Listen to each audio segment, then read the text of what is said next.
The Awakening by Kate Chopin. 1. A green and yellow parrot, which hung in a cage outside the door, kept repeating over and over, "Allez-vous-en, allez-vous-en, sapristi, that's all right." He could speak a little Spanish, and also a language which nobody understood, unless it was the mocking-bird that hung on the other side of the door, whistling his fluty notes out upon the breeze with maddening persistence. Mr. Pontellier, unable to read his newspaper with any degree of comfort, arose with an expression and an exclamation of disgust. He walked down the gallery and across the narrow bridges which connected the Lebrun cottages one with the other. He had been seated before the door of the main house. The parrot and the mocking-bird were the property of Madame Lebrun, and they had the right to make all the noise they wished. Mr. Pontellier had the privilege of quitting their society when they ceased to be entertaining. He stopped before the door of his own cottage, which was the fourth one from the main building and next to the last. Seating himself in a wicker rocker which was there, he once more applied himself to the task of reading the newspaper. The day was Sunday. The paper was a day old. The Sunday papers had not yet reached Grand-Isle. He was already acquainted with the market reports, and he glanced restlessly over the editorials and bits of news which he had not had time to read before quitting New Orleans the day before. Mr. Pontellier wore eye-glasses. He was a man of 40, of medium height and rather slender build. He stooped a little.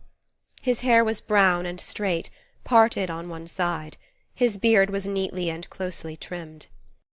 Once in a while he withdrew his glance from the newspaper and looked about him. There was more noise than ever over at the house. The main building was called the House, to distinguish it from the cottages. The chattering and whistling birds were still at it. 2 young girls, the Farival twins, were playing a duet from Zampa upon the piano. Madame Lebrun was bustling in and out, giving orders in a high key to a yard-boy whenever she got inside the house, and directions in an equally high voice to a dining-room servant whenever she got outside. She was a fresh, pretty woman, clad always in white with elbow sleeves. Her starched skirts crinkled as she came and went. Farther down, before one of the cottages, a lady in black was walking demurely up and down, telling her beads. A good many persons of the pension had gone over to the Cheniere Caminada in Beaudelet's lugger to hear mass. Some young people were out under the water-oaks playing croquet. Mr. Pontellier's 2 children were there, sturdy little fellows of 4 and 5.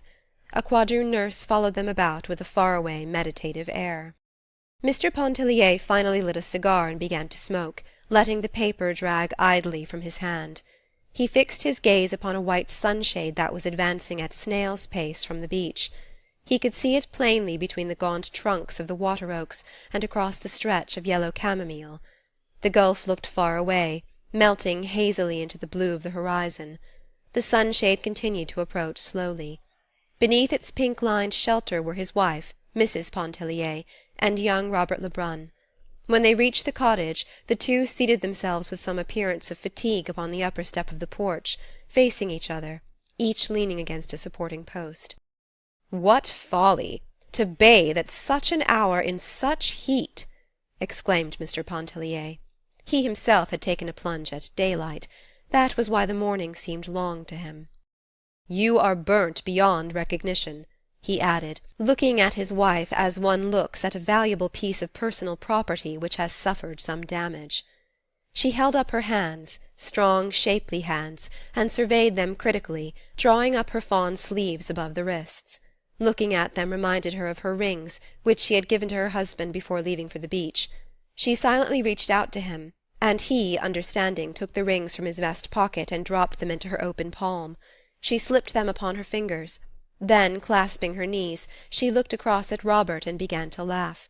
The rings sparkled upon her fingers. He sent back an answering smile. "What is it?" asked Pontellier, looking lazily and amused from one to the other. It was some utter nonsense, some adventure out there in the water, and they both tried to relate it at once. It did not seem half so amusing when told. They realized this, and so did Mr. Pontellier. He yawned and stretched himself. Then he got up, saying he had half a mind to go over to Klein's hotel and play a game of billiards. "Come go along, Lebrun," he proposed to Robert. But Robert admitted quite frankly that he preferred to stay where he was and talk to Mrs. Pontellier. "Well, send him about his business when he bores you, Edna," instructed her husband as he prepared to leave. "Here, take the umbrella," she exclaimed, holding it out to him. He accepted the sunshade, and lifting it over his head descended the steps and walked away. "Coming back to dinner?" his wife called after him. He halted a moment and shrugged his shoulders. He felt in his vest pocket. There was a $10 bill there. He did not know. Perhaps he would return for the early dinner, and perhaps he would not. It all depended upon the company which he found over at Klein's, and the size of the game. He did not say this, but she understood it, and laughed, nodding good-bye to him. Both children wanted to follow their father when they saw him starting out. He kissed them, and promised to bring them back bonbons and peanuts. 2. Mrs. Pontellier's eyes were quick and bright.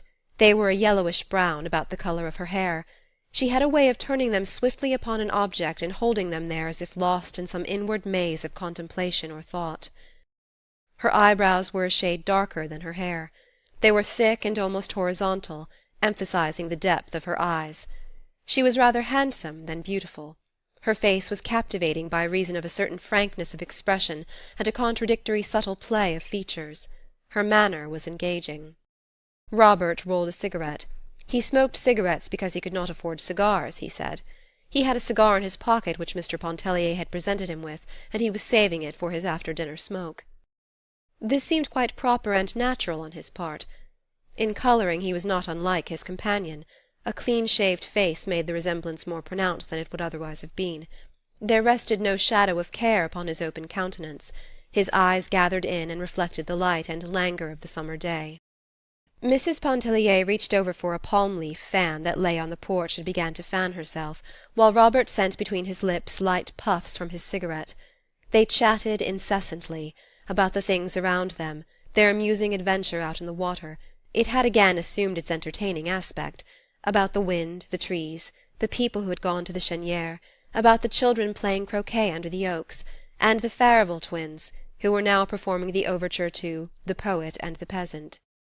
Robert talked a good deal about himself. He was very young, and did not know any better. Mrs. Pontellier talked a little about herself for the same reason. Each was interested in what the other said. Robert spoke of his intention to go to Mexico in the autumn, where fortune awaited him. He was always intending to go to Mexico, but some way never got there. Meanwhile he held on to his modest position in a mercantile house in New Orleans, where an equal familiarity with English, French, and Spanish gave him no small value as a clerk and correspondent. He was spending his summer vacation, as he always did, with his mother at Grand-Isle. In former times, before Robert could remember, the house had been a summer luxury of the Lebruns. Now, flanked by its dozen or more cottages, which were always filled with exclusive visitors from the Quartier Français, it enabled Madame Lebrun to maintain the easy and comfortable existence which appeared to be her birthright. Mrs. Pontellier talked about her father's Mississippi plantation, and her girlhood home in the old Kentucky bluegrass country. She was an American woman, with a small infusion of French, which seemed to have been lost in dilution. She read a letter from her sister, who was away in the East, and who had engaged herself to be married. Robert was interested, and wanted to know what manner of girls the sisters were, what the father was like, and how long the mother had been dead. When Mrs. Pontellier folded the letter, it was time for her to dress for the early dinner. "I see Léonce isn't coming back," she said, with a glance in the direction whence her husband had disappeared. Robert supposed he was not, as there were a good many New Orleans club men over at Klein's. When Mrs. Pontellier left him to enter her room, the young man descended the steps and strolled over toward the croquet-players, where, during the half-hour before dinner, he amused himself with the little Pontellier children, who were very fond of him. 3. It was 11 o'clock that night when Mr. Pontellier returned from Klein's hotel. He was in an excellent humour, in high spirits, and very talkative. His entrance awoke his wife, who was in bed and fast asleep when he came in. He talked to her while he undressed, telling her anecdotes and bits of news and gossip that he had gathered during the day. From his trousers pocket he took a fistful of crumpled bank-notes and a good deal of silver coin, which he piled on the bureau indiscriminately with keys, knife, handkerchief, and whatever else happened to be in his pockets. She was overcome with sleep, and answered him with little half-utterances. He thought it very discouraging that his wife, who was the sole object of his existence, evinced so little interest in things which concerned him, and valued so little his conversation. Mr. Pontellier had forgotten the bonbons and peanuts for the boys. Notwithstanding, he loved them very much, and went into the adjoining room where they slept, to take a look at them and make sure that they were resting comfortably. The result of his investigation was far from satisfactory. He turned and shifted the youngsters about in bed. One of them began to kick, and talk about a basket full of crabs. Mr. Pontellier returned to his wife with the information that Raoul had a high fever and needed looking after. Then he lit a cigar, and went and sat near the open door to smoke it. Mrs. Pontellier was quite sure Raoul had no fever. He had gone to bed perfectly well, she said, and nothing had ailed him all day. Mr. Pontellier was too well acquainted with fever symptoms to be mistaken. He assured her the child was consuming at that moment in the next room. He reproached his wife with her inattention, her habitual neglect of the children. If it was not a mother's place to look after children, whose on earth was it?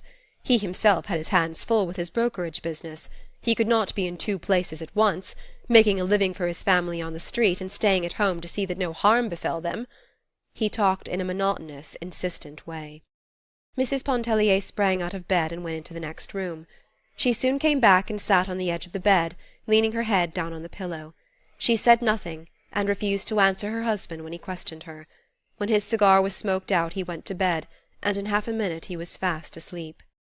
Mrs. Pontellier was by that time thoroughly awake. She began to cry a little, and wiped her eyes on the sleeve of her peignoir. Blowing out the candle, which her husband had left burning, she slipped her bare feet into a pair of satin mules at the foot of the bed, and went out on the porch, where she sat down in the wicker chair and began to rock gently to and fro. It was then past midnight. The cottages were all dark. A single faint light gleamed out from the hallway of the house.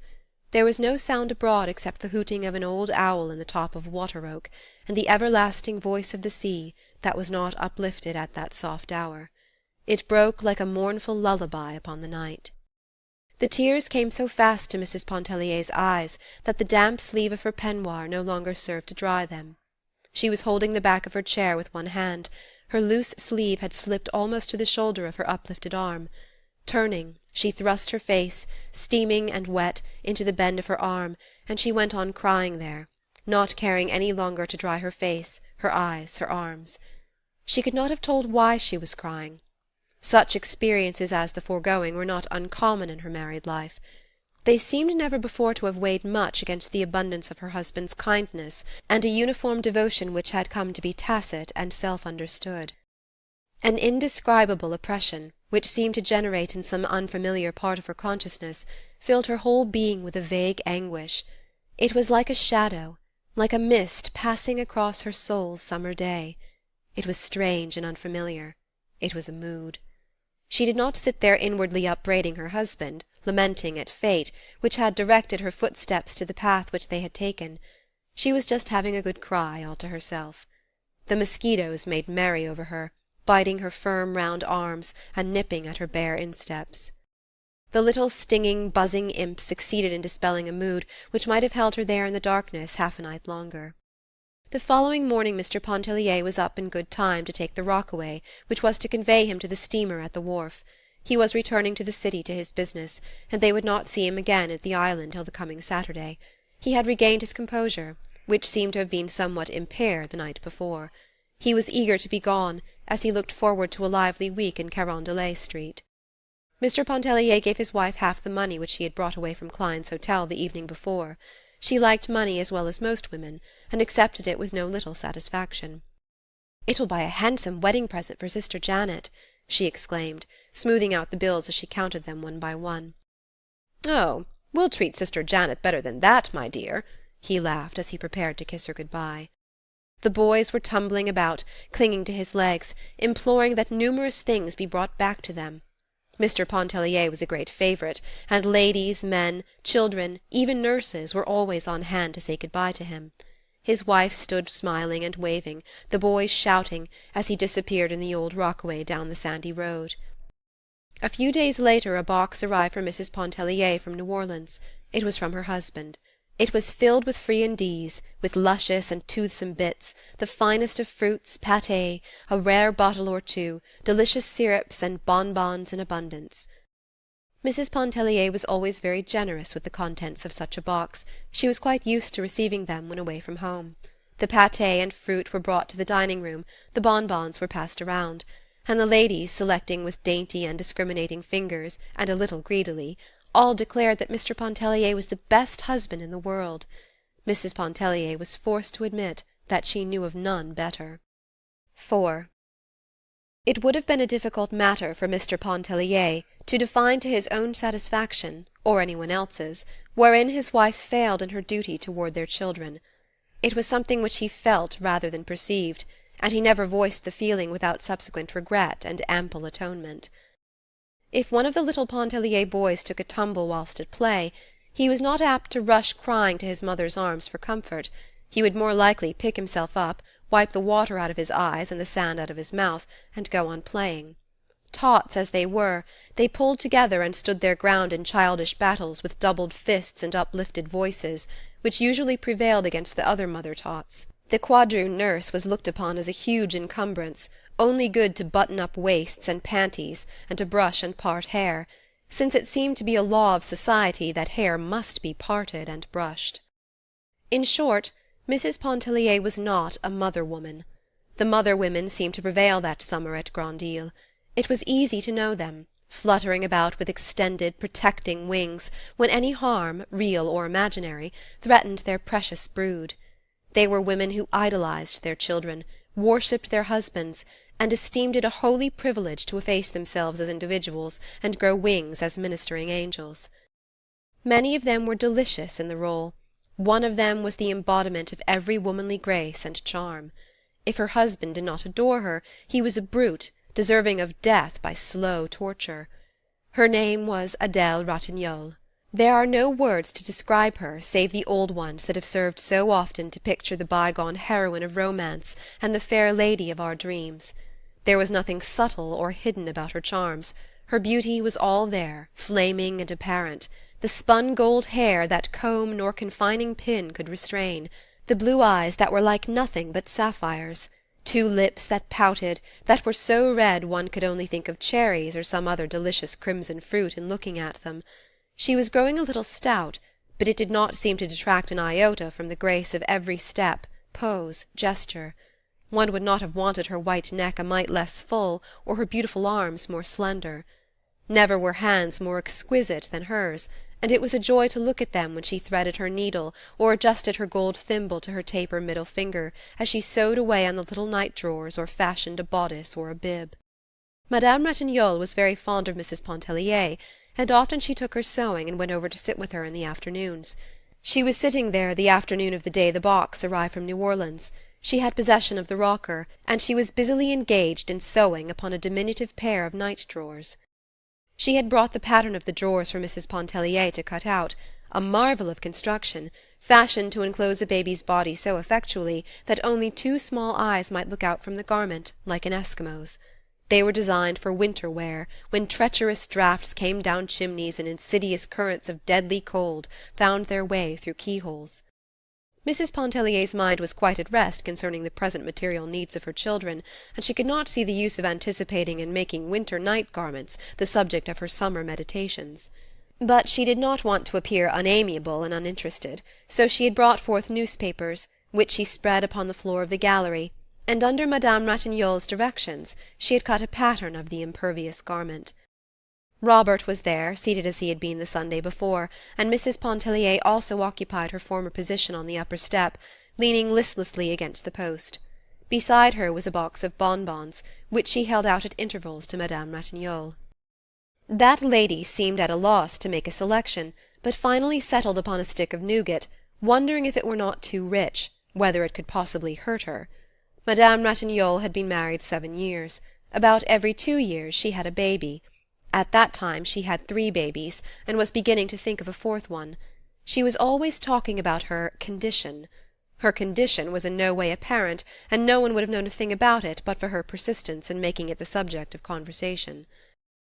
Robert started to reassure her, asserting that he had known a lady who had subsisted upon nougat during the entire— but seeing the colour mounted to Mrs. Pontellier's face, he checked himself and changed the subject.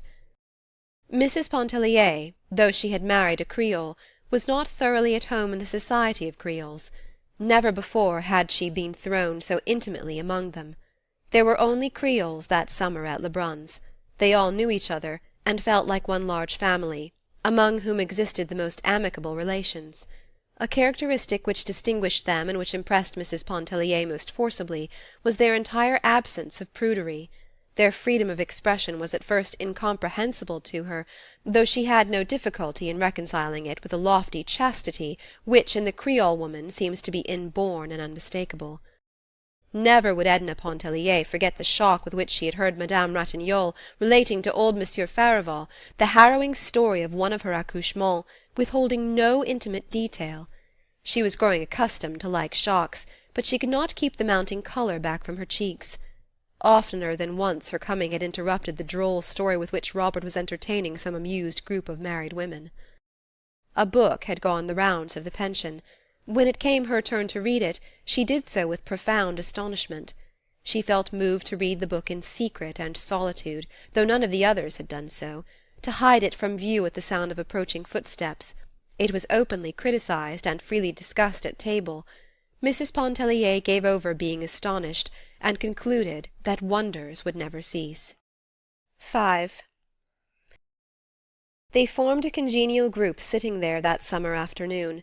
Madame Ratignolle sewing away, often stopping to relate a story or incident with much expressive gesture of her perfect hands. Robert and Mrs. Pontellier sitting idle, exchanging occasional words, glances, or smiles, which indicated a certain advanced stage of intimacy and camaraderie. He had lived in her shadow during the past month. No one thought anything of it. Many had predicted that Robert would devote himself to Mrs. Pontellier when he arrived. Since the age of 15, which was 11 years before, Robert each summer at Grand Isle had constituted himself the devoted attendant of some fair dame or damsel. Sometimes it was a young girl, again a widow, but as often as not it was some interesting married woman. For 2 consecutive seasons he lived in the sunlight of Mademoiselle Duvignier's presence, but she died between summers. Then Robert posed as an inconsolable, prostrating himself at the feet of Madame Ratignolle for whatever crumbs of sympathy and comfort she might be pleased to vouchsafe.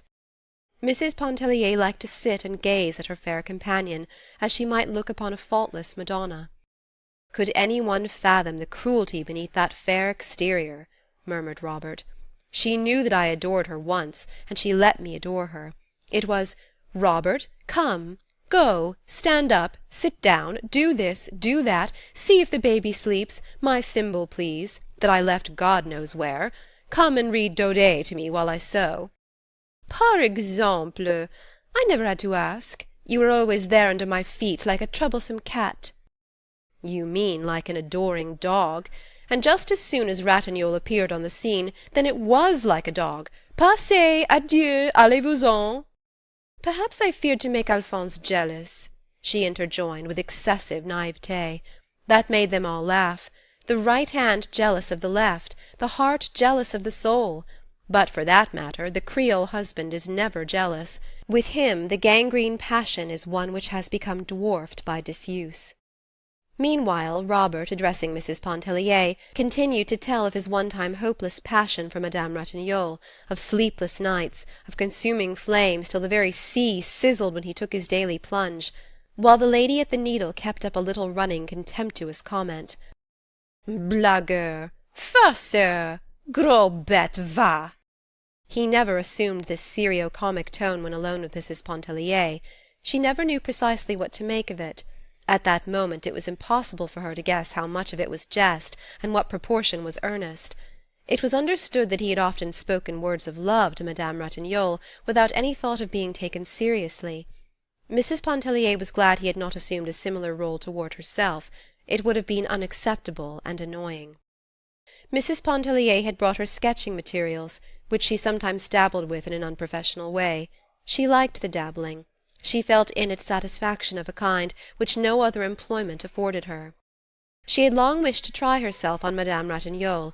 Never had that lady seemed a more tempting subject than at the moment, seated there like some sensuous Madonna, with the gleam of the fading day enriching her splendid colour. Robert crossed over and seated himself upon the step below Mrs. Pontellier, that he might watch her work. She handled her brushes with a certain ease and freedom, which came not from long and close acquaintance with them, but from a natural aptitude. Robert followed her work with close attention, giving forth little ejaculatory expressions of appreciation in French, which he addressed to Madame Ratignolle. Mais ce n'est pas mal. Elle s'y connaît. Elle a de la force, oui. During his oblivious attention, he once quietly rested his head against Mrs. Pontellier's arm. As gently she repulsed him. Once again he repeated the offence. She could not but believe it to be thoughtlessness on his part, yet that was no reason she should submit to it. She did not remonstrate, except again to repulse him quietly but firmly. He offered no apology. The picture completed bore no resemblance to Madame Ratignolle. She was greatly disappointed to find that it did not look like her. But it was a fair enough piece of work, and in many respects satisfying. Mrs. Pontellier evidently did not think so. After surveying the sketch critically, she drew a broad smudge of paint across its surface, and crumpled the paper between her hands. The youngsters came tumbling up the steps, the quadroon following at the respectful distance which they required her to observe. Mrs. Pontellier made them carry her paints and things into the house. She sought to detain them for a little talk and some pleasantry, but they were greatly in earnest. They had only come to investigate the contents of the bonbon box. They accepted without murmuring what she chose to give them, each holding out two chubby hands scoop-like, in the vain hope that they might be filled, and then away they went. The sun was low in the west, and the breeze, soft and languorous, that came up from the south, charged with the seductive odour of the sea. Children freshly befurbelowed were gathering for their games under the oaks. Their voices were high and penetrating. Madame Ratignolle folded her sewing, placing thimble, scissors, and thread all neatly together in the roll, which she pinned securely. She complained of faintness. Mrs. Pontellier flew for the cologne water and a fan.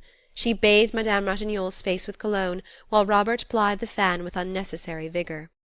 The spell was soon over, and Mrs. Pontellier could not help wondering if there were not a little imagination responsible for its origin, for the rose tint had never faded from her friend's face. She stood watching the fair woman walk down the long line of galleries with the grace and majesty which queens are sometimes supposed to possess. Her little ones ran to meet her. Two of them clung about her white skirts, the third she took from its nurse, and with 1,000 endearments bore it along in her own fond encircling arms, though, as everybody well know, the doctor had forbidden her to lift so much as a pin. "Are you going bathing?" asked Robert of Mrs. Pontellier. It was not so much a question as a reminder. "Oh, no," she answered with a tone of indecision. "I'm tired. I think not." Her glance wandered from his face away toward the gulf, whose sonorous murmur reached her like a loving but imperative entreaty. "Oh, come," he insisted. "You mustn't miss your bath. Come on. The water must be delicious. It will not hurt you. Come." He reached up for her big, rough straw hat that hung on a peg outside the door, and put it on her head. They descended the steps, and walked away together toward the beach. The sun was low in the west, and the breeze was soft and warm. 6. Edna Pontellier could not have told why, wishing to go to the beach with Robert, she should in the first place have declined, and in the second place have followed in obedience to one of the two contradictory impulses which impelled her. A certain light was beginning to dawn dimly within her, the light which, showing the way, forbids it. At that early period it served but to bewilder her. It moved her to dreams, to thoughtfulness, to the shadowy anguish which had overcome her the midnight when she had abandoned herself to tears. In short, Mrs. Pontellier was beginning to realize her position in the universe as a human being, and to recognize her relations as an individual to the world within and about her. This may seem like a ponderous weight of wisdom to descend upon the soul of a young woman of 28, perhaps more wisdom than the Holy Ghost is usually pleased to vouchsafe to any woman. But the beginning of things, of a world especially, is necessarily vague, tangled, chaotic, and exceedingly disturbing. How few of us ever emerge from such beginning! How many souls perish in its tumult! The voice of the sea is seductive, never ceasing, whispering, clamouring, murmuring, inviting the soul to wander for a spell in abysses of solitude, to lose itself in mazes of inward contemplation. The voice of the sea speaks to the soul, the touch of the sea is sensuous, enfolding the body in its soft, close embrace. 7. Mrs. Pontellier was not a woman given to confidences, a characteristic hitherto contrary to her nature.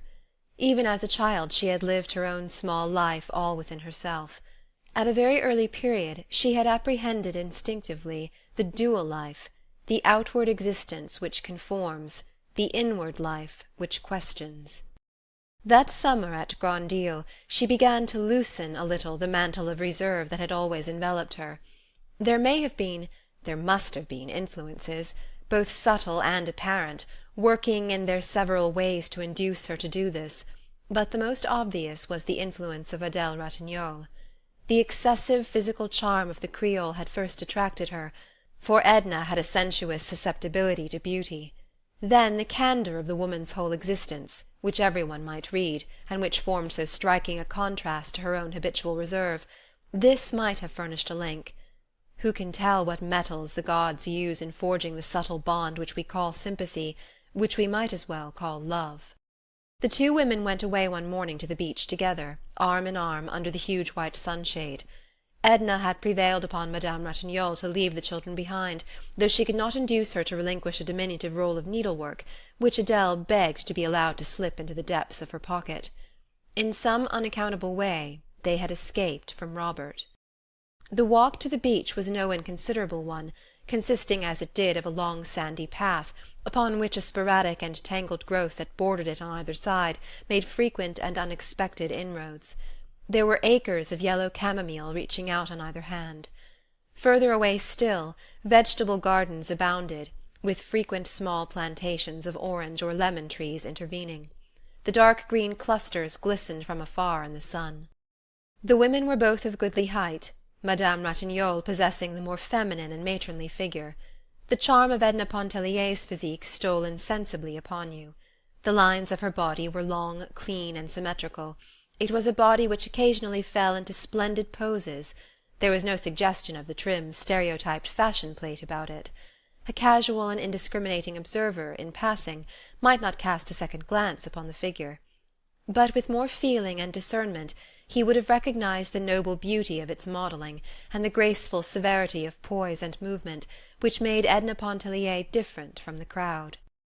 She wore a cool muslin that morning, white, with a waving vertical line of brown running through it, also a white linen collar and the big straw hat which she had taken from the peg outside the door. The hat rested anyway on her yellow-brown hair, that waved a little, was heavy, and clung close to her head. Madame Ratignolle, more careful of her complexion, had twined a gauze veil about her head. She wore dogskin gloves, with gauntlets that protected her wrists. She was dressed in pure white, with a fluffiness of ruffles that became her. The draperies and fluttering things which she wore suited her rich luxuriant beauty as a greater severity of line could not have done. There were a number of bath-houses along the beach, of rough but solid construction, built with small protecting galleries facing the water.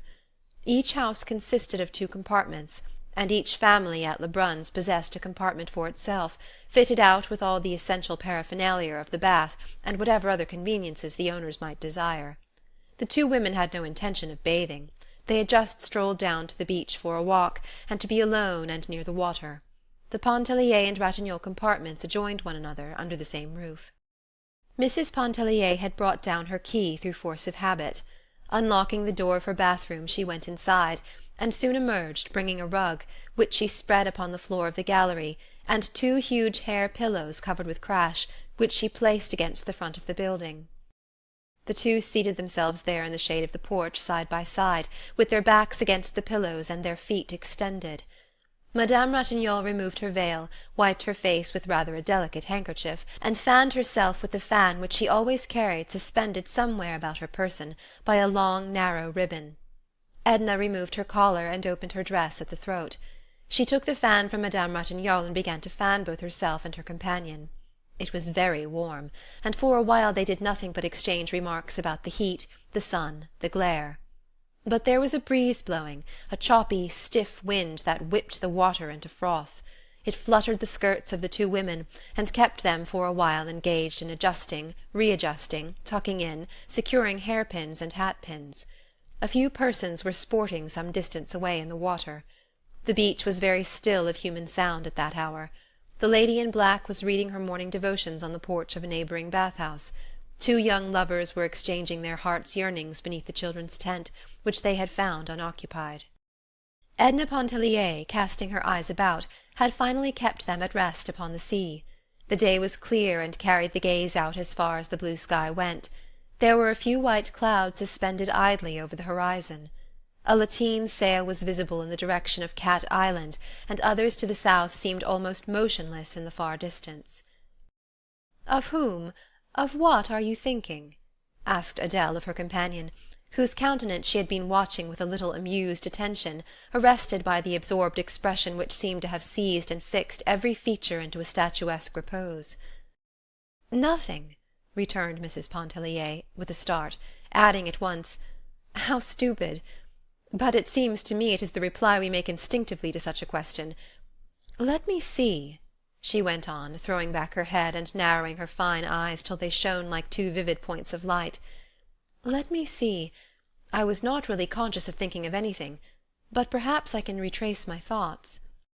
"Oh, never mind," laughed Madame Ratignolle. "I am not quite so exacting. I will let you off this time. It is really too hot to think, especially to think about thinking." "But for the fun of it," persisted Edna. "First of all, the sight of the water stretching so far away, those motionless sails against the blue sky, made a delicious picture that I wanted to sit and look at.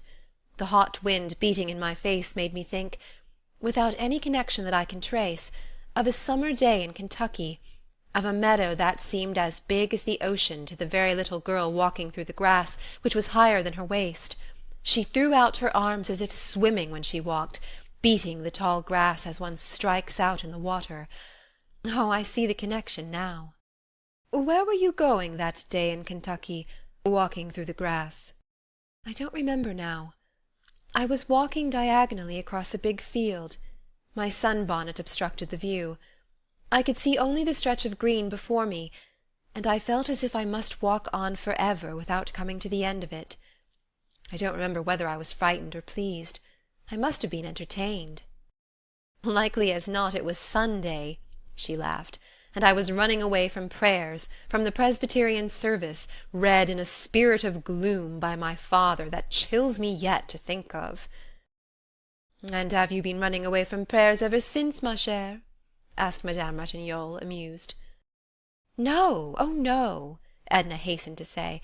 "I was a little unthinking child in those days, just following a misleading impulse without question. On the contrary, during one period of my life religion took a firm hold upon me, after I was 12, and until why, I suppose until now, though I never thought much about it, just driven along by habit. But do you know," she broke off, turning her quick eyes upon Madame Ratignolle and leaning forward a little so as to bring her face quite close to that of her companion, "sometimes I feel this summer as if I were walking through the green meadow again, idly, aimlessly, unthinking and unguided." Madame Ratignolle laid her hand over that of Mrs. Pontellier, which was near her. Seeing that the hand was not withdrawn, she clasped it firmly and warmly. She even stroked it a little, fondly, with the other hand, murmuring in an undertone, "Pauvre chérie." The action was at first a little confusing to Edna, but she soon lent herself readily to the Creole's gentle caress. She was not accustomed to an outward and spoken expression of affection, either in herself or in others. She and her younger sister Janet had quarrelled a good deal through force of unfortunate habit. Her older sister Margaret was matronly and dignified, probably from having assumed matronly and housewifely responsibilities too early in life, their mother having died when they were quite young. Margaret was not effusive, she was practical. Edna had had an occasional girl-friend, but whether accidentally or not, they seemed to have been all of one type, the self-contained. She never realized that the reserve of her own character had much, perhaps everything, to do with this. Her most intimate friend at school had been one of rather exceptional intellectual gifts, who wrote fine-sounding essays, which Edna admired and strove to imitate, and with her she talked and glowed over the English classics, and sometimes held religious and political controversies. Edna often wondered at one propensity which sometimes had inwardly disturbed her without causing any outward show or manifestation on her part. At a very early age, perhaps it was when she traversed the ocean of waving grass, she remembered that she had been passionately enamored of a dignified and sad-eyed cavalry officer who visited her father in Kentucky. She could not leave his presence when he was there, nor remove her eyes from his face, which was something like Napoleon's, with a lock of black hair falling across the forehead. But the cavalry officer melted imperceptibly out of her existence. At another time her affections were deeply engaged by a young gentleman who visited a lady on a neighboring plantation. It was after they went to Mississippi to live. The young man was engaged to be married to the young lady, and they sometimes called upon Margaret, driving over of afternoons in a buggy. Edna was a little miss, just merging into her teens, and the realization that she herself was nothing to the engaged young man was a bitter affliction to her. But he, too, went the way of dreams. She was a grown young woman when she was overtaken by what she supposed to be the climax of her fate. It was when the face and figure of a great tragedian began to haunt her imagination and stir her senses. The persistence of the infatuation lent it an aspect of genuineness. The hopelessness of it coloured it with the lofty tones of a great passion. The picture of the tragedian stood enframed upon her desk. Any one may possess the portrait of a tragedian without exciting suspicion or comment. This was a sinister reflection which she cherished. In the presence of others she expressed admiration for his exalted gifts, as she handed the photograph around and dwelt upon the fidelity of the likeness. When alone, she sometimes picked it up and kissed the cold glass passionately. Her marriage to Léonce Pontellier was purely an accident, in this respect resembling many other marriages which masquerade as the decrees of fate. It was in the midst of her secret great passion that she met him. He fell in love, as men are in the habit of doing, and pressed his suit with an earnestness and an ardour which left nothing to be desired. He pleased her. His absolute devotion flattered her. She fancied there was a sympathy of thought and taste between them, in which fancy she was mistaken. Add to this the violent opposition of her father and her sister Margaret to her marriage with a Catholic, and we need seek no further for the motives which led her to accept Monsieur Pontellier for her husband. The acme of bliss, which would have been a marriage with a tragedian, was not for her in this world. As the devoted wife of a man who worshipped her, she felt she would take her place with a certain dignity in the world of reality, closing the portals forever behind her upon the realm of romance and dreams. But it was not long before the tragedian had gone to join the cavalry officer and the engaged young man, and a few others, and Edna found herself face to face with the realities. She grew fond of her husband, realizing with some unaccountable satisfaction that no trace of passion or excessive and fictitious warmth coloured her affection, thereby threatening its dissolution. She was fond of her children in an uneven, impulsive way. She would sometimes gather them passionately to her heart, she would sometimes forget them. The year before they had spent part of the summer with their grandmother Pontellier in Iberville. Feeling secure regarding their happiness and welfare, she did not miss them, except with an occasional intense longing. Their absence was a sort of relief, though she did not admit this, even to herself. It seemed to free her of a responsibility which she had blindly assumed, and for which fate had not fitted her. Edna did not reveal so much as all this to Madame Ratignolle that summer day when they sat with faces turned to the sea, but a good part of it escaped her. She had put her head down on Madame Ratignolle's shoulder. She was flushed and felt intoxicated with the sound of her own voice and the unaccustomed taste of candour. It muddled her like wine, or like a first breath of freedom. There was the sound of approaching voices. It was Robert, surrounded by a troop of children, searching for them. The two little Pontelliers were with him, and he carried Madame Ratignolle's little girl in his arms. There were other children beside, and two nursemaids followed, looking disagreeable and resigned. The women at once rose and began to shake out their draperies and relax their muscles. Mrs. Pontellier threw the cushions and rug into the bath-house. The children all scampered off to the awning, and they stood there in a line, gazing upon the intruding lovers, still exchanging their vows and sighs. The lovers got up with only a silent protest, and walked slowly away somewhere else. The children possessed themselves of the tent, and Mrs. Pontellier went over to join them. Madame Ratignolle begged Robert to accompany her to the house. She complained of cramp in her limbs and stiffness of the joints. She leaned draggingly upon his arm as they walked. 8. "Do me a favour, Robert," spoke the pretty woman at his side, almost as soon as she and Robert had started their slow homeward way. She looked up in his face, leaning on his arm beneath the encircling shadow of the umbrella which he had lifted. "Granted, as many as you like," he returned, glancing down into her eyes that were full of thoughtfulness and some speculation. "I only ask for one. Let Mrs. Pontellier alone." "Tiens!" he exclaimed, with a sudden boyish laugh. "Voilà que Madame Ratignolle est jalouse."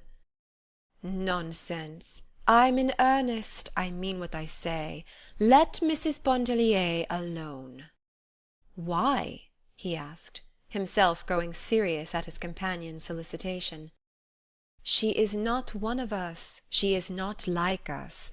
She might make the unfortunate blunder of taking you seriously."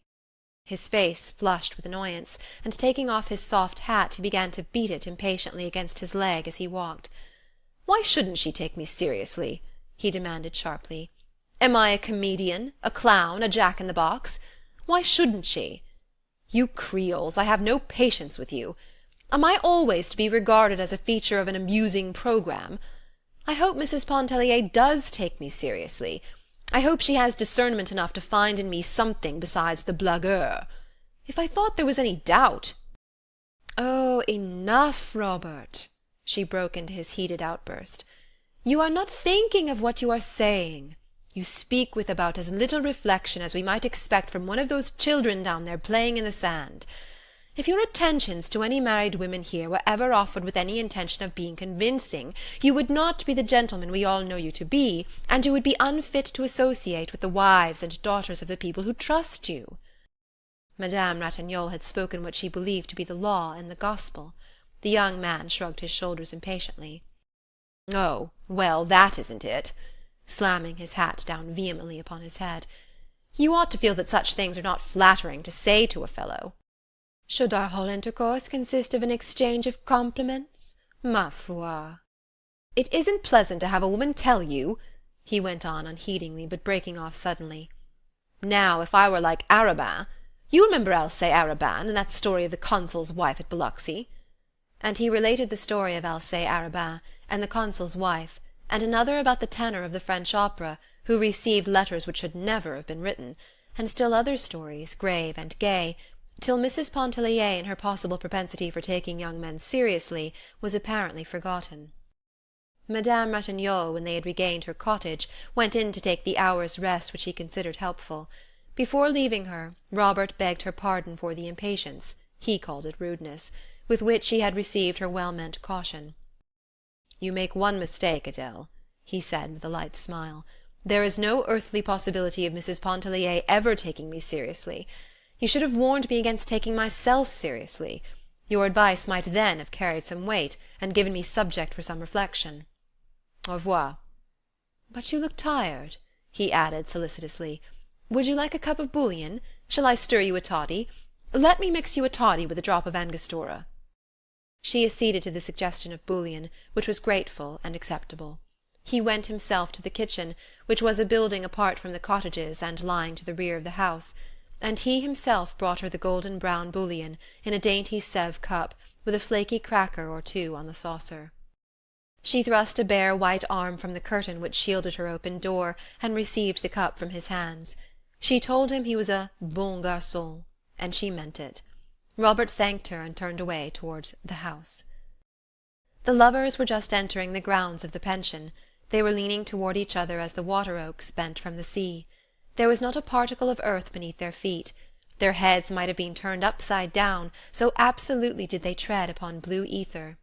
The lady in black, creeping behind them, looked a trifle paler and more jaded than usual.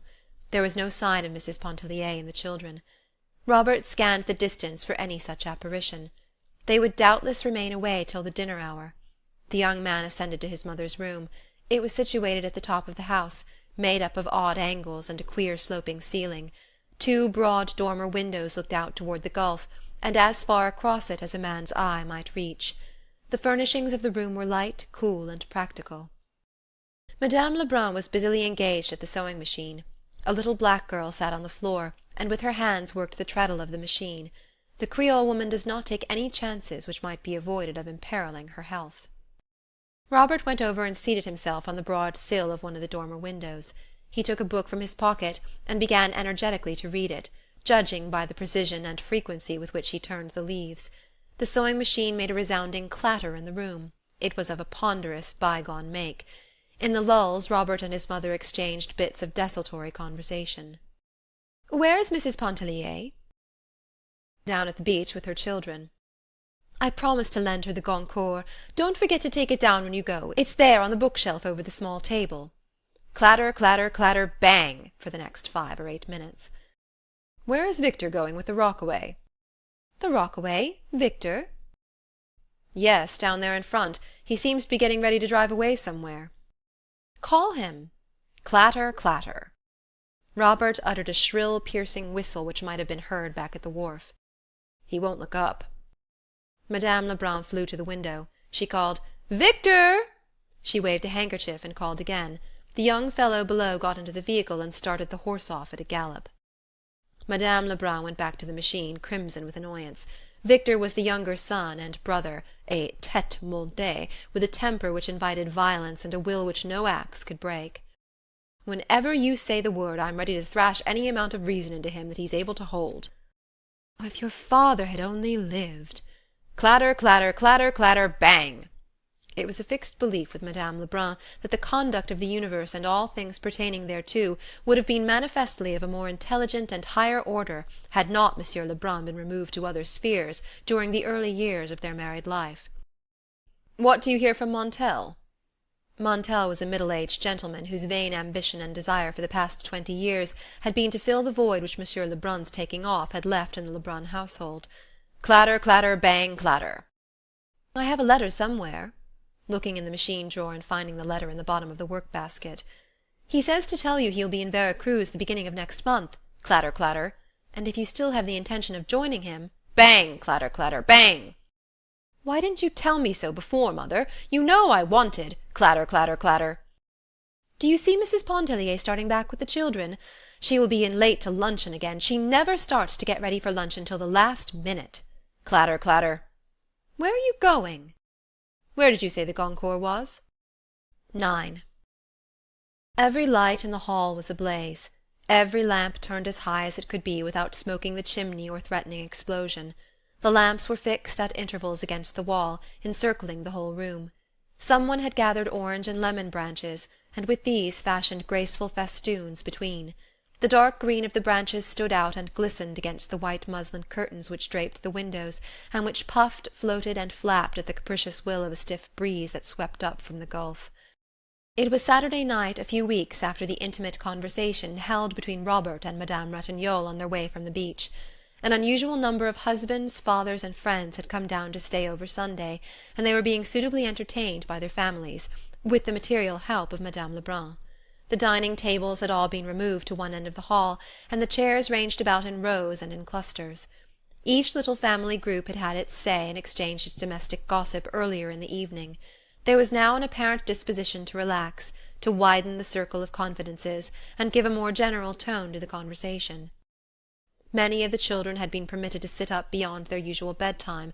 A small band of them were lying on their stomachs on the floor, looking at the coloured sheets of the comic papers which Mr. Pontellier had brought down. The little Pontellier boys were permitting them to do so, and making their authority felt. Music, dancing, and a recitation or two were the entertainments furnished, or rather offered. But there was nothing systematic about the programme, no appearance of pre-arrangement, or even premeditation. At an early hour in the evening the Farival twins were prevailed upon to play the piano.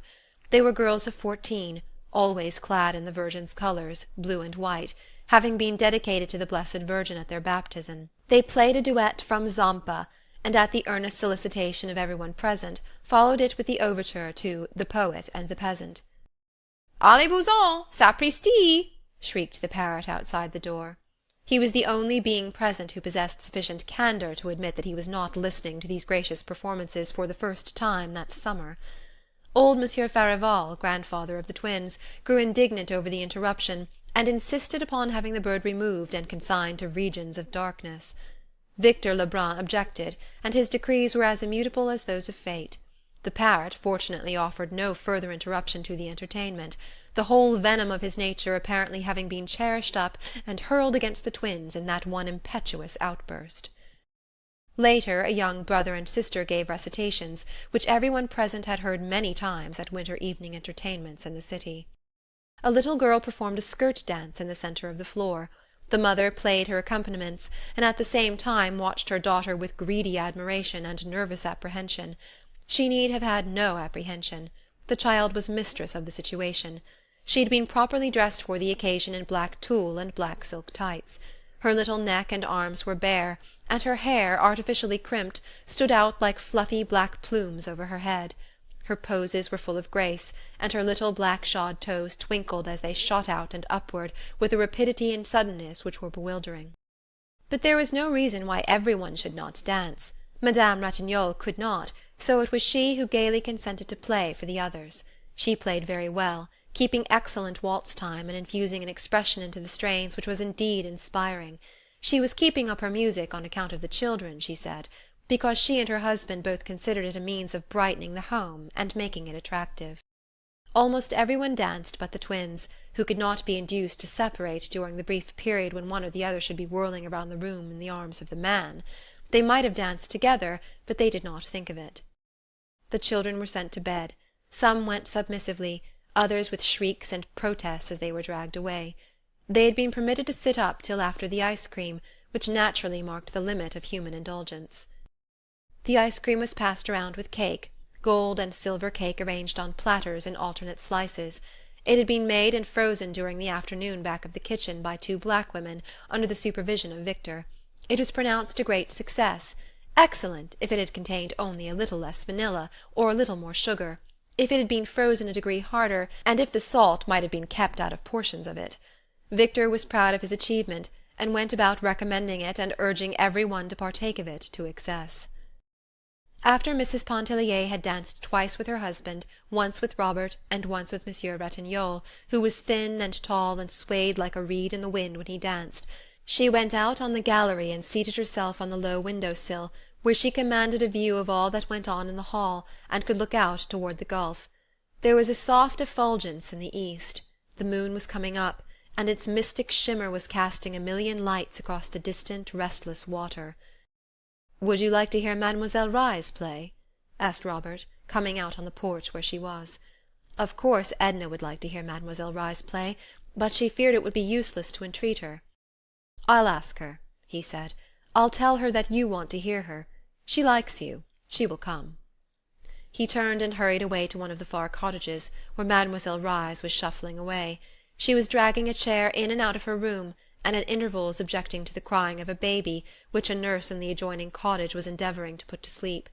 She was a disagreeable little woman, no longer young, who had quarrelled with almost every one, owing to a temper which was self-assertive, and a disposition to trample upon the rights of others. Robert prevailed upon her without any too great difficulty. She entered the room with him during a lull in the dance. She made an awkward, imperious little bow as she went in.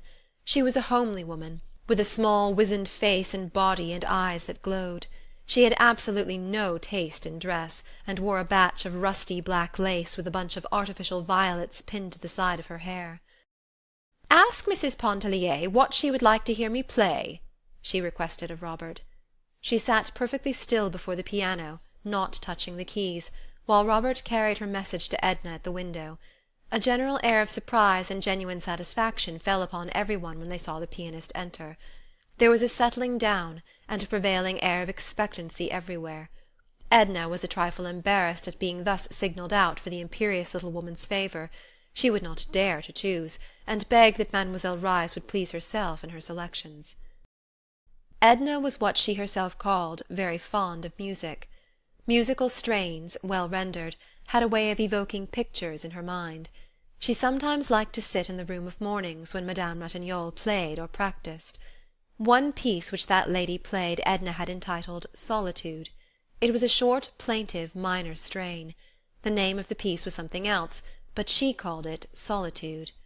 When she heard it, there came before her imagination the figure of a man standing beside a desolate rock on the seashore. He was naked. His attitude was one of hopeless resignation as he looked toward a distant bird winging its flight away from him.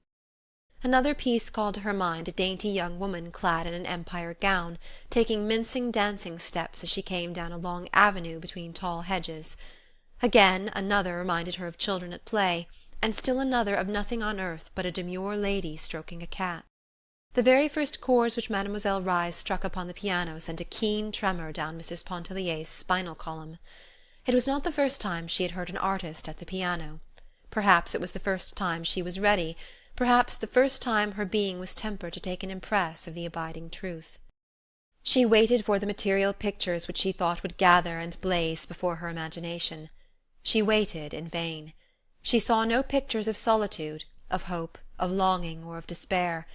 But the very passions themselves were aroused within her soul, swaying it, lashing it, as the waves daily beat upon her splendid body. She trembled, she was choking, and the tears blinded her. Mademoiselle had finished. She arose, and bowing her stiff, lofty bow, she went away, stopping for neither thanks nor applause. As she passed along the gallery she patted Edna upon the shoulder. "Well, how did you like my music?" she asked. The young woman was unable to answer. She pressed the hand of the pianist convulsively. Mademoiselle Reisz perceived her agitation, and even her tears. She patted her again upon the shoulder as she said, "You are the only one worth playing for. Those others? Bah!" And she went shuffling and sidling on down the gallery toward her room. But she was mistaken about "those others." Her playing had aroused a fever of enthusiasm. What passion! What an artist! I have always said no one could play Chopin like Mademoiselle Reisz. That last prelude, bon Dieu, it shakes a man. It was growing late, and there was a general disposition to disband. But someone, perhaps it was Robert, thought of a bath at that mystic hour and under that mystic moon. 10. At all events Robert proposed it, and there was not a dissenting voice. There was not one but was ready to follow when he led the way. He did not lead the way, however, he directed the way, and he himself loitered behind with the lovers, who had betrayed a disposition to linger and hold themselves apart. He walked between them, whether with malicious or mischievous intent was not wholly clear, even to himself. The Pontelliers and Ratignolles walked ahead, the women leaning upon the arms of their husbands. Edna could hear Robert's voice behind them, and could sometimes hear what he said. She wondered why he did not join them.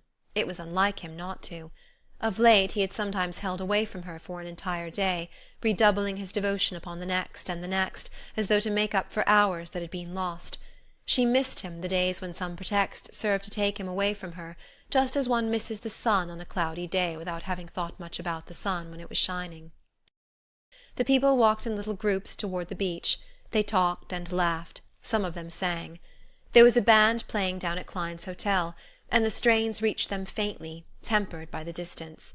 There were strange, rare odours abroad, a tangle of the sea-smell and of weeds and damp, new-ploughed earth, mingled with the heavy perfume of a field of white blossoms somewhere near. But the night sat lightly upon the sea and the land. There was no weight of darkness, there were no shadows. The white light of the moon had fallen upon the world like the mystery and the softness of sleep. Most of them walked into the water as though into a native element. The sea was quiet now, and swelled lazily in broad billows that melted into one another and did not break except upon the beach in little foamy crests that coiled back like slow white serpents. Edna had attempted all summer to learn to swim. She had received instructions from both the men and women, in some instances from the children. Robert had pursued a system of lessons almost daily, and he was nearly at the point of discouragement in realizing the futility of his efforts. A certain ungovernable dread hung about her when in the water, unless there was a hand near by that might reach out and reassure her. But that night she was like the little tottering, stumbling, clutching child who of a sudden realizes its powers and walks for the first time alone, boldly and with over-confidence. She could have shouted for joy. She did shout for joy, as with a sweeping stroke or two she lifted her body to the surface of the water. A feeling of exultation overtook her, as if some power of significant import had been given her to control the working of her body and her soul. She grew daring and reckless, overestimating her strength. She wanted to swim far out, where no woman had swum before. Her unlooked-for achievement was the subject of wonder, applause, and admiration. Each one congratulated himself that his special teachings had accomplished this desired end. "How easy it is!" she thought. "It is nothing," she said aloud. "Why did I not discover before that it was nothing? Think of the time I have lost splashing about like a baby." She would not join the groups in their sports and bouts, but, intoxicated with her newly conquered power, she swam out alone. She turned her face seaward to gather in an impression of space and solitude, which the vast expanse of water, meeting and melting with the moonlit sky, conveyed to her excited fancy. As she swam she seemed to be reaching out for the unlimited in which to lose herself. Once she turned and looked toward the shore, toward the people she had left there. She had not gone any great distance, that is, what would have been a great distance for an experienced swimmer. But to her unaccustomed vision the stretch of water behind her assumed the aspect of a barrier which her unaided strength would never be able to overcome. A quick vision of death smote her soul, and for a second of time appalled and enfeebled her senses. But by an effort she rallied her staggering faculties and managed to regain the land. She made no mention of her encounter with death in her flash of terror, except to say to her husband, "I thought I should have perished out there alone." "You were not so very far, my dear. I was watching you," he told her. Edna went at once to the bath-house, and she had put on her dry clothes and was ready to return home before the others had left the water. She started to walk away alone. They all called to her and shouted to her. She waved a dissenting hand, and went on, paying no further heed to their renewed cries, which sought to detain her. "Sometimes I am tempted to think that Mrs. Pontellier is capricious," said Madame Lebrun, who was amusing herself immensely, and feared that Edna's abrupt departure might put an end to the pleasure. "I know she is," assented Mr. Pontellier. "Sometimes, not often." Edna had not traversed a quarter of the distance on her way home before she was overtaken by Robert. "Did you think I was afraid?" she asked him, without a shade of annoyance. "No, I knew you weren't afraid." "Then why did you come? Why didn't you stay out there with the others?" "I never thought of it." "Thought of what?" "Of anything. What difference does it make?" "I'm very tired," she uttered complainingly. "I know you are." "You don't know anything about it. Why should you know? I never was so exhausted in my life. But it isn't unpleasant. 1,000 emotions have swept through me tonight. I don't comprehend half of them. Don't mind what I'm saying, I'm just thinking out loud. I wonder if I shall ever be stirred again as Mademoiselle Reisz's playing moved me tonight. I wonder if any night on earth will ever again be like this one. It is like a night in a dream.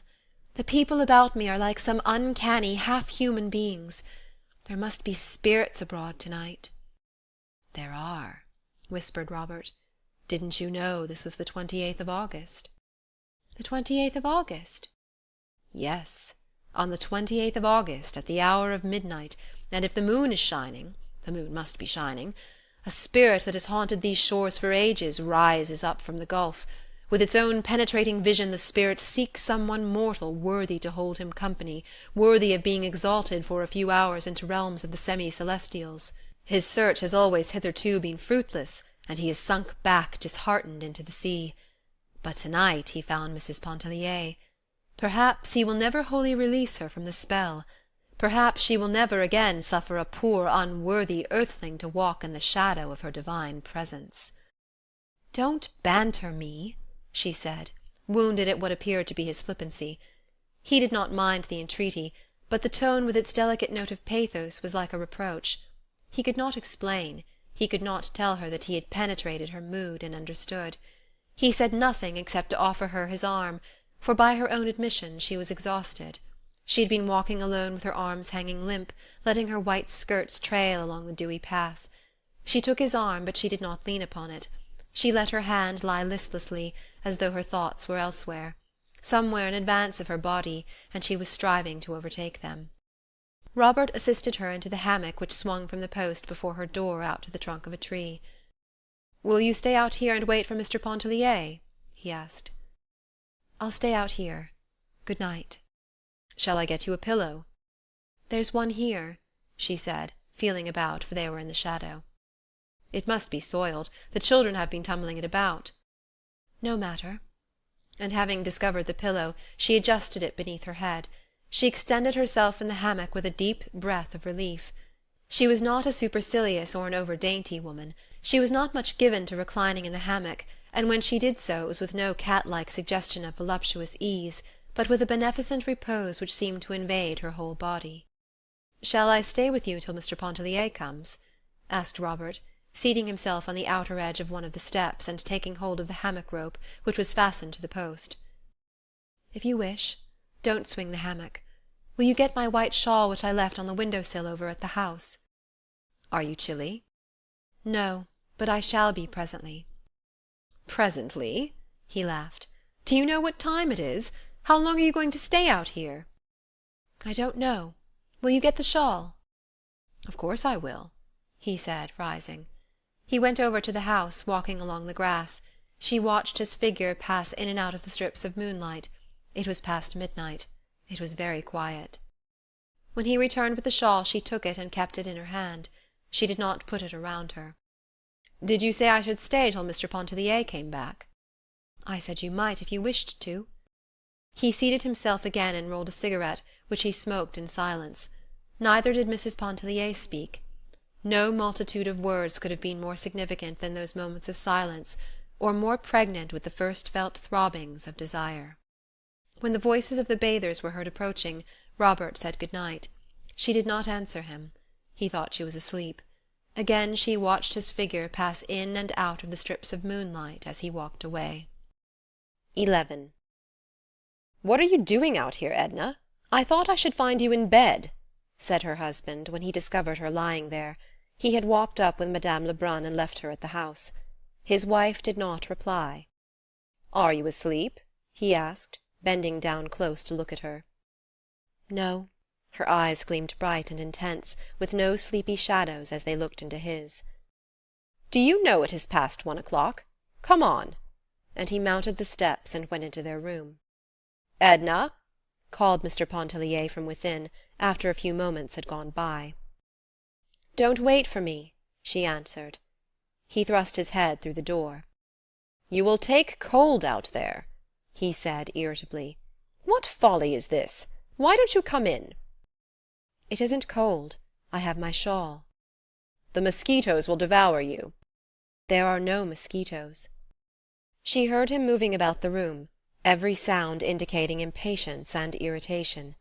Another time she would have gone in at his request.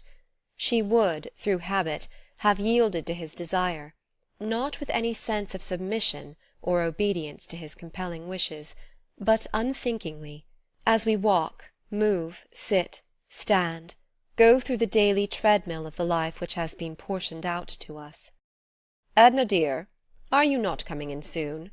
he asked again, this time fondly, with a note of entreaty. "No. I am going to stay out here." "This is more than folly," he blurted out. "I can't permit you to stay out there all night. You must come in the house instantly." With a writhing motion she settled herself more securely in the hammock. She perceived that her will had blazed up, stubborn and resistant. She could not at that moment have done other than denied and resisted. She wondered if her husband had ever spoken to her like that before, and if she had submitted to his command.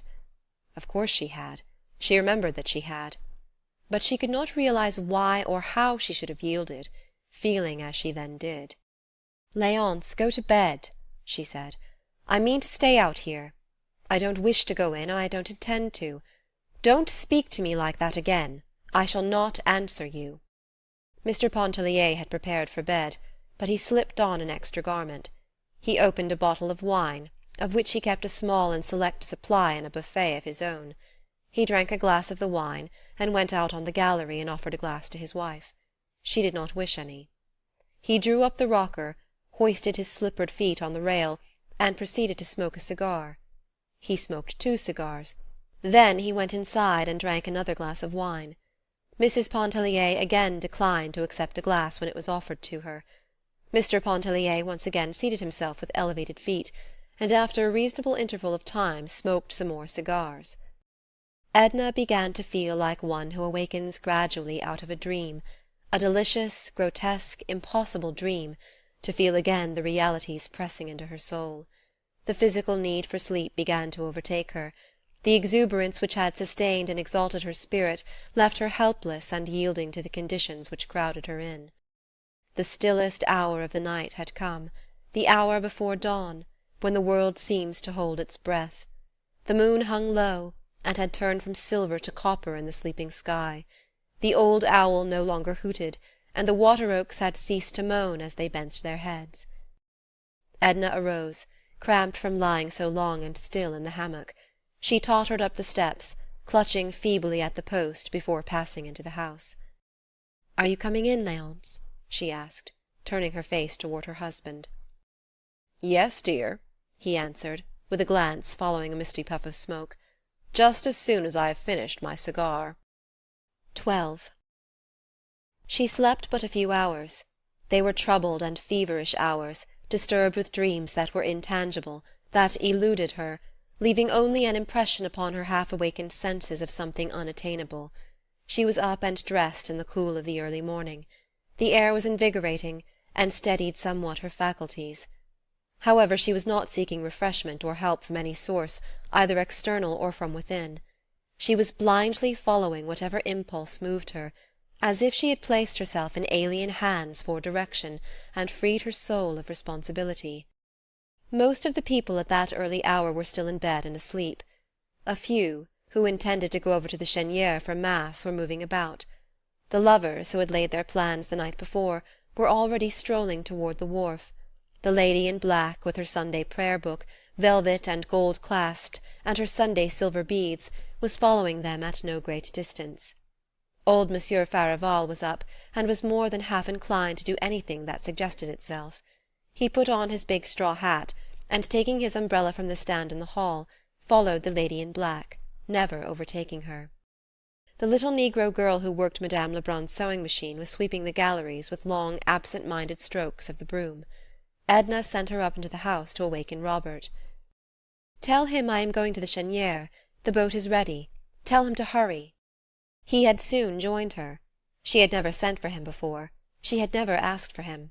She had never seemed to want him before. She did not appear conscious that she had done anything unusual in commanding his presence. He was apparently equally unconscious of anything extraordinary in the situation, but his face was suffused with a quiet glow when he met her. They went together back to the kitchen to drink coffee. There was no time to wait for any nicety of service. They stood outside the window, and the cook passed them their coffee and a roll, which they drank and ate from the window-sill. Edna said it tasted good. She had not thought of coffee, nor of anything. He told her he had often noticed that she lacked forethought. "Wasn't it enough to think of going to the Chênière and waking you up?" she laughed. "Do I have to think of everything? As Léonce says when he's in a bad humour. I don't blame him. He'd never be in a bad humour if it weren't for me." They took a short cut across the sands. At a distance they could see the curious procession moving toward the wharf, the lovers, shoulder to shoulder, creeping, the lady in black, gaining steadily upon them, old Monsieur Farival, losing ground inch by inch, and a young bare-footed Spanish girl, with a red kerchief on her head and a basket on her arm, bringing up the rear. Robert knew the girl, and he talked to her a little in the boat. No one present understood what they said. Her name was Mariquita. She had a round, sly, piquant face, and pretty black eyes. Her hands were small, and she kept them folded over the handle of her basket. Her feet were broad and coarse. She did not strive to hide them. Edna looked at her feet, and noticed the sand and slime between her brown toes. Beaudelet grumbled because Mariquita was there, taking up so much room. In reality, he was annoyed at having old Monsieur Farival, who considered himself the better sailor of the two. But he would not quarrel with so old a man as Monsieur Farival, so he quarrelled with Mariquita. The girl was deprecatory at one moment, appealing to Robert. She was saucy the next, moving her head up and down, making eyes at Robert, and making mouths at Beaudelet. The lovers were all alone. They saw nothing, they heard nothing. The lady in black was counting her beads for the third time. Old Monsieur Farival talked incessantly of what he knew about handling a boat, and of what Beaudelet did not know on the same subject. Edna liked it all. She looked Mariaquita up and down, from her ugly brown toes to her pretty black eyes, and back again. "Why does she look at me like that?" inquired the girl of Robert. "Maybe she thinks you are pretty. Shall I ask her?" "No. Is she your sweetheart?" "She's a married lady, and has 2 children." "Oh, well, Francisco ran away with Silvano's wife, who had 4 children. They took all his money, and one of the children and stole his boat." "Shut up." "Does she understand?" "Oh, hush." "Are those 2 married over there, leaning on each other?" "Of course not," laughed Robert. "Of course not," echoed Mariaquita, with a serious confirmatory bob of the head. The sun was high up and beginning to bite. The swift breeze seemed to Edna to bury the sting of it into the pores of her face and hands. Robert held his umbrella over her. As they went cutting sidewise through the water, the sails bellied taut, with the wind filling and overflowing them. Old Monsieur Farival laughed sardonically at something as he looked at the sails, and Beaudelet swore at the old man under his breath. Sailing across the bay to the Cheniere Caminada, Edna felt as if she were being borne away from some anchorage which had held her fast, whose chains had been loosening, had snapped the night before, when the mystic spirit was abroad, leaving her free to drift whithersoever she chose to set her sails. Robert spoke to her incessantly. He no longer noticed Mariaquita. The girl had shrimps in her bamboo basket. They were covered with Spanish moss. She beat the moss down impatiently, and muttered to herself sullenly. "Let us go to Grande Terre tomorrow," said Robert in a low voice. "What shall we do there?" "Climb up the hill to the old fort, and look at the little wriggling gold snakes, and watch the lizards sun themselves." She gazed away towards Grande Terre, and thought she would like to be alone there with Robert, in the sun, listening to the ocean's roar, and watching the slimy lizards writhe in and out among the ruins of the old fort. "And the next day or the next we can sail to the Bayou Brulow," he went on. "What shall we do there?" "Anything. Cast bait for fish." "No, we'll go back to Grande Terre. Let the fish alone." "We'll go wherever you like," he said. "I'll have Tony come over and help me patch and trim my boat. We shall not need Beaudelet, nor anyone. Are you afraid of the pirogue?" "Oh, no." "Then I'll take you some night in the pirogue when the moon shines. Maybe your Gulf spirit will whisper to you in which of these islands the treasures are hidden, direct you to the very spot, perhaps." "And in a day we should be rich," she laughed. "I'd give it all to you, the pirate gold and every bit of treasure we could dig up. I think you would know how to spend it. Pirate gold isn't a thing to be hoarded or utilized. It is something to squander and throw to the 4 winds, for the fun of seeing the golden specks fly." "We'd share it, and scatter it together," he said. His face flushed. They all went together up to the quaint little Gothic church of Our Lady of Lourdes, gleaming all brown and yellow with paint in the sun's glare. Only Beaudelet remained behind, tinkering at his boat, and Mariaquita walked away with her basket of shrimps, casting a look of childish ill-humour and reproach at Robert from the corner of her eye. 13. A feeling of oppression and drowsiness overcame Edna during the service. Her head began to ache, and the lights on the altar swayed before her eyes. Another time she might have made an effort to regain her composure, but her one thought was to quit the stifling atmosphere of the church and reach the open air. She arose, climbing over Robert's feet with a muttered apology. Old Monsieur Farival, flurried, curious, stood up, but upon seeing that Robert had followed Mrs. Pontellier, he sank back into his seat.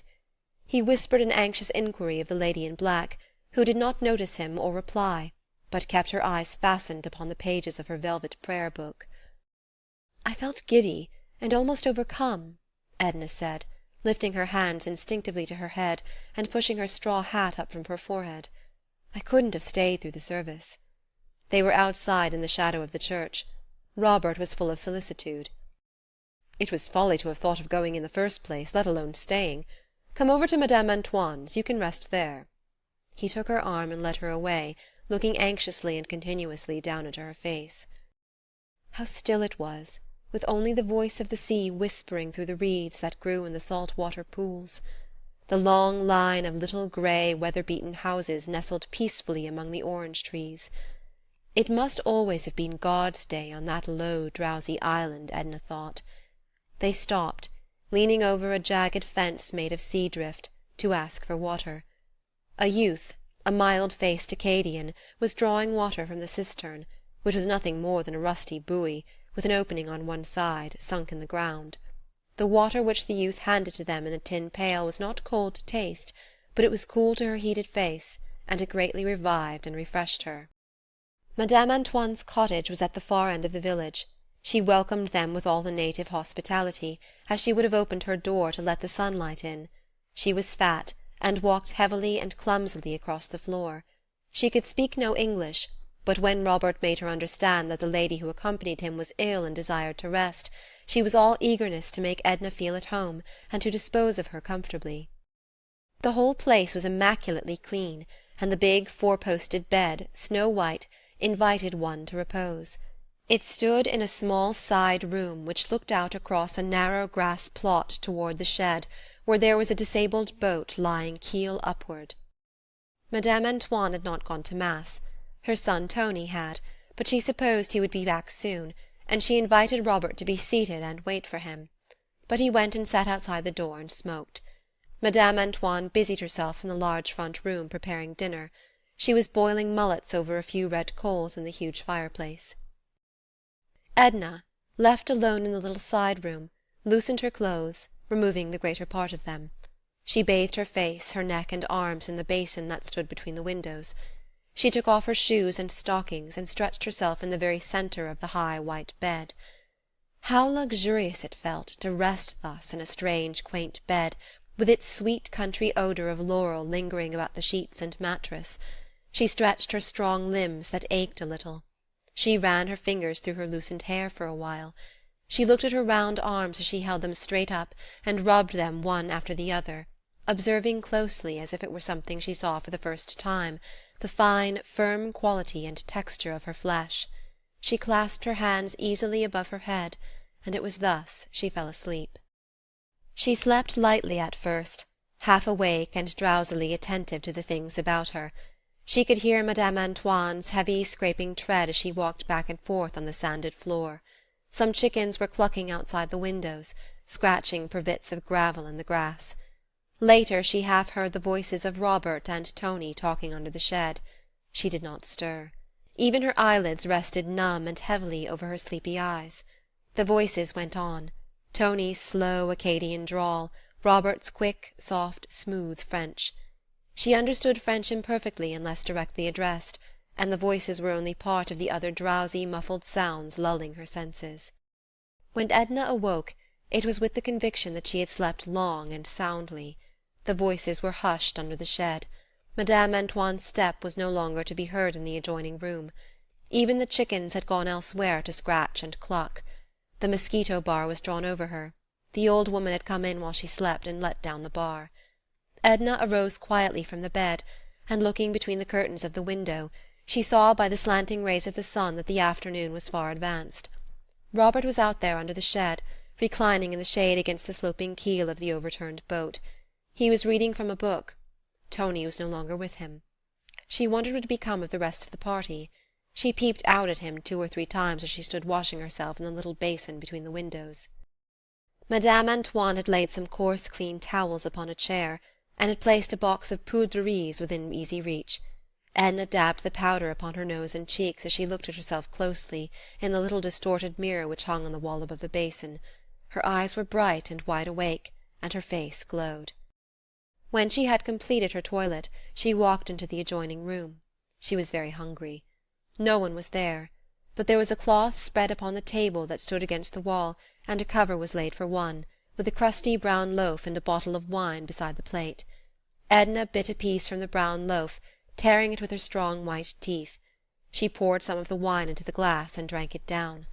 Then she went softly out of doors, and plucking an orange from the low-hanging bough of a tree, threw it at Robert, who did not know she was awake and up. An illumination broke over his whole face when he saw her and joined her under the orange tree. "How many years have I slept?" she inquired. "The whole island seems changed. A new race of beings must have sprung up, leaving only you and me as past relics. How many ages ago did Madame Antoine and Tony die? And when did our people from Grand Isle disappear from the earth?" He familiarly adjusted a ruffle upon her shoulder. "You have slept precisely 100 years. I was left here to guard your slumbers, and for 100 years I have been out under the shed reading a book. The only evil I couldn't prevent was to keep a broiled fowl from drying up." "If it has turned to stone, still will I eat it," said Edna, moving with him into the house. "But really, what has become of Monsieur Farival and the others?" "Gone hours ago. When they found that you were sleeping, they thought it best not to awake you. Anyway, I wouldn't have let them. What was I here for?" "I wonder if Léonce will be uneasy," she speculated as she seated herself at table. "Of course not. He knows you are with me," Robert replied as he busied himself among sundry pans and covered dishes which had been left standing on the hearth. "Where are Madame Antoine and her son?" asked Edna. "Gone to vespers, and to visit some friends, I believe. I am to take you back in Tony's boat whenever you are ready to go." He stirred the smouldering ashes till the broiled fowl began to sizzle afresh. He served her with no mean repast, dripping the coffee anew and sharing it with her. Madame Antoine had cooked little else than the mullets, but while Edna slept Robert had foraged the island. He was childishly gratified to discover her appetite, and to see the relish with which she ate the food which he had procured for her. "Shall we go right away?" she asked, after draining her glass and brushing together the crumbs of the crusty loaf. "The sun isn't as low as it will be in 2 hours," he answered. "The sun will be gone in 2 hours." "Well, let it go. Who cares?" They waited a good while under the orange trees, till Madame Antoine came back, panting, waddling, with 1,000 apologies to explain her absence. Tony did not dare to return. He was shy, and would not willingly face any woman except his mother. It was very pleasant to stay there under the orange trees, while the sun dipped lower and lower, turning the western sky to flaming copper and gold. The shadows lengthened and crept out like stealthy, grotesque monsters across the grass. Edna and Robert both sat upon the ground. That is, he lay upon the ground beside her, occasionally picking at the hem of her muslin gown. Madame Antoine seated her fat body, broad and squat, upon a bench beside the door. She had been talking all the afternoon, and had wound herself up to the story-telling pitch. And what stories she told them! But twice in her life she had left the Chênière Caminada, and then for the briefest span. All her years she had squatted and waddled there upon the island, gathering legends of the Baratarians and the sea. The night came on, with the moon to lighten it. Edna could hear the whispering voices of dead men and the click of muffled gold. When she and Robert stepped into Tony's boat, with the red lateen sail, misty spirit forms were prowling in the shadows and among the reeds, and upon the water were phantom ships, speeding to cover. 14. The youngest boy, Etienne, had been very naughty, Madame Ratignolle said, as she delivered him into the hands of his mother. He had been unwilling to go to bed, and had made a scene, whereupon she had taken charge of him, and pacified him as well as she could. Raoul had been in bed and asleep for 2 hours. The youngster was in his long white nightgown, that kept tripping him up as Madame Ratignolle led him along by the hand. With the other chubby fist he rubbed his eyes, which were heavy with sleep and ill-humour. Edna took him in her arms, and seating herself in the rocker, began to coddle and caress him, calling him all manner of tender names, soothing him to sleep. It was not more than 9 o'clock. No one had yet gone to bed but the children. Léonce had been very uneasy at first, Madame Ratignolle said, and had wanted to start at once for the Chênière. But Monsieur Farival had assured him that his wife was only overcome with sleep and fatigue, that Tony would bring her safely back later in the day, and he had thus been dissuaded from crossing the bay. He had gone over to Klein's, looking up some cotton broker whom he wished to see in regard to securities, exchanges, stocks, bonds, or something of the sort. Madame Ratignolle did not remember what. He said he would not remain away late. She herself was suffering from heat and oppression, she said. She carried a bottle of salts and a large fan. She would not consent to remain with Edna, for Monsieur Ratignolle was alone, and he detested above all things to be left alone. When Etienne had fallen asleep, Edna bore him into the back room, and Robert went and lifted the mosquito bar that she might lay the child comfortably in his bed. The quadroon had vanished. When they emerged from the cottage, Robert bade Edna good night. "Do you know we have been together the whole livelong day, Robert, since early this morning?" she said at parting. "All but the 100 years when you were sleeping. Good night." He pressed her hand and went away in the direction of the beach. He did not join any of the others, but walked alone toward the gulf. Edna stayed outside, awaiting her husband's return. She had no desire to sleep or to retire, nor did she feel like going over to sit with the Ratignolles, or to join Madame Lebrun and a group whose animated voices reached her as they sat in conversation before the house. She let her mind wander back over her stay at Grand-Isle, and she tried to discover wherein this summer had been different from any and every other summer of her life. She could only realize that she herself, her present self, was in some way different from the other self. That she was seeing with different eyes, and making the acquaintance of new conditions in herself that colored and changed her environment, she did not yet suspect. She wondered why Robert had gone away and left her. It did not occur to her to think he might have grown tired of being with her the livelong day. She was not tired, and she felt that he was not. She regretted that he had gone. It was so much more natural to have him stay when he was not absolutely required to leave her. As Edna waited for her husband, she sang low a little song that Robert had sung as they crossed the bay. It began with "Ah, si tu savais," and every verse ended with "si tu savais." Robert's voice was not pretentious. It was musical and true. The voice, the notes, the whole refrain haunted her memory. 15. When Edna entered the dining-room one evening a little late, as was her habit, an unusually animated conversation seemed to be going on. Several persons were talking at once, and Victor's voice was predominating, even over that of his mother. Edna had returned late from her bath, had dressed in some haste, and her face was flushed. Her head, set off by her dainty white gown, suggested a rich, rare blossom. She took her seat at table between old Monsieur Farival and Madame Ratignolle. As she seated herself and was about to begin to eat her soup, which had been served when she entered the room, several persons informed her simultaneously that Robert was going to Mexico. She laid her spoon down and looked about her bewildered. He had been with her, reading to her all the morning, and had never even mentioned such a place as Mexico. She had not seen him during the afternoon. She had heard someone say he was at the house, upstairs with his mother. This she had thought nothing of, though she was surprised when he did not join her later in the afternoon, when she went down to the beach. She looked across at him, where he sat beside Madame Lebrun, who presided. Edna's face was a blank picture of bewilderment, which she never thought of disguising. He lifted his eyebrows with the pretext of a smile as he returned her glance. He looked embarrassed and uneasy. "When is he going?" she asked of everybody in general, as if Robert were not there to answer for himself. "Tonight! This very evening! Did you ever? What possesses him?" were some of the replies she gathered, uttered simultaneously in French and English. "Impossible!" she exclaimed. "How can a person start off from Grand-Isle to Mexico at a moment's notice, as if he were going over to Klein's, or to the wharf, or down to the beach?" "I said all along I was going to Mexico. I've been saying so for years," cried Robert, in an excited and irritable tone, with the air of a man defending himself against a swarm of stinging insects. Madame Lebrun knocked on the table with her knife-handle. "Please let Robert explain why he is going, and why he is going tonight," she called out. "Really, this table is getting to be more and more like Bedlam every day, with everybody talking at once. Sometimes, I hope God will forgive me, but positively sometimes I wish Victor would lose the power of speech."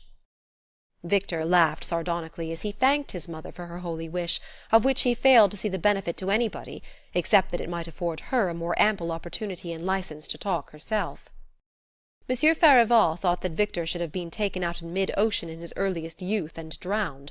Victor thought there would be more logic in thus disposing of old people with an established claim for making themselves universally obnoxious. Madame Lebrun grew a trifle hysterical.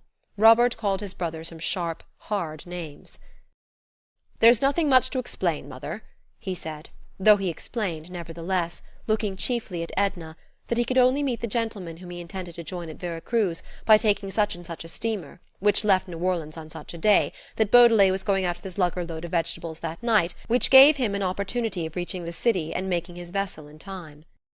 "But when did you make up your mind to do all this?" demanded Monsieur Farival. "This afternoon," returned Robert, with a shade of annoyance. "At what time this afternoon?" persisted the old gentleman, with nagging determination, as if he were cross-questioning a criminal in a court of justice. "At 4 o'clock this afternoon, Monsieur Farival," Robert replied, in a high voice and with a lofty air, which reminded Edna of some gentlemen on the stage. She had forced herself to eat most of her soup, and now she was picking the flaky bits of a court bouillon with her fork. The lovers were profiting by the general conversation on Mexico to speak in whispers of matters which they rightly considered were interesting to no one but themselves. The lady in black had once received a pair of prayer beads of curious workmanship from Mexico, with very special indulgence attached to them, but she had never been able to ascertain whether the indulgence extended outside the Mexican border. Father Fochel of the cathedral had attempted to explain it, but he had not done so to her satisfaction, and she begged that Robert would interest himself and discover, if possible, whether she was entitled to the indulgence accompanying the remarkably curious Mexican prayer beads. Madame Ratignolle hoped that Robert would exercise extreme caution in dealing with the Mexicans, who, she considered, were a treacherous people, unscrupulous and revengeful. She trusted she did them no injustice in thus condemning them as a race. She had known personally but one Mexican, who made and sold excellent tamales, and whom she would have trusted implicitly, so soft-spoken was he. One day he was arrested for stabbing his wife. She never knew whether he had been hanged or not. Victor had grown hilarious, and was attempting to tell an anecdote about a Mexican girl who served chocolate one winter in a restaurant in Dauphine Street. No one would listen to him but old Monsieur Farival, who went into convulsions over the droll story. Edna wondered if they had all gone mad to be talking and clamouring at that rate. She herself could think of nothing to say about Mexico or the Mexicans. "At what time do you leave?" she asked Robert. "At 10, he told her. Beaudelet wants to wait for the moon." "Are you all ready to go?" "Quite ready. I shall only take a hand-bag, and shall pack my trunk in the city." He turned to answer some question put to him by his mother, and Edna, having finished her black coffee, left the table. She went directly to her room. The little cottage was close and stuffy after leaving the outer air. But she did not mind. There appeared to be 100 different things demanding her attention indoors. She began to set the toilet-stand to rights, grumbling at the negligence of the quadroon, who was in the adjoining room putting the children to bed. She gathered together stray garments that were hanging on the backs of chairs, and put each where it belonged in closet or bureau drawer. She changed her gown for a more comfortable and commodious wrapper. She rearranged her hair, combing and brushing it with unusual energy. Then she went in and assisted the quadroon in getting the boys to bed. They were very playful and inclined to talk, to do anything but lie quiet and go to sleep. Edna sent the quadroon away to her supper, and told her she need not return. Then she sat and told the children a story. Instead of soothing, it excited them, and added to their wakefulness. She left them in heated argument, speculating about the conclusion of the tale which their mother promised to finish the following night. The little black girl came in to say that Madame Lebrun would like to have Mrs. Pontellier go and sit with them over at the house till Mr. Robert went away. Edna returned answer that she had already undressed, that she did not feel quite well, but perhaps she would go over to the house later. She started to dress again, and got as far advanced as to remove her peignoir, but changing her mind once more she resumed the peignoir, and went outside and sat down before her door. She was overheated and irritable, and fanned herself energetically for a while. Madame Ratignolle came down to discover what was the matter. "All that noise and confusion at the table must have upset me," replied Edna. "And moreover, I hate shocks and surprises. The idea of Robert starting off in such a ridiculously sudden and dramatic way, as if it were a matter of life and death, never saying a word about it all morning when he was with me." "Yes," agreed Madame Ratignolle. "I think it was showing us all, you especially, very little consideration. It wouldn't have surprised me in any of the others. Those Lebrun are all given to heroics. But I must say I should never have expected such a thing from Robert. Are you not coming down? Come on, dear. It doesn't look friendly." "No," said Edna, a little sullenly. "I can't go to the trouble of dressing again. I don't feel like it." You needn't dress. You look all right. Fasten a belt around your waist. Just look at me." "No," persisted Edna. "But you go on. Madame Lebrun might be offended if we both stayed away." Madame Ratignolle kissed Edna good night, and went away, being in truth rather desirous of joining in the general and animated conversation which was still in progress concerning Mexico and the Mexicans. Somewhat later Robert came up, carrying his hand-bag. "Aren't you feeling well?" he asked. "Oh, well enough. Are you going right away?" He lit a match and looked at his watch. "In 20 minutes," he said.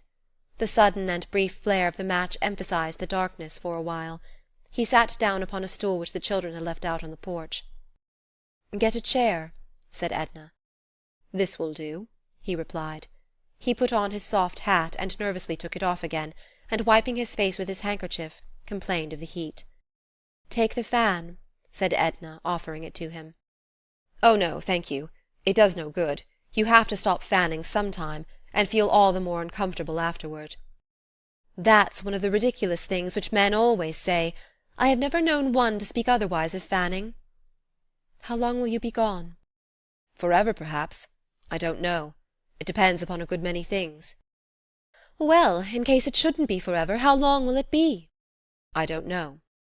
"This seems to me perfectly preposterous and uncalled for. I don't like it. I don't understand your motive for silence and mystery, never saying a word to me about it this morning." He remained silent, not offering to defend himself. He said only, after a moment, "Don't part from me in any ill humour. I never knew you to be out of patience with me before." "I don't want to part in any ill humour," she said. "But can't you understand? I've grown used to seeing you, to having you with me all the time, and your action seems unfriendly, even unkind. You don't even offer an excuse for it. Why, I was planning to be together, thinking of how pleasant it would be to see you in the city next winter." "So was I," he blurted. "Perhaps that's the—" He stood up suddenly and held out his hand. "Good-bye, my dear Mrs. Pontellier. Good-bye. You won't—I hope you won't completely forget me."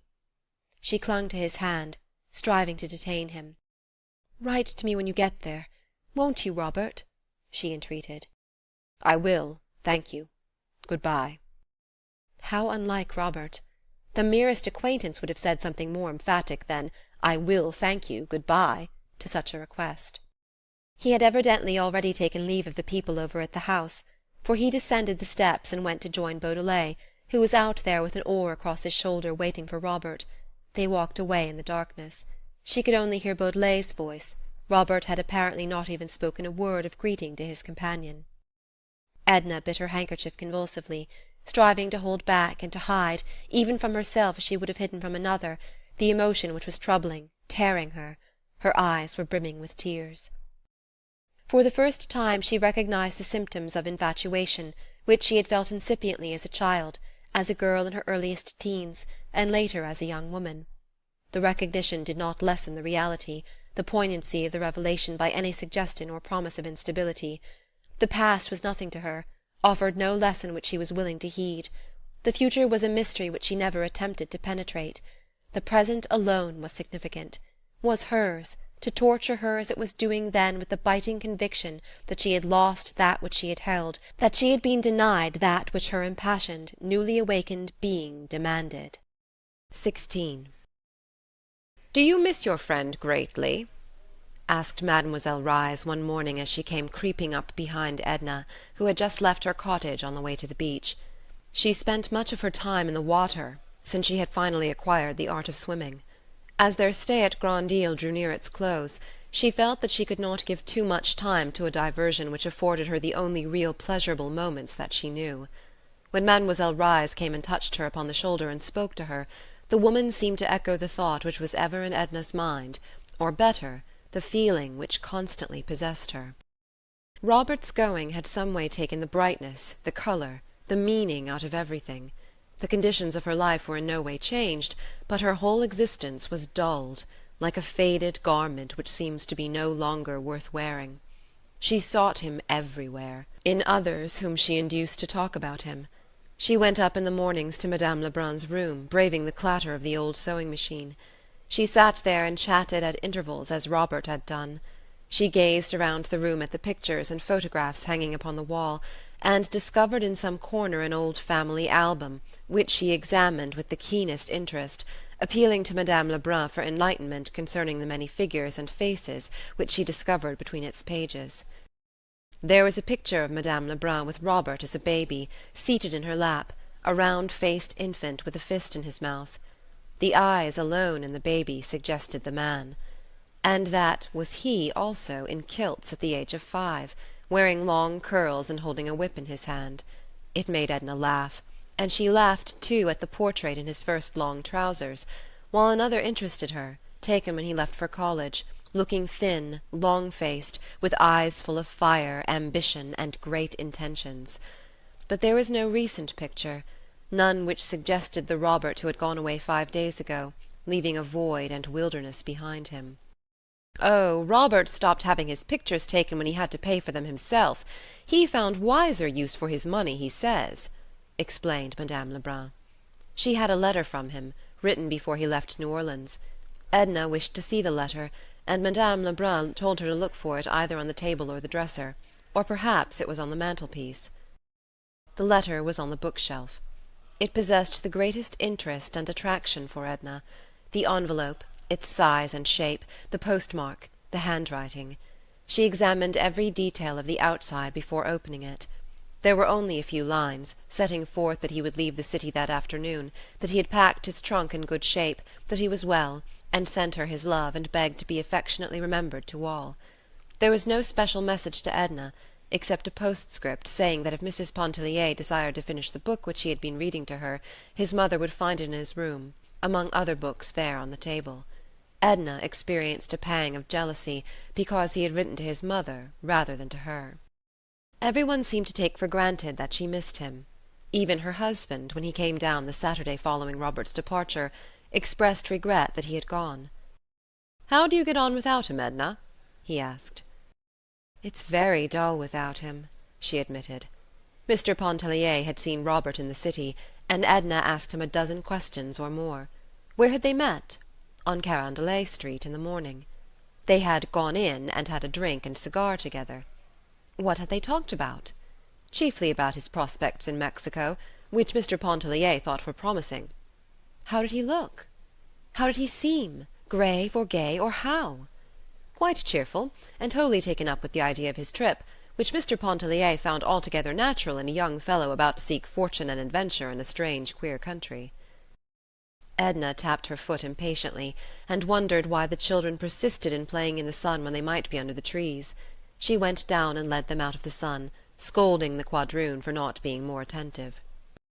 It did not strike her as in the least grotesque that she should be making of Robert the object of conversation, and leading her husband to speak of him. The sentiment which she entertained for Robert in no way resembled that which she felt for her husband, or had ever felt, or ever expected to feel.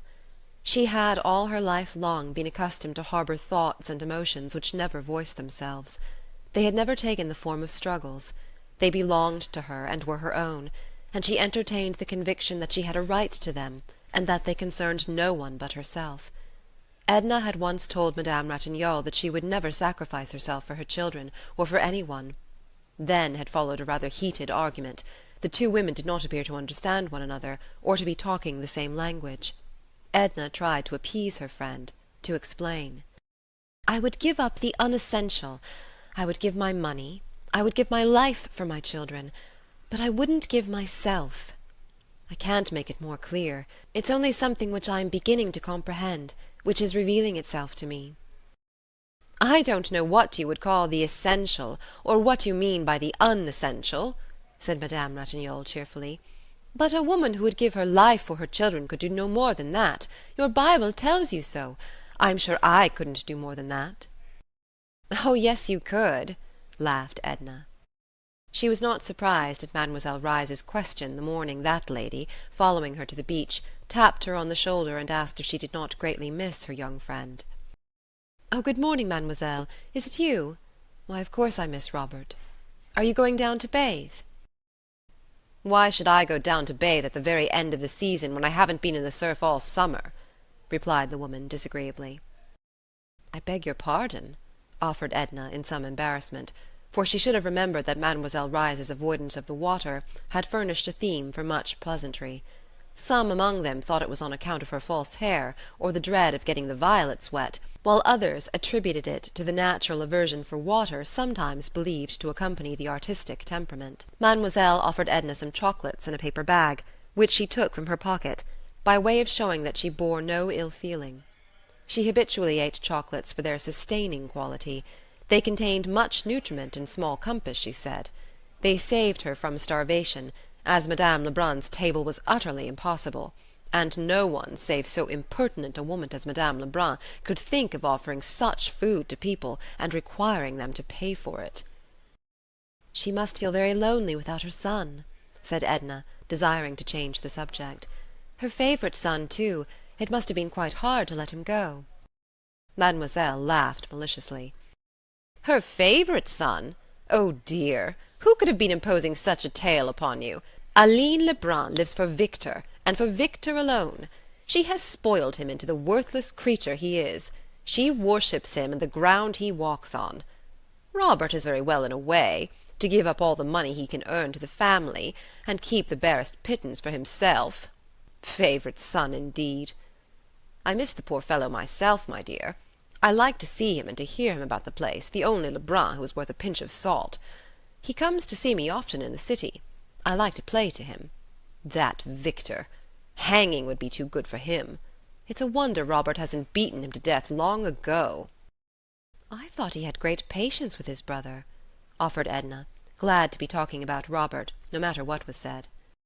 "Oh, he thrashed him well enough a year or two ago," said Mademoiselle. "It was about a Spanish girl, whom Victor considered that he had some sort of claim upon. He met Robert one day talking to the girl, or walking with her, or bathing with her, or carrying her basket, I don't remember what, and he became so insulting and abusive that Robert gave him a thrashing on the spot that has kept him comparatively in order for a good while. It's about time he was getting another." "Was her name Mariaquita?" asked Edna. "Mariaquita. Yes, that was it. Mariaquita. I had forgotten. Oh, she's a sly one, and a bad one, that Mariaquita." Edna looked down at Mademoiselle Reisz, and wondered how she could have listened to her venom so long. For some reason she felt depressed, almost unhappy. She had not intended to go into the water, but she donned her bathing suit and left Mademoiselle alone, seated under the shade of the children's tent.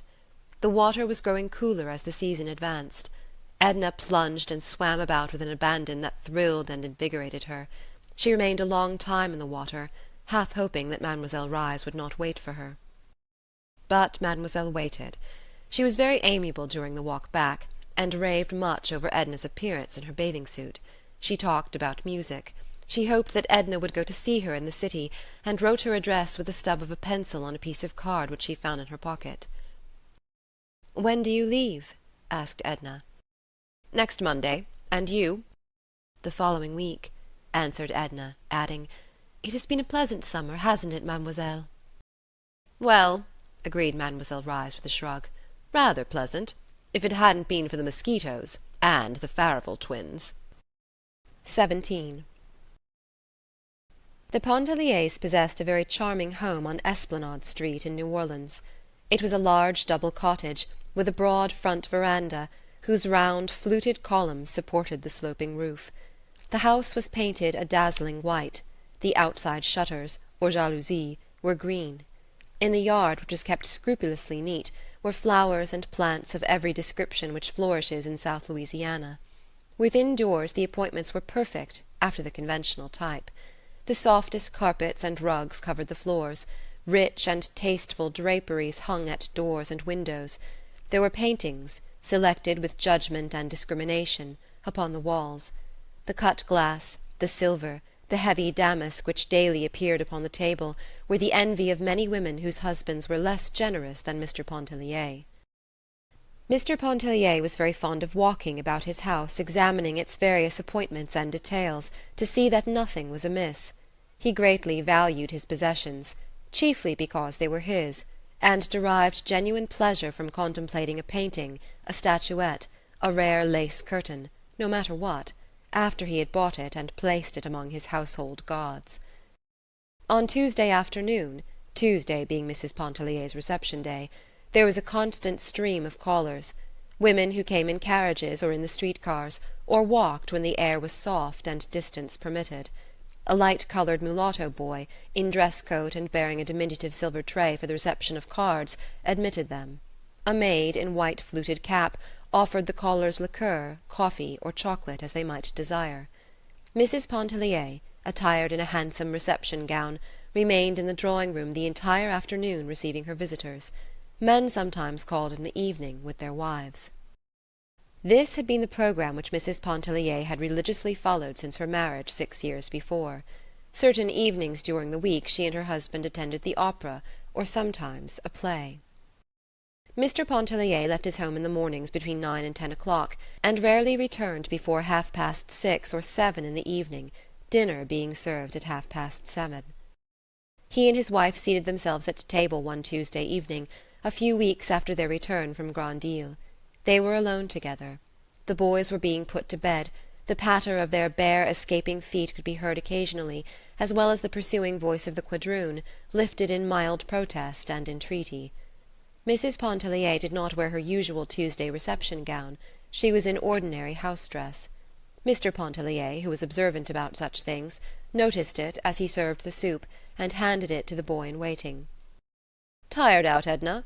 Whom did you have? Many callers?" he asked.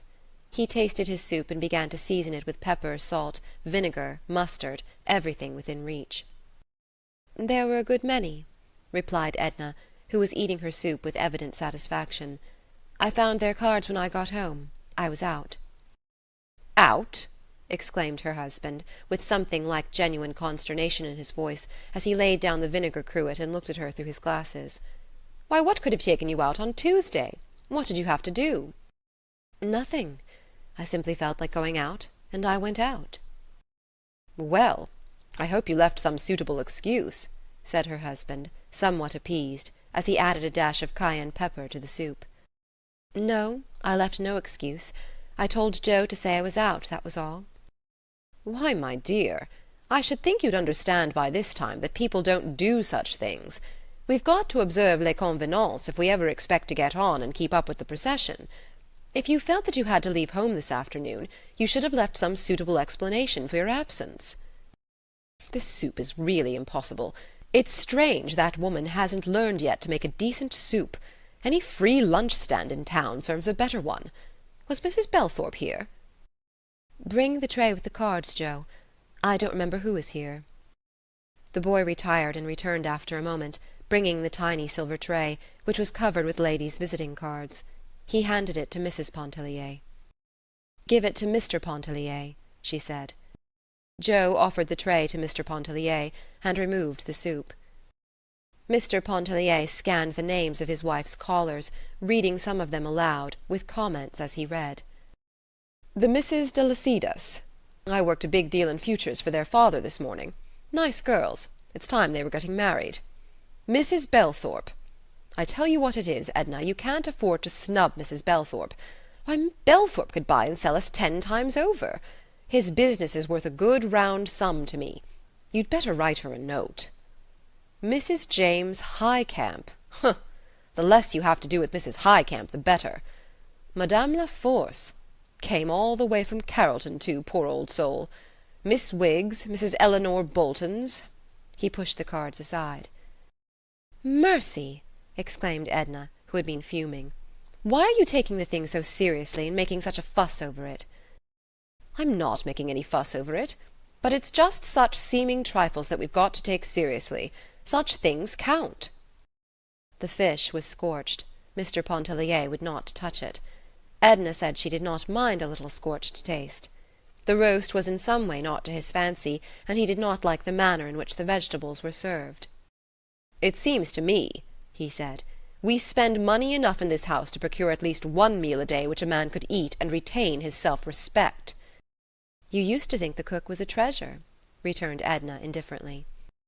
"Perhaps she was when she first came, but cooks are only human. They need looking after, like any other class of persons that you employ. Suppose I didn't look after the clerks in my office, just let them run things their own way. They'd soon make a nice mess of me and my business." "Where are you going?" asked Edna, seeing that her husband arose from the table without having eaten a morsel except a taste of the highly seasoned soup. "I'm going to get my dinner at the club. Good night." He went into the hall, took his hat and stick from the stand, and left the house. She was somewhat familiar with such scenes. They had often made her very unhappy. On a few previous occasions she had been completely deprived of any desire to finish her dinner.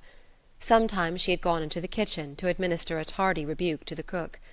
Once she went to her room and studied the cook-book during an entire evening, finally writing out a menu for the week, which left her harassed with a feeling that, after all, she had accomplished no good that was worth the name.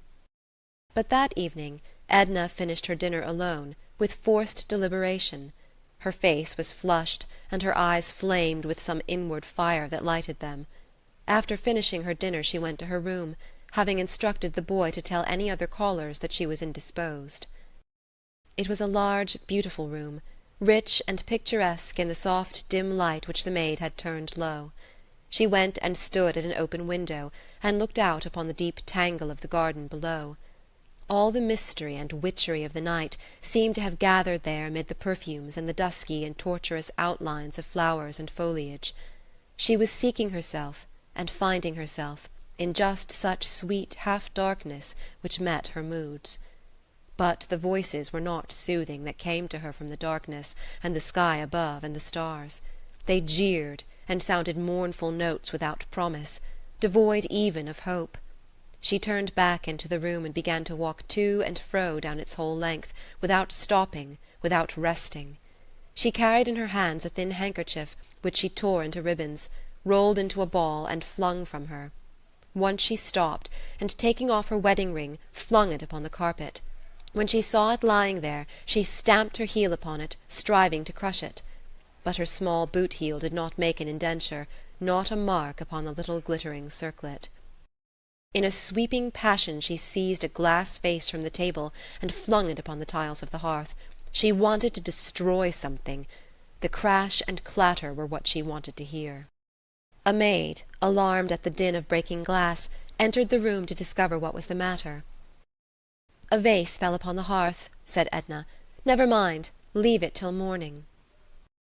"Oh, you might get some of the glass in your feet, ma'am," insisted the young woman, picking up bits of the broken vase that were scattered upon the carpet. "And here's your ring, ma'am, under the chair." Edna held out her hand, and taking the ring, slipped it upon her finger. 18. The following morning Mr. Pontellier, upon leaving for his office, asked Edna if she would not meet him in town in order to look at some new fixtures for the library. "I hardly think we need new fixtures, Léonce. Don't let us get anything new. You are too extravagant. I don't believe you ever think of saving or putting by." "The way to become rich is to make money, my dear Edna, not to save it," he said. He regretted that she did not feel inclined to go with him and select new fixtures. He kissed her good-bye and told her she was not looking well and must take care of herself. She was unusually pale and very quiet. She stood on the front veranda as he quitted the house, and absently picked a few sprays of jessamine that grew on a trellis near by. She inhaled the odour of the blossoms, and thrust them into the bosom of her white morning gown. The boys were dragging along the banquette a small express wagon, which they had filled with blocks and sticks. The quadroon was following them with little quick steps, having assumed a fictitious animation and alacrity for the occasion. A fruit-vendor was crying his wares in the street. Edna looked straight before her with a self-absorbed expression upon her face. She felt no interest in anything about her. The street, the children, the fruit-vendor, the flowers growing there under her eyes, were all part and parcel of an alien world which had suddenly become antagonistic. She went back into the house. She had thought of speaking to the cook concerning her blunders of the previous night, but Mr. Pontellier had saved her that disagreeable mission for which she was so poorly fitted. Mr. Pontellier's arguments were usually convincing with those whom he employed. He left home feeling quite sure that he and Edna would sit down that evening, and possibly a few subsequent evenings, to a dinner deserving of the name. Edna spent an hour or two in looking over some of her old sketches. She could see their shortcomings and defects which were glaring in her eyes. She tried to work a little, but found she was not in the humour. Finally she gathered together a few of the sketches, those which she considered the least discreditable, and she carried them with her when a little later she dressed and left the house. She looked handsome and distinguished in her street gown. The tan of the seashore had left her face, and her forehead was smooth, white, and polished beneath her heavy yellow-brown hair. There were a few freckles on her face, and a small dark mole near the upper lip, and one on the temple, half hidden in her hair. As Edna walked along the street she was thinking of Robert. She was still under the spell of her infatuation. She had tried to forget him, realizing the inutility of remembering. But the thought of him was like an obsession, ever pressing itself upon her. It was not that she dwelt upon details of their acquaintance, or recalled in any special or peculiar way his personality. It was his being, his existence, which dominated her thought, fading sometimes as if it would melt into the mist of the forgotten, reviving again with an intensity which filled her with an incomprehensible longing. Edna was on her way to Madame Ratignolle's. Their intimacy, begun at Grandille, had not declined, and they had seen each other with some frequency since their return to the city. The Ratignolles lived at no great distance from Edna's home, on the corner of a side street, where Monsieur Ratignolle owned and conducted a drug-store, which enjoyed a steady and prosperous trade.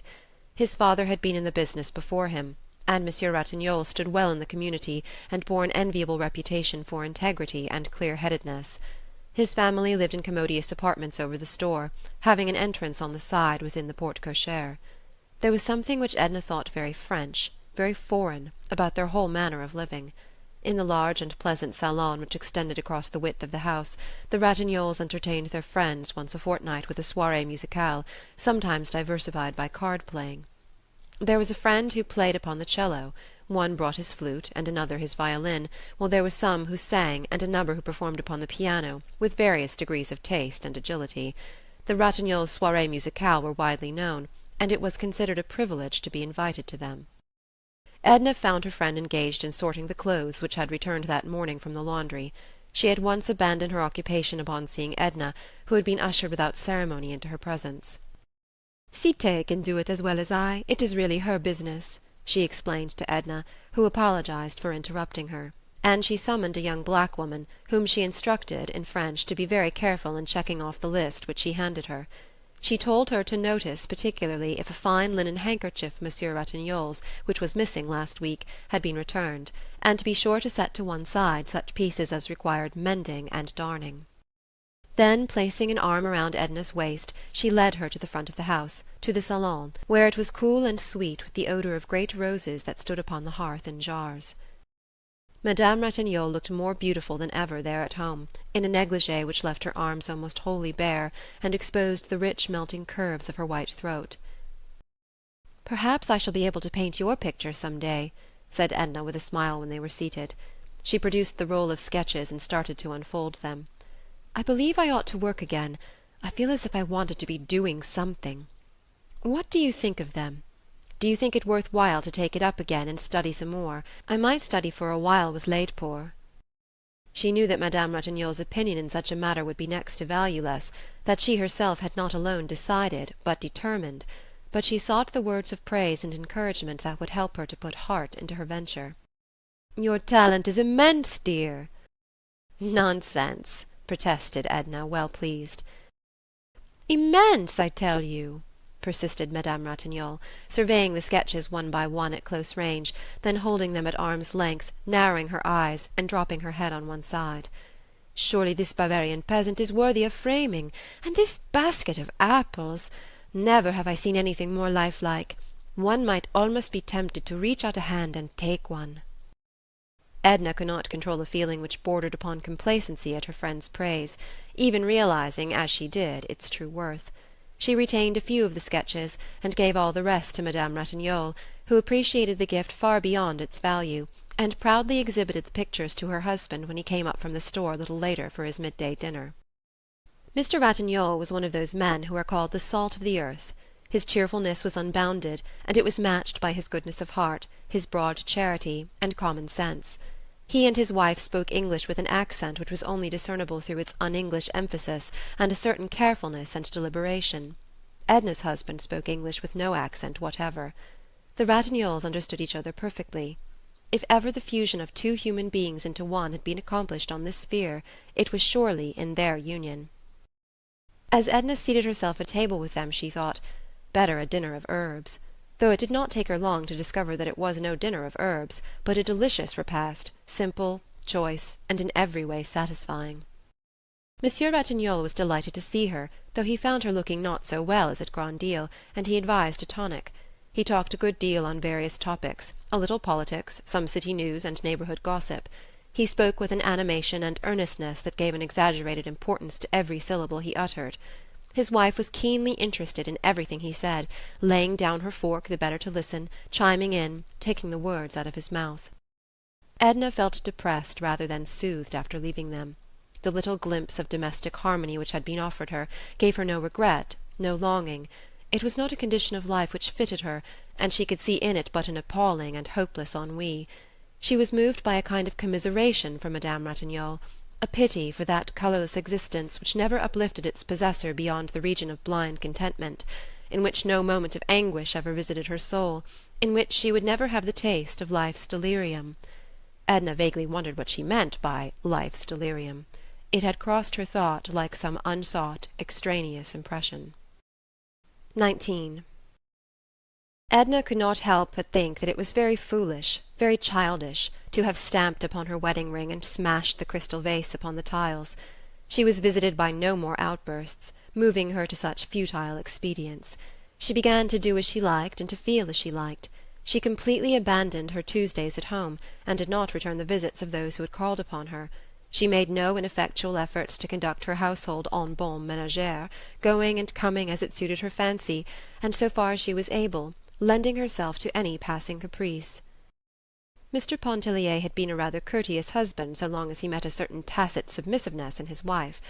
But her new and unexpected line of conduct completely bewildered him. It shocked him. Then her absolute disregard for her duties as a wife angered him. When Mr. Pontellier became rude, Edna grew insolent. She had resolved never to take another step backward. "It seems to me the utmost folly for a woman at the head of a household, and the mother of children, to spend in an atelier days which would be better employed contriving for the comfort of her family." "I feel like painting," answered Edna. "Perhaps I shan't always feel like it." "Then in God's name paint, but don't let the family go to the devil. There's Madame Ratignolle, because she keeps up her music, she doesn't let everything else go to chaos, and she's more of a musician than you are a painter." "She isn't a musician, and I'm not a painter. It isn't on account of painting that I let things go." "On account of what, then?" "Oh, I don't know. Let me alone, you bother me."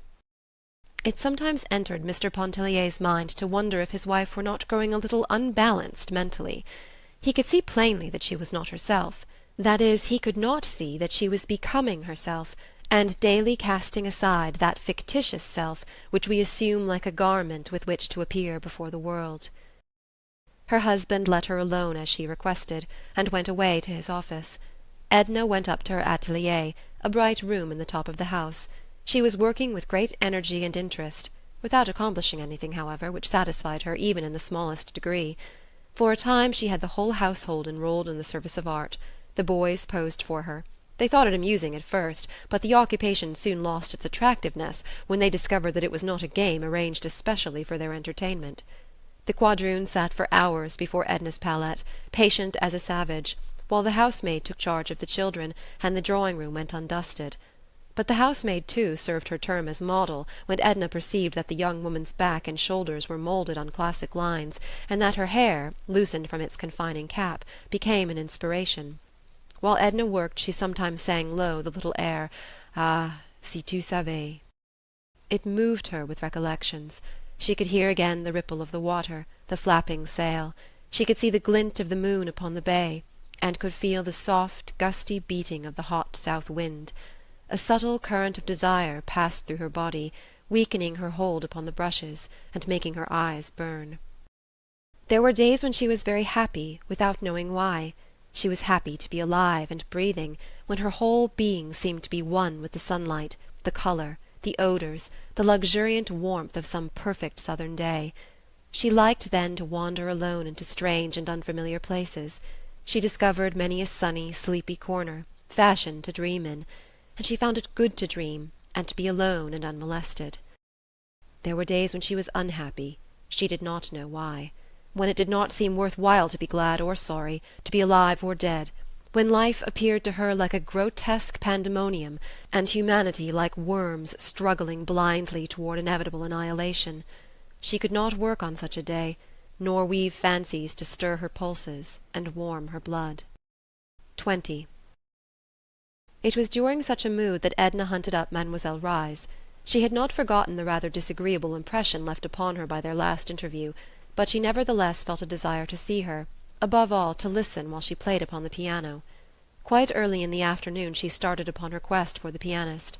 Unfortunately she had mislaid or lost Mademoiselle Reisz's card, and looking up her address in the city directory she found that the woman lived on Bienville Street, some distance away.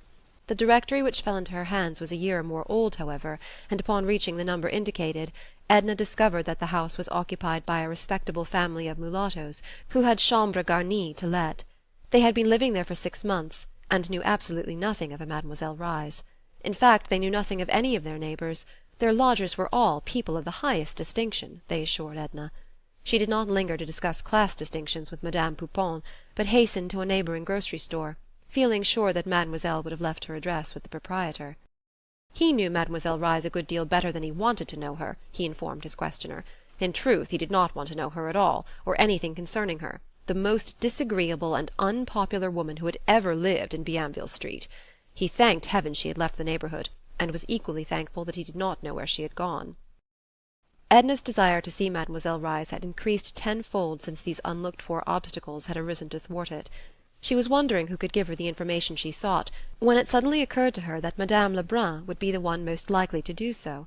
She knew it was useless to ask Madame Ratignolle, who was on the most distant terms with the musician, and preferred to know nothing concerning her. She had once been almost as emphatic in expressing herself upon the subject as the corner grocer. Edna knew that Madame Lebrun had returned to the city, for it was the middle of November, and she also knew where the Lebruns lived, on Chartres Street. Their home from the outside looked like a prison, with iron bars before the door and lower windows. The iron bars were a relic of the old regime, and no one had ever thought of dislodging them. At the side was a high fence enclosing the garden. A gate or door opening upon the street was locked. Edna rang the bell at this side garden gate, and stood upon the banquette, waiting to be admitted. It was Victor who opened the gate for her. A black woman, wiping her hands upon her apron, was close at his heels. Before she saw them, Edna could hear them in altercation, the woman, plainly an anomaly, claiming the right to be allowed to perform her duties, one of which was to answer the bell. Victor was surprised and delighted to see Mrs. Pontellier, and he made no attempt to conceal either his astonishment or his delight. He was a dark-browed, good-looking youngster of 19, greatly resembling his mother, but with 10 times her impetuosity. He instructed the black woman to go at once and inform Madame Lebrun that Mrs. Pontellier desired to see her.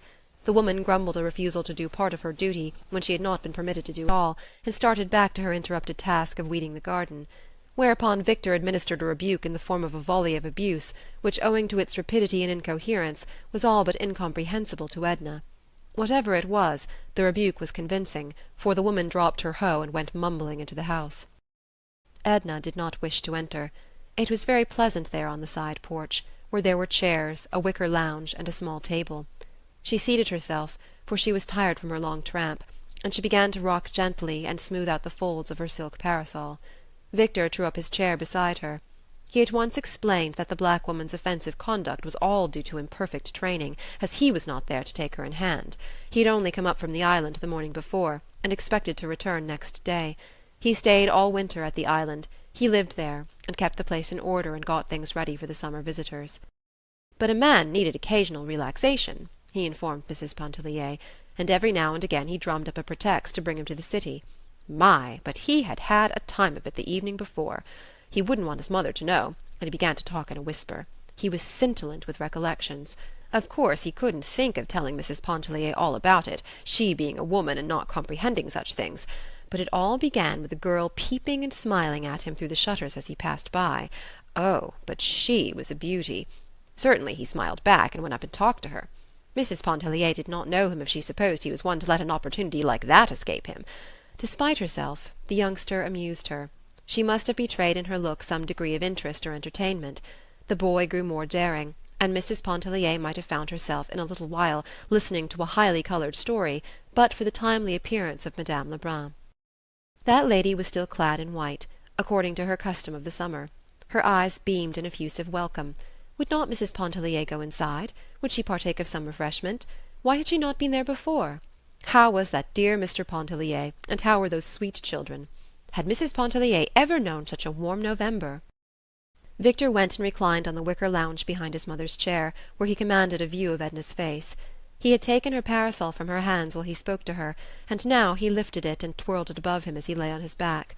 When Madame Lebrun complained that it was so dull coming back to the city, that she saw so few people now, that even Victor, when he came up from the island for a day or two, had so much to occupy him and engage his time, then it was that the youth went into contortions on the lounge, and winked mischievously at Edna.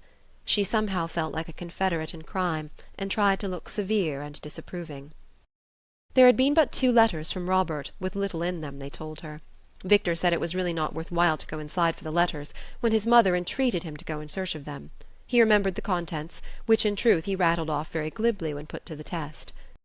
One letter was written from Vera Cruz, and the other from the city of Mexico. He had met Montel, who was doing everything toward his advancement. So far the financial situation was no improvement over the one he had left in New Orleans, but of course the prospects were vastly better. He wrote of the city of Mexico, the buildings, the people and their habits, the conditions of life which he found there. He sent his love to the family. He enclosed a cheque to his mother, and hoped she would affectionately remember him to all his friends. That was about the substance of the 2 letters. Edna felt that if there had been a message for her, she would have received it. The despondent frame of mind in which she had left home began again to overtake her, and she remembered that she had wished to find Mademoiselle Reisz. Madame Lebrun knew where Mademoiselle Reisz lived. She gave Edna the address, regretting that she would not consent to stay and spend the remainder of the afternoon, and pay a visit to Mademoiselle Reisz some other day. The afternoon was already well advanced. Victor escorted her out upon the banquette, lifted her parasol, and held it over her while he walked to the car with her. He entreated her to bear in mind that the disclosures of the afternoon were strictly confidential. She laughed and bantered him a little, remembering too late that she should have been dignified and reserved. "How handsome Mrs. Pontellier looked!" said Madame Lebrun to her son. "Ravishing," he admitted. "The city atmosphere has improved her. Some way she doesn't seem like the same woman." 21. Some people contended that the reason Mademoiselle Reisz always chose apartments up under the roof was to discourage the approach of beggars, pedlars, and callers. There were plenty of windows in her little front room. They were for the most part dingy, but as they were nearly always open it did not make so much difference.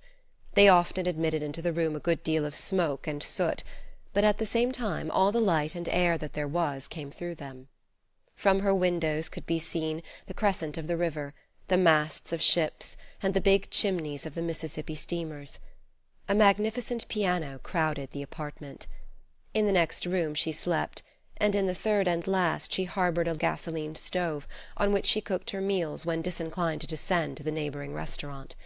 It was there also that she ate, keeping her belongings in a rare old buffet, dingy and battered from 100 years of use. When Edna knocked at Mademoiselle Reisz's front-room door, and entered, she discovered that person standing beside the window, engaged in mending or patching an old prunella gaiter. The little musician laughed all over when she saw Edna. Her laugh consisted of a contortion of the face and all the muscles of the body. She seemed strikingly homely, standing there in the afternoon light. She still wore the shabby lace and the artificial bunch of violets on the side of her head. "So you remembered me at last," said Mademoiselle. "I had said to myself, 'Ah, bah, she will never come.'" "Did you want me to come?" asked Edna with a smile. "I had not thought much about it," answered Mademoiselle. The 2 had seated themselves on a little bumpy sofa which stood against the wall. "I am glad, however, that you came. I have the water boiling back there, and was just about to make some coffee. You will drink a cup with me. And how is la belle dame?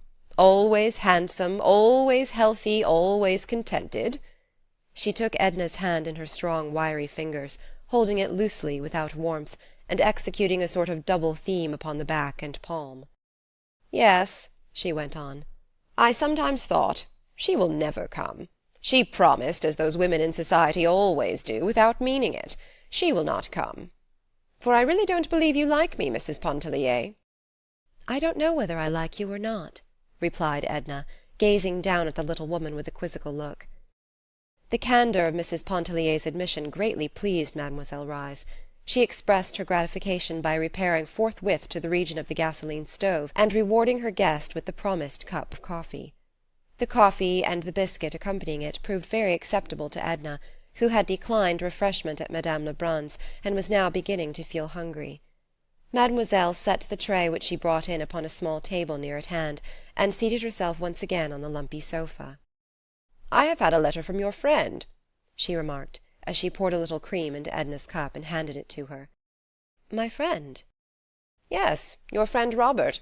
He wrote to me from the City of Mexico." "Wrote to you?" repeated Edna in amazement, stirring her coffee absently. "Yes, to me. Why not? Don't stir all the warmth out of your coffee. Drink it. Though the letter might as well have been sent to you. It was nothing but Mrs. Pontellier from beginning to end." "Let me see it," requested the young woman entreatingly. "No. A letter concerns no one but the person who writes it and the one to whom it is written." "Haven't you just said it concerned me from beginning to end?" "It was written about you, not to you. Have you seen Mrs. Pontellier? How is she looking? He asks. As Mrs. Pontellier says, or as Mrs. Pontellier once said, if Mrs. Pontellier should call upon you, play for her that impromptu of Chopin's, my favourite. I heard it here a day or two ago, but not as you play it. I should like to know how it affects her. And so on, as if he supposed we were constantly in each other's society. "Let me see the letter." "Oh, no." "Have you answered it?" "No." "Let me see the letter." "No, and again no." "Then play the impromptu for me." "It is growing late. What time do you have to be home?" "Time doesn't concern me. Your question seems a little rude. Play the impromptu." "But you have told me nothing of yourself. What are you doing?" "Painting," laughed Edna. "I am becoming an artist. Think of it." "Ah, an artist! You have pretensions, madame." "Why pretensions? Do you think I could not become an artist?" "I do not know you well enough to say. I do not know your talent or your temperament. To be an artist includes much. One must possess many gifts, absolute gifts, which have not been acquired by one's own effort. And moreover, to succeed, the artist must possess the courageous soul." "What do you mean by the courageous soul?" "Courageous, ma foi! The brave soul, the soul that dares and defies." "Show me the letter, and play for me the impromptu. You see that I have persistence. Does that quality count for anything in art?" "It counts with a foolish old woman whom you have captivated," replied Mademoiselle with her wriggling laugh. The letter was right there at hand in the drawer of the little table upon which Edna had just placed her coffee cup. Mademoiselle opened the drawer and drew forth the letter, the topmost one. She placed it in Edna's hands, and without further comment arose and went to the piano. Mademoiselle played a soft interlude. It was an improvisation. She sat low at the instrument, and the lines of her body settled into ungraceful curves and angles that gave it an appearance of deformity. Gradually and imperceptibly the interlude melted into the soft opening minor chords of the Chopin impromptu. Edna did not know when the impromptu began or ended. She sat in the sofa corner, reading Robert's letter by the fading light. Mademoiselle had glided from the Chopin into the quivering love notes of his old song, and back again to the impromptu, with its soulful and poignant longing. The shadows deepened in the little room. The music grew strange and fantastic, turbulent, insistent, plaintive, and soft with entreaty. The shadows grew deeper. The music filled the room. It floated out upon the night, over the housetops, the crescent of the river, losing itself in the silence of the upper air. Edna was sobbing, just as she had wept one midnight at Grand Isle when strange new voices awoke in her. She rose in some agitation to take her departure. "May I come again, mademoiselle?" she asked at the threshold. "Come whenever you feel like it. Be careful, the stairs and landings are dark. Don't stumble." Mademoiselle re-entered and lit a candle. Robert's letter was on the floor. She stooped and picked it up. It was crumpled and damp with tears. Mademoiselle smoothed the letter out, restored it to the envelope, and replaced it in the table drawer. 22. One morning on his way into town Mr. Pontellier stopped at the house of his old friend and family physician, Dr. Mandelet. The doctor was a semi-retired physician, resting, as the saying is, upon his laurels. He bore a reputation for wisdom rather than skill, leaving the active practice of medicine to his assistants and younger contemporaries, and was much sought for in matters of consultation. A few families, united to him by bonds of friendship, he still attended when they required the services of a physician. The Pontelliers were among these. Mr. Pontellier found the doctor reading at the open window of his study. His house stood rather far back from the street, in the centre of a delightful garden, so that it was quiet and peaceful at the old gentleman's study window. He was a great reader. He stared up disapprovingly over his eye-glasses as Mr. Pontellier entered, wondering who had the temerity to disturb him at that hour of the morning. "Ah, Pontellier! Not sick, I hope? Come and have a seat. What news do you bring this morning?" He was quite portly, with a profusion of grey hair and small blue eyes, which age had robbed of much of their brightness, but none of their penetration. "Oh, I'm never sick, doctor. You know that I come of tough fibre, of that old Creole race of Pontelliers that dry up and finally blow away. I came to consult... no, not precisely to consult, to talk to you about Edna. I don't know what ails her." "Madame Pontellier not well?" marvelled the doctor. "Why, I saw her, I think it was a week ago, walking along Canal Street, the picture of health, it seemed to me." "Yes, she seems quite well," said Mr. Pontellier, leaning forward and whirling his stick between his two hands.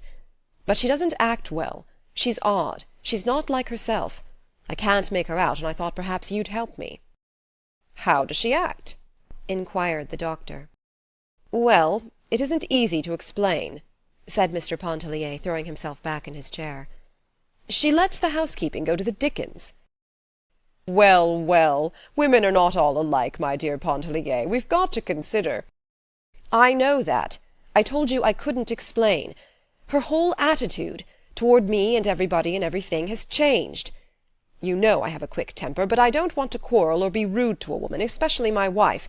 Yet I'm driven to it, and feel like 10,000 devils after I've made a fool of myself. She's making it devilishly uncomfortable for me," he went on nervously. "She's got some sort of notion in her head concerning the eternal rights of women, and, you understand, we meet in the morning at the breakfast table." The old gentleman lifted his shaggy eyebrows, protruded his thick nether lip, and tapped the arms of his chair with his cushioned fingertips. "What have you been doing to her, Pontellier?" "Doing? Parbleu!" "Has she," asked the doctor with a smile, "has she been associating of late with a circle of pseudo-intellectual women, super-spiritual superior beings? My wife has been telling me about them." "That's the trouble," broke in Mr. Pontellier. "She hasn't been associating with anyone. She has abandoned her Tuesdays at home, has thrown over all her acquaintances, and goes tramping about by herself, moping in the street-cars, getting in after dark. I tell you she's peculiar. I don't like it. I feel a little worried over it." This was a new aspect for the doctor. "Nothing hereditary?" he asked seriously. "Nothing peculiar about her family antecedents, is there?" "Oh, no, indeed. She comes of sound old Presbyterian Kentucky stock. The old gentleman, her father, I have heard, used to atone for his weekday sins with his Sunday devotions. I know for a fact that his racehorses literally ran away with the prettiest bit of Kentucky farming land I ever laid eyes upon. Margaret, you know Margaret, she has all the Presbyterianism undiluted, and the youngest is something of a vixen. By the way, she gets married in a couple of weeks from now." "Send your wife up to the wedding," exclaimed the doctor, foreseeing a happy solution. "Let her stay among her own people for a while. It will do her good." "That's what I want her to do. She won't go to the marriage. She says a wedding is one of the most lamentable spectacles on earth. Nice thing for a woman to say to her husband!" exclaimed Mr. Pontellier, fuming anew at the recollection. "Pontellier," said the doctor after a moment's reflection, "let your wife alone for a while. Don't bother her, and don't let her bother you. Woman, my dear friend, is a very peculiar and delicate organism. A sensitive and highly organized woman, such as I know Mrs. Pontellier to be, is especially peculiar. It would require an inspired psychologist to deal successfully with them. And when ordinary fellows like you and me attempt to cope with their idiosyncrasies, the result is bungling. Most women are moody and whimsical. This is some passing whim of your wife, due to some cause or causes which you and I needn't try to fathom. But it will happily pass over, especially if you let her alone. Send her around to see me." "Oh, I couldn't do that. There'd be no reason for it," objected Mr. Pontellier. "Then I'll go around to see her," said the doctor. "I'll drop in to dinner some evening en bonne amie." "Do, by all means," urged Mr. Pontellier. "What evening will you come? Say Thursday. Will you come Thursday?" he asked, rising to take his leave. "Very well, Thursday. My wife may possibly have some engagement for me Thursday. In case she has, I shall let you know. Otherwise, you may expect me." Mr. Pontellier turned before leaving to say, "I am going to New York on business very soon. I have a big scheme on hand, and want to be on the field proper to pull the ropes and handle the ribbons. Will let you in on the inside if you say so, doctor." He laughed. "No, I thank you, my dear sir," returned the doctor. "I leave such ventures to you younger men with the fever of life still in your blood. What I wanted to say," continued Mr. Pontellier with his hand on the knob, "I may have to be absent a good while. Would you advise me to take Edna along?" "By all means, if she wishes to. If not, leave her here. Don't contradict her. The mood will pass, I assure you. It may take a month, 2, 3 months, possibly longer, but it will pass. Have patience. Well, good-bye. À jeudi," said Mr. Pontellier as he let himself out. The doctor would have liked during the course of conversation to ask, "Is there any man in the case?" But he knew his Creole too well to make such a blunder as that. He did not resume his book immediately, but sat for a while meditatively looking out into the garden. 23. Edna's father was in the city, and had been with them several days. She was not very warmly or deeply attached to him, but they had certain tastes in common, and when together they were companionable. His coming was in the nature of a welcome disturbance. It seemed to furnish a new direction for her emotions. He had come to purchase a wedding gift for his daughter Janet, and an outfit for himself in which he might make a creditable appearance at her marriage. Mr. Pontellier had selected the bridal gift, as everyone immediately concerned with him always deferred to his taste in such matters. And his suggestions on the question of dress, which too often assumes the nature of a problem, were of inestimable value to his father-in-law. But for the past few days the old gentleman had been upon Edna's hands, and in his society she was becoming acquainted with a new set of sensations. He had been a colonel in the Confederate army, and still maintained, with the title, the military bearing which had always accompanied it. His hair and moustache were white and silky, emphasizing the rugged bronze of his face. He was tall and thin, and wore his coats padded, which gave a fictitious breadth and depth to his shoulders and chest. Edna and her father looked very distinguished together, and excited a good deal of notice during their perambulations. Upon his arrival she began by introducing him to her atelier and making a sketch of him. He took the whole matter very seriously. If her talent had been tenfold greater than it was, it would not have surprised him, convinced as he was that he had bequeathed to all of his daughters the germs of a masterful capability, which only depended upon their own efforts to be directed towards successful achievement. Before her pencil he sat rigid and unflinching, as he had faced the cannon's mouth in days gone by. He resented the intrusion of the children, who gaped with wondering eyes at him, sitting so stiff up there in their mother's bright atelier. When they drew near he motioned them away with an expressive action of the foot, loath to disturb the fixed lines of his countenance, his arms, or his rigid shoulders.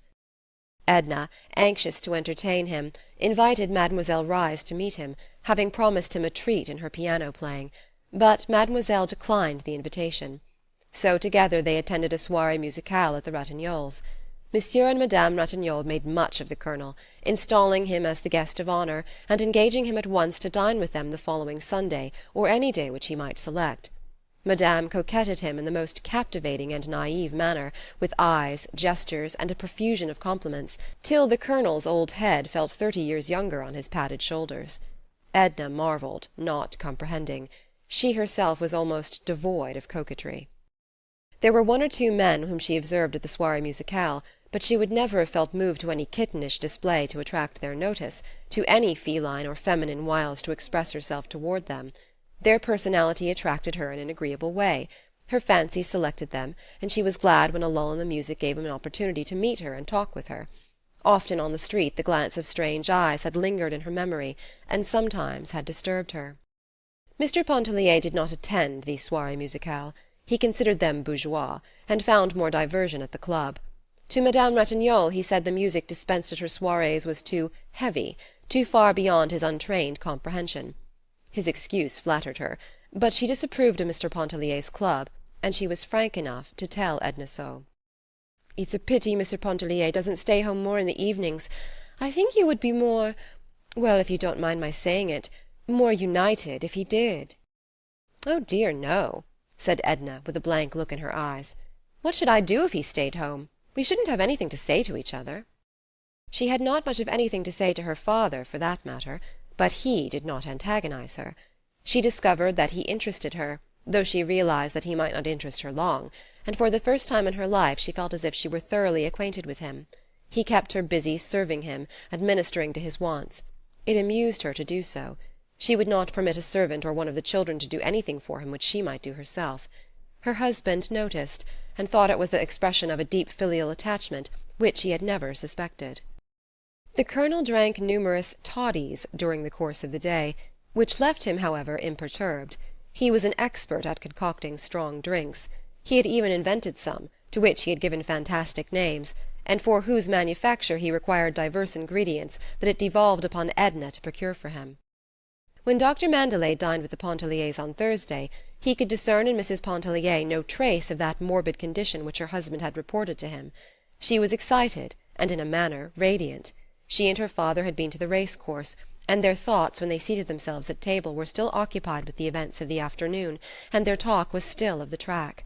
The doctor had not kept pace with turf affairs.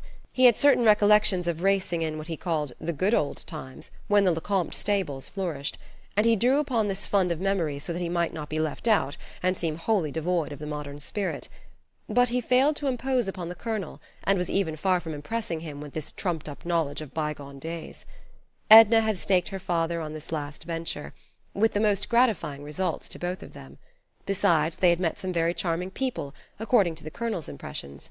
Mrs. Mortimer Merriman and Mrs. James Highcamp, who were there with Alcée Arobin, had joined them and had enlivened the hours in a fashion that warmed him to think of. Mr. Pontellier himself had no particular leaning towards horse-racing, and was even rather inclined to discourage it as a pastime, especially when he considered the fate of that blue-grass farm in Kentucky. He endeavoured in a general way to express a particular disapproval, and only succeeded in arousing the ire and opposition of his father-in-law. A pretty dispute followed, in which Edna warmly espoused her father's cause, and the doctor remained neutral. He observed his hostess attentively from under his shaggy brows, and noted a subtle change which had transformed her from the listless woman he had known into a being who, for the moment, seemed palpitant with the forces of life. Her speech was warm and energetic. There was no repression in her glance or gesture. She reminded him of some beautiful, sleek animal waking up in the sun. The dinner was excellent. The claret was warm and the champagne was cold, and under their beneficent influence the threatened unpleasantness melted and vanished with the fumes of the wine.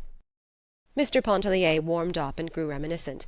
He told some amusing plantation experiences, recollections of old Iberville in his youth, when he hunted possum in company with some friendly darky, thrashed the pecan trees, shot the gros bec, and roamed the woods and fields in mischievous idleness. The Colonel, with little sense of humour and of the fitness of things, related a sombre episode of those dark and bitter days in which he had acted a conspicuous part and always formed a central figure. Nor was the doctor happier in his selection when he told the old, ever new, and curious story of the waning of a woman's love, seeking strange new channels, only to return to its legitimate source after days of fierce unrest. It was one of the many little human documents which had been unfolded to him during his long career as a physician. The story did not seem especially to impress Edna. She had one of her own to tell, of a woman who paddled away with her lover one night in a pirogue, and never came back. They were lost amid the Baratarian Islands, and no one ever heard of them or found trace of them from that day to this. It was a pure invention. She said that Madame Antoine had related it to her. That also was an invention. Perhaps it was a dream she had had. but every glowing word seemed real to those who listened. They could feel the hot breath of the southern night. They could hear the long sweep of the pirogue through the glistening moonlit water, the beating of birds' wings, rising startled from among the reeds in the salt-water pools. They could see the faces of the lovers, pale, close together, wrapped in oblivious forgetfulness, drifting into the unknown. The champagne was cold, and its subtle fumes played fantastic tricks with Edna's memory that night. Outside, away from the glow of the fire and the soft lamplight, the night was chill and murky. The doctor doubled his old-fashioned cloak across his breast as he strode home through the darkness. He knew his fellow creatures better than most men, knew that inner life which so seldom unfolds itself to unanointed eyes. He was sorry he had accepted Pontellier's invitation. He was growing old, and beginning to need rest and an imperturbed spirit. He did not want the secrets of other lives thrust upon him. "I hope it isn't Arobin," he muttered to himself as he walked. "I hope to heaven it isn't Alcée Arobin." 24. Edna and her father had a warm and almost violent dispute upon the subject of her refusal to attend her sister's wedding. Mr. Pontellier declined to interfere, to interpose either his influence or his authority. He was following Dr. Mandelet's advice, and letting her do as she liked. The Colonel reproached his daughter for her lack of filial kindness and respect, her want of sisterly affection and womanly consideration. His arguments were laboured and unconvincing. He doubted if Janet would accept any excuse, forgetting that Edna had offered none. He doubted if Janet would ever speak to her again, and he was sure Margaret would not.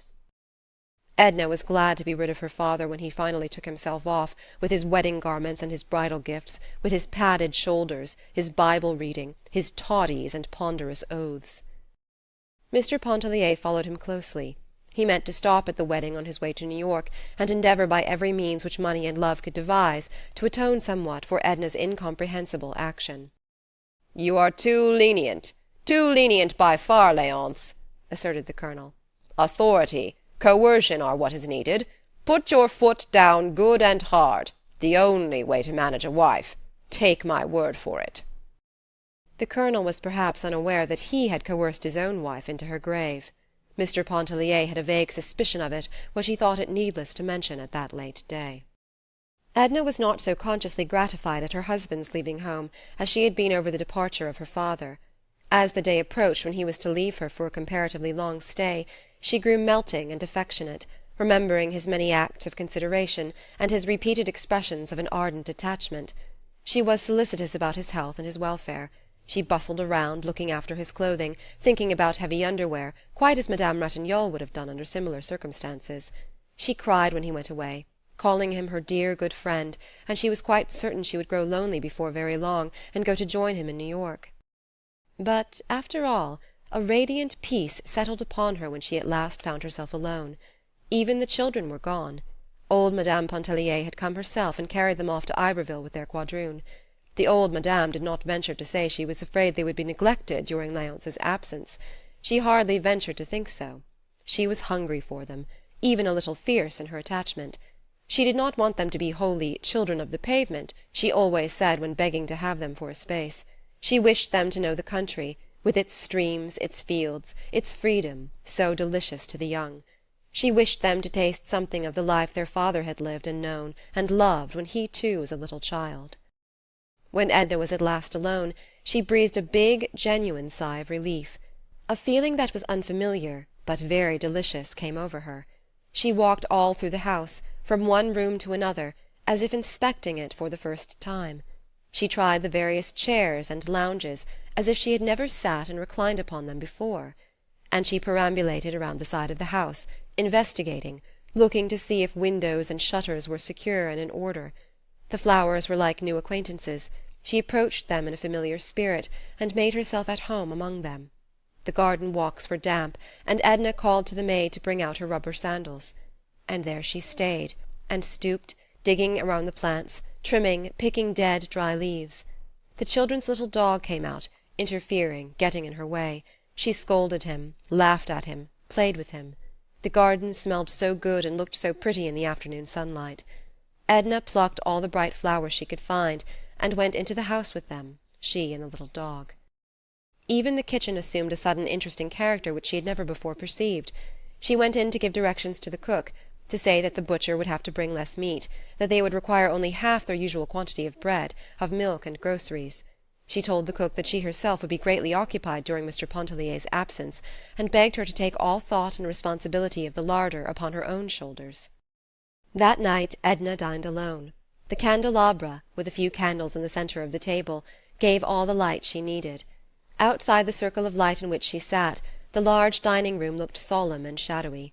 The cook, placed upon her mettle, served a delicious repast, a luscious tenderloin broiled à point. The wine tasted good, the marron glacé seemed to be just what she wanted. It was so pleasant, too, to dine in a comfortable peignoir. She thought a little sentimentally about Léonce and the children, and wondered what they were doing. As she gave a dainty scrap or two to the doggie, she talked intimately to him about Etienne and Raoul. He was beside himself with astonishment and delight over these companionable advances, and showed his appreciation by his little quick snappy barks and a lively agitation. Then Edna sat in the library after dinner, and read Emerson until she grew sleepy.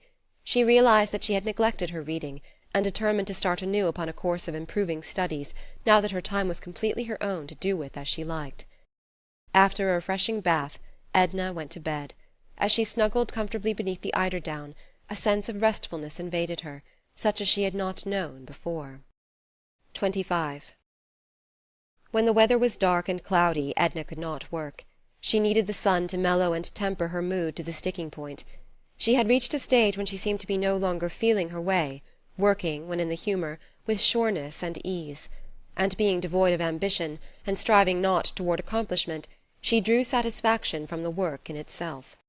On rainy or melancholy days Edna went out and sought the society of the friends she had made at Grand Isle, or else she stayed indoors and nursed a mood with which she was becoming too familiar for her own comfort and peace of mind. It was not despair, but it seemed to her as if her life were passing by, leaving its promise broken and unfulfilled. Yet there were other days when she listened, was led on and deceived by fresh promises which her youth held out to her. She went again to the races, and again. Alcée Arobin and Mrs. Highcamp called for her one bright afternoon in Arobin's drag. Mrs. Highcamp was a worldly but unaffected, intelligent, slim, tall blonde woman in the 40s, with an indifferent manner and blue eyes that stared. She had a daughter who served her as a pretext for cultivating the society of young men of fashion.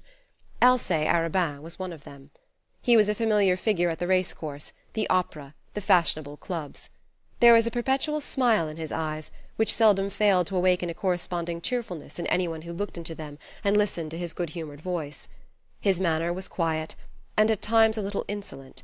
He possessed a good figure, a pleasing face, not overburdened with depth of thought or feeling, and his dress was that of the conventional man of fashion. He admired Edna extravagantly after meeting her at the races with her father.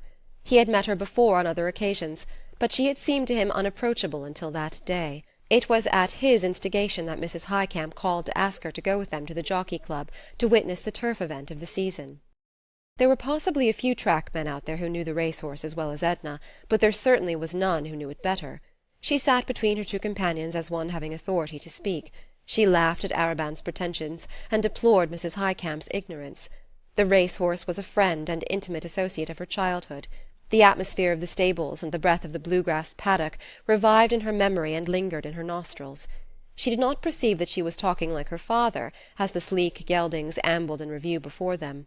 She played for very high stakes, and fortune favoured her. The fever of the game flamed in her cheeks and eyes, and it got into her blood and into her brain like an intoxicant. People turned their heads to look at her, and more than one lent an attentive ear to her utterances, hoping thereby to secure the elusive but ever-desired tip. Arobin caught the contagion of excitement which drew him to Edna like a magnet. Mrs. Highcamp remained, as usual, unmoved, with her indifferent stare and uplifted eyebrows. Edna stayed and dined with Mrs. Highcamp upon being urged to do so. Arobin also remained, and sent away his drag. The dinner was quiet and uninteresting, save for the cheerful efforts of Arobin to enliven things. Mrs. Highcamp deplored the absence of her daughter from the races, and tried to convey to her what she had missed by going to the Dante reading instead of joining them. The girl held a geranium leaf up to her nose and said nothing, but looked knowing and non-committal. Mr. Highcamp was a plain, bald-headed man, who only talked under compulsion. He was unresponsive. Mrs. Highcamp was full of delicate courtesy and consideration toward her husband. She addressed most of her conversation to him at table. They sat in the library after dinner and read the evening papers together under the drop-light, while the younger people went into the drawing-room near by and talked. Miss Highcamp played some selections from Grieg upon the piano. She seemed to have apprehended all of the composer's coldness and none of his poetry. While Edna listened she could not help wondering if she had lost her taste for music. When the time came for her to go home, Mr. Highcamp grunted a lame offer to escort her, looking down at his slippered feet with tactless concern. It was Arobin who took her home. The car ride was long, and it was late when they reached Esplanade Street. Arobin asked permission to enter for a second to light his cigarette. His match-safe was empty. He filled his match-safe, but did not light his cigarette until he left her, after she had expressed her willingness to go to the races with him again. Edna was neither tired nor sleepy. She was hungry again, for the Highcamp dinner, though of excellent quality, had lacked abundance. She rummaged in the larder and brought forth a slice of Gruyere and some crackers. She opened a bottle of beer which she found in the ice-box. Edna felt extremely restless and excited. She vacantly hummed a fantastic tune as she poked at the wood embers on the hearth and munched a cracker. She wanted something to happen. Something. Anything. She did not know what. She regretted that she had not made Arobin stay a half-hour to talk over the horses with her. She counted the money she had won. But there was nothing else to do, so she went to bed, and tossed there for hours in a sort of monotonous agitation. In the middle of the night she remembered that she had forgotten to write her regular letter to her husband, and she decided to do so next day and tell him about her afternoon at the Jockey Club. She lay wide awake composing a letter which was nothing like the one which she wrote next day. When the maid awoke her in the morning Edna was dreaming of Mr. Highcamp playing the piano at the entrance of a music store on Canal Street, while his wife was saying to Alcée Arobin, as they boarded an Esplanade Street car, "What a pity that so much talent has been neglected, but I must go." When, a few days later, Alcée Arobin called again for Edna in his drag, Mrs. Highcamp was not with him. He said they would pick her up, but as that lady had not been apprised of his intention of picking her up, she was not at home. The daughter was just leaving the house to attend the meeting of a branch folklore society, and regretted that she could not accompany them. Arobin appeared nonplussed, and asked Edna if there were anyone else she cared to ask. She did not deem it worth while to go in search of any of the fashionable acquaintances from whom she had withdrawn herself. She thought of Madame Ratignolle, but knew that her fair friend did not leave the house, except to take a languid walk around the block with her husband after nightfall. Mademoiselle Reisz would have laughed at such a request from Edna. Madame Lebrun might have enjoyed the outing, but for some reason Edna did not want her. So they went alone, she and Arobin. The afternoon was intensely interesting to her. The excitement came back upon her like a remittent fever. Her talk grew familiar and confidential. It was no labour to become intimate with Arobin. His manner invited easy confidence. The preliminary stage of becoming acquainted was one which he always endeavoured to ignore when a pretty and engaging woman was concerned. He stayed and dined with Edna. He stayed and sat beside the wood fire. They laughed and talked, and before it was time to go he was telling her how different life might have been if he had known her years before. With an ingenuous frankness he spoke of what a wicked, ill-disciplined boy he had been, and impulsively drew up his cuff to exhibit upon his wrist the scar from a sabre-cut which he had received in a duel outside of Paris when he was 19. She touched his hand as she scanned the red cicatrice on the inside of his white wrist. A quick impulse that was somewhat spasmodic impelled her fingers to close in a sort of clutch upon his hand. He felt the pressure of her pointed nails in the flesh of his palm. She arose hastily and walked toward the mantel. "The sight of a wound or scar always agitates and sickens me," she said. "I shouldn't have looked at it." "I beg your pardon," he entreated, following her. "It never occurred to me that it might be repulsive." He stood close to her, and the effrontery in his eyes repelled the old vanishing self in her, yet drew all her awakening sensuousness. He saw enough in her face to impel him to take her hand and hold it while he said his lingering good night. "Will you go to the races again?" he asked. "No," she said. "I've had enough of the races. I don't want to lose all the money I've won, and I've got to work when the weather is bright instead of—" "Yes, work, to be sure. You promised to show me your work. What morning may I come up to your atelier? Tomorrow?" "No." "Day after?" "No, no." "Oh, please, don't refuse me. I know something of such things. I might help you with a stray suggestion or two." "No. Good night. Why don't you go after you have said good night? I don't like you." she went on in a high, excited pitch, attempting to draw away her hand. She felt that her words lacked dignity and sincerity, and she knew that he felt it. "I'm sorry you don't like me. I'm sorry I offended you. How have I offended you? What have I done? Can't you forgive me?" And he bent and pressed his lips upon her hand, as if he wished never more to withdraw them. "Mr. Arobin," she complained, "I'm greatly upset by the excitement of the afternoon. I'm not myself. My manner must have misled you in some way. I wish you to go, please." She spoke in a monotonous, dull tone. He took his hat from the table and stood with eyes turned from her, looking into the dying fire. For a moment or two he kept an impressive silence. "Your manner has not misled me, Mrs. Pontellier," he said finally. "My own emotions have done that. I couldn't help it. When I'm near you, how could I help it? Don't think anything of it. Don't bother, please. You see, I go when you command me. If you wish me to stay away, I shall do so. If you let me come back, Oh, you will let me come back." He cast one appealing glance at her, to which she made no response. Alcée Arobin's manner was so genuine that it often deceived even himself. Edna did not care or think whether it were genuine or not. When she was alone she looked mechanically at the back of her hand which he had kissed so warmly. Then she leaned her head down on the mantelpiece. She felt somewhat like a woman who in a moment of passion is betrayed into an act of infidelity and realizes the significance of the act without being wholly awakened from its glamour. The thought was passing vaguely through her mind. What would he think? She did not mean her husband. She was thinking of Robert Lebrun. Her husband seemed to her now like a person whom she had married without love as an excuse. She lit a candle and went up to her room. Alcée Arobin was absolutely nothing to her. Yet his presence, his manners, the warmth of his glances, and above all the touch of his lips upon her hand had acted like a narcotic upon her. She slept a languorous sleep, interwoven with vanishing dreams. 26. Alcée Arobin wrote Edna an elaborate note of apology, palpitant with sincerity. It embarrassed her, for in a cooler, quieter moment it appeared to her absurd that she should have taken his action so seriously, so dramatically. She felt sure that the significance of the whole occurrence had lain in her own self-consciousness. If she ignored his note it would give undue importance to a trivial affair. If she replied to it in a serious spirit it would still leave in his mind the impression that she had in a susceptible moment yielded to his influence.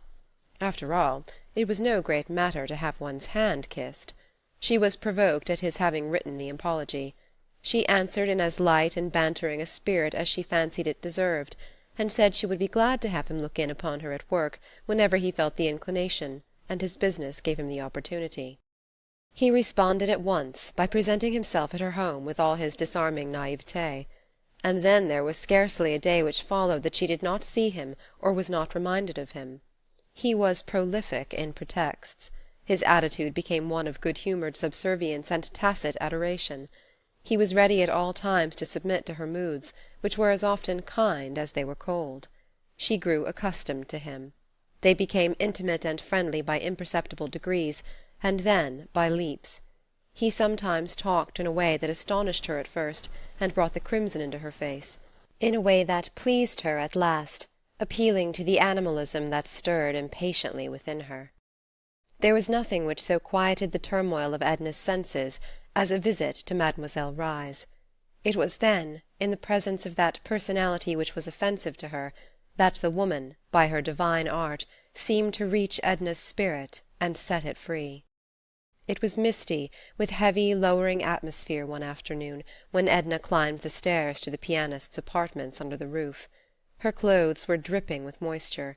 She felt chilled and pinched as she entered the room. Mademoiselle was poking at a rusty stove that smoked a little and warmed the room indifferently. She was endeavouring to heat a pot of chocolate on the stove. The room looked cheerless and dingy to Edna as she entered. A bust of Beethoven, covered with a hood of dust, scowled at her from the mantelpiece. "Ah, here comes the sunlight!" exclaimed Mademoiselle, rising from her knees before the stove. "Now it will be warm and bright enough. I can let the fire alone." She closed the stove door with a bang, and approaching, assisted in removing Edna's dripping mackintosh. "You are cold. You look miserable. The chocolate will soon be hot. But would you rather have a taste of brandy?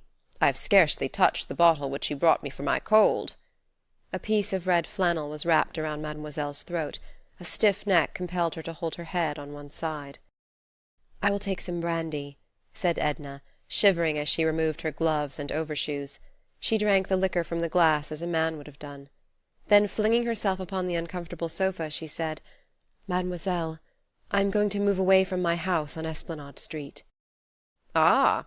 ejaculated the musician, neither surprised nor especially interested. Nothing ever seemed to astonish her very much. She was endeavouring to adjust the bunch of violets which had become loose from its fastening in her hair. Edna drew her down upon the sofa, and taking a pin from her own hair, secured the shabby artificial flowers in their accustomed place. "Aren't you astonished?" "Passably. Where are you going? To New York? To Iberville? To your father's in Mississippi? Where?" "Just 2 steps away," laughed Edna, "in a little 4-room house round the corner. It looks so cosy, so inviting and restful whenever I pass by, and it's for rent. I'm tired looking after that big house. It never seemed like mine, anyway, like home. It's too much trouble. I have to keep too many servants. I'm tired bothering with them." "That is not your true reason, ma belle. There is no use in telling me lies. I don't know your reason, but you have not told me the truth." Edna did not protest or endeavour to justify herself. "The house, the money that provides for it, are not mine. Isn't that enough reason?" "They are your husband's," returned mademoiselle, with a shrug and a malicious elevation of the eyebrows. "Oh, I see there is no deceiving you. Then let me tell you, it is a caprice. I have a little money of my own from my mother's estate, which my father sends me by driblets. I won a large sum this winter on the races, and I am beginning to sell my sketches. Laidpore is more and more pleased with my work. He says it grows in force and individuality. I cannot judge of that myself, but I feel that I have gained in ease and confidence. However, as I said, I have sold a good many through Laidpore. I can live in the tiny house for little or nothing, with 1 servant. Old Celestine, who works occasionally for me, says she will come stay with me and do my work. I know I shall like it, like the feeling of freedom and independence." "What does your husband say?" "I have not told him yet. I only thought of it this morning. He will think I am demented, no doubt. Perhaps you think so." Mademoiselle shook her head slowly. "Your reason is not yet clear to me," she said. Neither was it quite clear to Edna herself, but it unfolded itself as she sat for a while in silence. Instinct had prompted her to put away her husband's bounty in casting off her allegiance. She did not know how it would be when he returned. There would have to be an understanding, an explanation. Conditions would some way adjust themselves, she felt, but whatever came she had resolved never again to belong to another than herself. "I shall give a grand dinner before I leave the old house," Edna exclaimed. "You will have to come to it, mademoiselle. I will give you everything that you like to eat and drink. We shall sing and laugh and be merry for once." And she uttered a sigh that came from the very depths of her being. If mademoiselle happened to have received a letter from Robert during the interval of Edna's visits, she would give her the letter unsolicited, and she would seat herself at the piano and play as her humour prompted her, while the young woman read the letter. The little stove was roaring, it was red hot, and the chocolate in the tin sizzled and sputtered. Edna went forward and opened the stove door, and mademoiselle, rising, took a letter from under the bust of Beethoven and handed it to Edna. "Another! So soon!" she exclaimed, her eyes filled with delight. "Tell me, mademoiselle, does he know that I see his letters?" "Never in the world. He would be angry, and would never write to me again if he thought so. Does he write to you? Never a line. Does he send you a message? Never a word. It is because he loves you, poor fool, and is trying to forget you, since you are not free to listen to him or to belong to him." "Why do you show me his letters, then?" "Haven't you begged for them? Can I refuse you anything? Oh, you cannot deceive me." And mademoiselle approached her beloved instrument and began to play. Edna did not at once read the letter.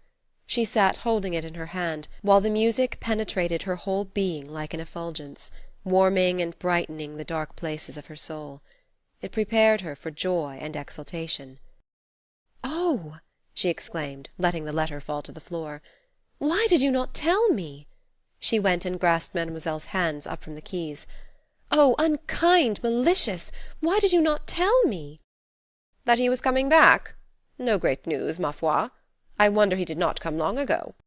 "But when? When?" Edna cried impatiently. "He does not say when." "He says very soon. You know as much about it as I do. It is all in the letter." "But why is he coming? Oh, if I thought—" and she snatched the letter from the floor, and turned the pages this way and that way, looking for the reason which was left untold. "If I were young, and in love with a man," said Mademoiselle, turning on the stool and pressing her wiry hands between her knees as she looked down at Edna, who sat on the floor holding the letter, "it seems to me he would have to be some grand esprit, a man with lofty aims and ability to reach them, one who stood high enough to attract the notice of his fellow men. It seems to me if I were young and in love, I should never deem a man of ordinary calibre worthy of my devotion." "Now it is you who are telling lies and seeking to deceive me, mademoiselle. Or else you have never been in love, and know nothing about it. Why," went on Edna, clasping her knees and looking up into mademoiselle's twisted face, "do you suppose a woman knows why she loves?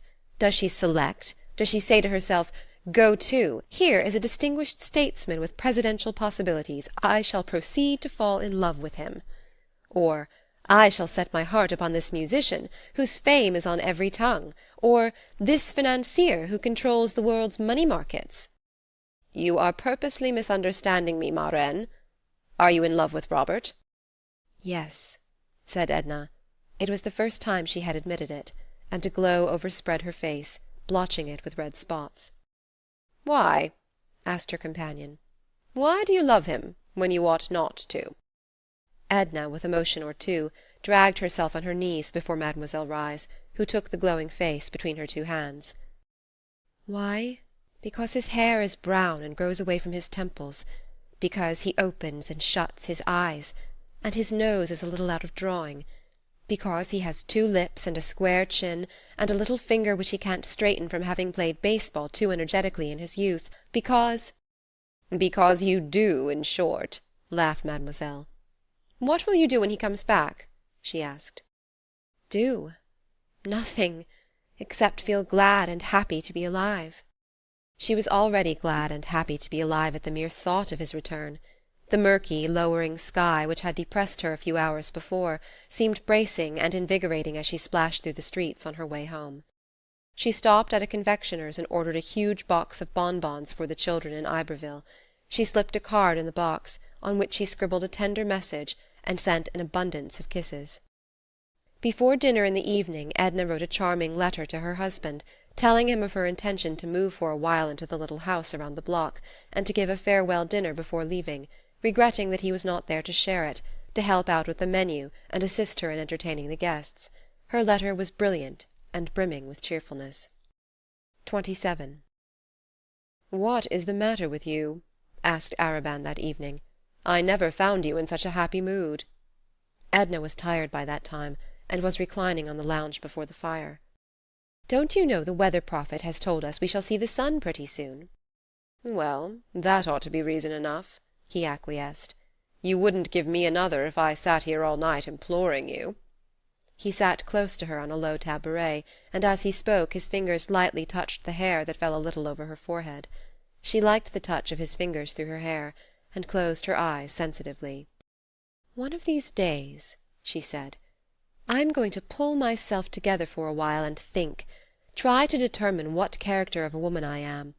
For candidly, I don't know.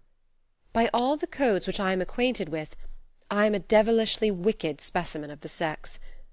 But some way I can't convince myself that I am.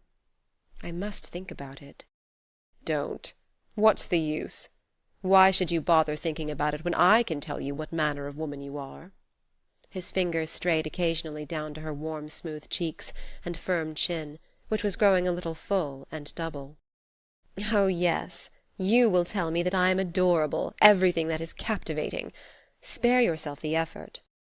"No, I shan't tell you anything of the sort, though I shouldn't be lying if I did." "Do you know Mademoiselle Reisz?" she asked irrelevantly. "The pianist?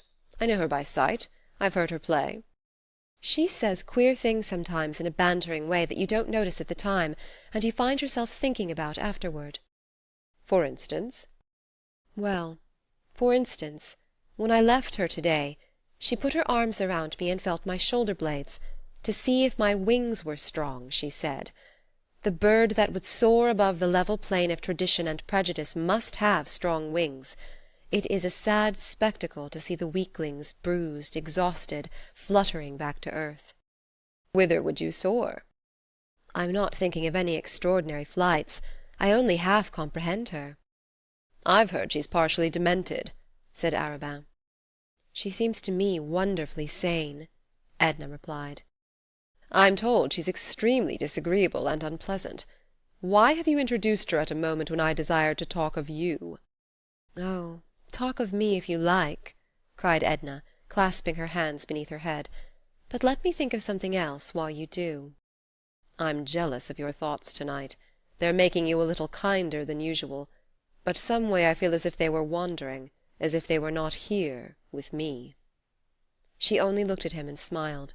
His eyes were very near. He leaned upon the lounge with an arm extended across her, while the other hand still rested upon her hair. They continued to look silently into each other's eyes.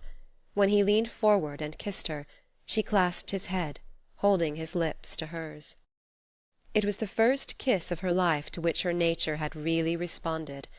It was a flaming torch that kindled desire. 28.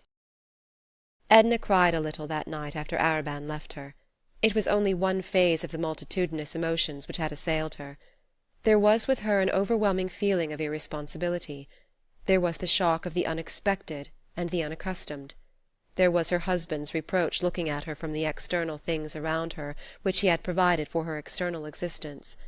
There was Robert's reproach, making itself felt by a quicker, fiercer, more overpowering love, which had awakened within her toward him. Above all, there was understanding.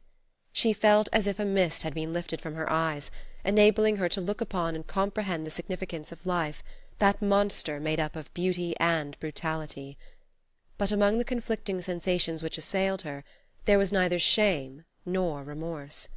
There was a dull pang of regret because it was not the kiss of love which had inflamed her, because it was not love which had held this cup of life to her lips. 29.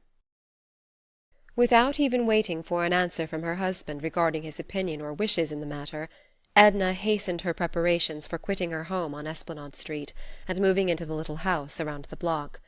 A feverish anxiety attended her every action in that direction.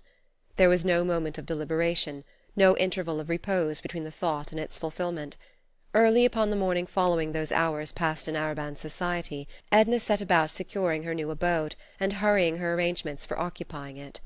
Within the precincts of her home she felt like one who has entered and lingered within the portals of some forbidden temple, in which 1,000 muffled voices bade her begone. Whatever was her own in the house, everything which she had acquired aside from her husband's bounty, she caused to be transported to the other house, supplying simple and meagre deficiencies from her own resources. Arobin found her with rolled sleeves, working in company with the housemaid when he looked in during the afternoon. She was splendid and robust, and had never appeared handsomer than in the old blue gown, with a red silk handkerchief knotted at random around her head to protect her hair from the dust. She was mounted upon a high step-ladder, unhooking a picture from the wall when he entered. He had found the front door open, and had followed his ring by walking in unceremoniously. "Come down," he said. "Do you want to kill yourself?" She greeted him with affected carelessness, and appeared absorbed in her occupation. If he had expected to find her languishing, reproachful, or indulging in sentimental tears, he must have been greatly surprised. He was no doubt prepared for any emergency, ready for any one of the foregoing attitudes, just as he bent himself easily and naturally to the situation which confronted him. "Please come down," he insisted, holding the ladder and looking up at her. "No," she answered. "Ellen is afraid to mount the ladder. Joe is working over at the Pigeon House. That's the name Ellen gives it because it's so small and looks like a pigeon house, and someone has to do this." Arobin pulled off his coat, and expressed himself ready and willing to tempt fate in her place. Ellen brought him one of her dust-caps, and went into contortions of mirth, which she found it impossible to control, when she saw him put it on before the mirror as grotesquely as he could. Edna herself could not refrain from smiling when she fastened it at his request. So it was he who in turn mounted the ladder, unhooking pictures and curtains, and dislodging ornaments as Edna directed. When he had finished, he took off his dust-cap and went out to wash his hands. Edna was sitting on the tabouret, idly brushing the tips of a feather-duster along the carpet, when he came in again. "Is there anything more you will let me do?" he asked. "That is all," she answered. "Ellen can manage the rest." She kept the young woman occupied in the drawing-room, unwilling to be left alone with Arobin. "What about the dinner?" he asked. "The grand event, the coup d'état?" "It will be day after tomorrow. Why do you call it the coup d'état?" "Oh, it will be very fine, all my best of everything, crystal, silver and gold, Sèvres, flowers, music and champagne to swim in. I'll let Léonce pay the bills. I wonder what he'll say when he sees the bills." "And you ask me why I call it a coup d'état?" Arobin had put on his coat, and he stood before her and asked if his cravat was plumb. She told him it was, looking no higher than the tip of his collar. "When do you go to the pigeon-house, with all due acknowledgment to Ellen?" "Day after tomorrow, after the dinner. I shall sleep there." "Ellen, will you very kindly get me a glass of water?" asked Arobin. "The dust in the curtains, if you will pardon me for hinting such a thing, has parched my throat to a crisp." "While Ellen gets the water," said Edna, rising, "I will say good-bye and let you go. I must get rid of this grime, and I have a million things to do and think of." "When shall I see you?" asked Arobin, seeking to detain her, the maid having left the room. "At the dinner, of course. You are invited." "Not before? Not to-night, or to-morrow morning, or to-morrow noon or night, or the day after morning or noon? Can't you see yourself, without my telling you, what an eternity it is?" He had followed her into the hall, and to the foot of the stairway, looking up at her as she mounted with her face half turned to him. "Not an instant sooner," she said. But she laughed and looked at him with eyes that at once gave him courage to wait and made it torture to wait. 30. Though Edna had spoken of the dinner as a very grand affair, it was in truth a very small affair, and very select, insomuch as the guests invited were few and were selected with discrimination. She had counted upon an even dozen seating themselves at her round mahogany board, forgetting for the moment that Madame Ratignolle was to the last degree souffrant and unpresentable, and not foreseeing that Madame Lebrun would send 1,000 regrets at the last moment. So there were only 10 after all, which made a cosy, comfortable number. There were Mr. and Mrs. Merriman, a pretty, vivacious little woman in the 30s, her husband, a jovial fellow, something of a shallow pate, who laughed a good deal at other people's witticisms, and had thereby made himself extremely popular. Mrs. Highcamp had accompanied them. Of course there was Alcée Arobin, and Mademoiselle Reisz had consented to come. Edna had sent her a fresh bunch of violets with black lace trimmings for her hair. Monsieur Ratignolle brought himself and his wife's excuses. Victor Lebrun, who happened to be in the city, bent upon relaxation, had accepted with alacrity. There was a Miss Mayblunt, no longer in her teens, who looked at the world through lorgnette and with the keenest interest. It was thought and said that she was intellectual, it was suspected of her that she wrote under a nom de guerre. She had come with a gentleman by the name of Gouvernail, connected with one of the daily papers, of whom nothing special could be said, except that he was observant and seemed quiet and inoffensive. Edna herself made the 10th, and at 8:30 they seated themselves at table, Arobin and Monsieur Ratignolle on either side of their hostess. Mrs. Highcamp sat between Arobin and Victor Lebrun. Then came Mrs. Merriman, Mr. Gouvernail, Miss Mayblunt, Mr. Merriman, and Mademoiselle Reisz next to Monsieur Ratignolle. There was something extremely gorgeous about the appearance of the table, an effect of splendour conveyed by a cover of pale yellow satin under strips of lace-work.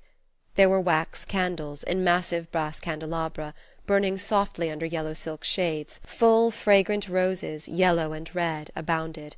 There were silver and gold, as she had said there would be, and crystal which glittered like the gems which the women wore.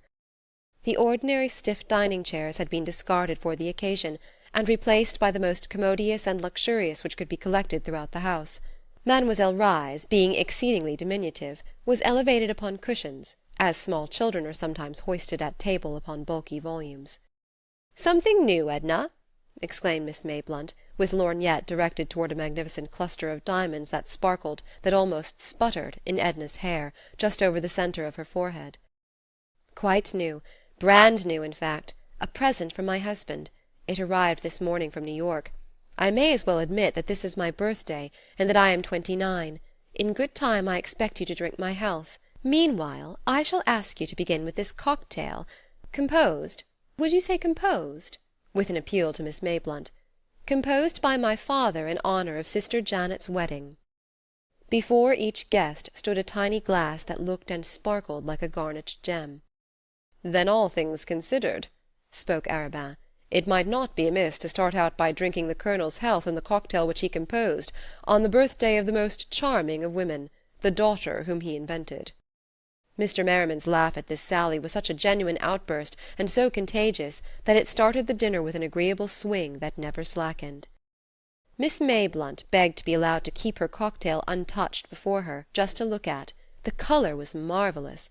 She could compare it to nothing she had ever seen, and the garnet lights which it emitted were unspeakably rare. She pronounced the Colonel an artist, and stuck to it.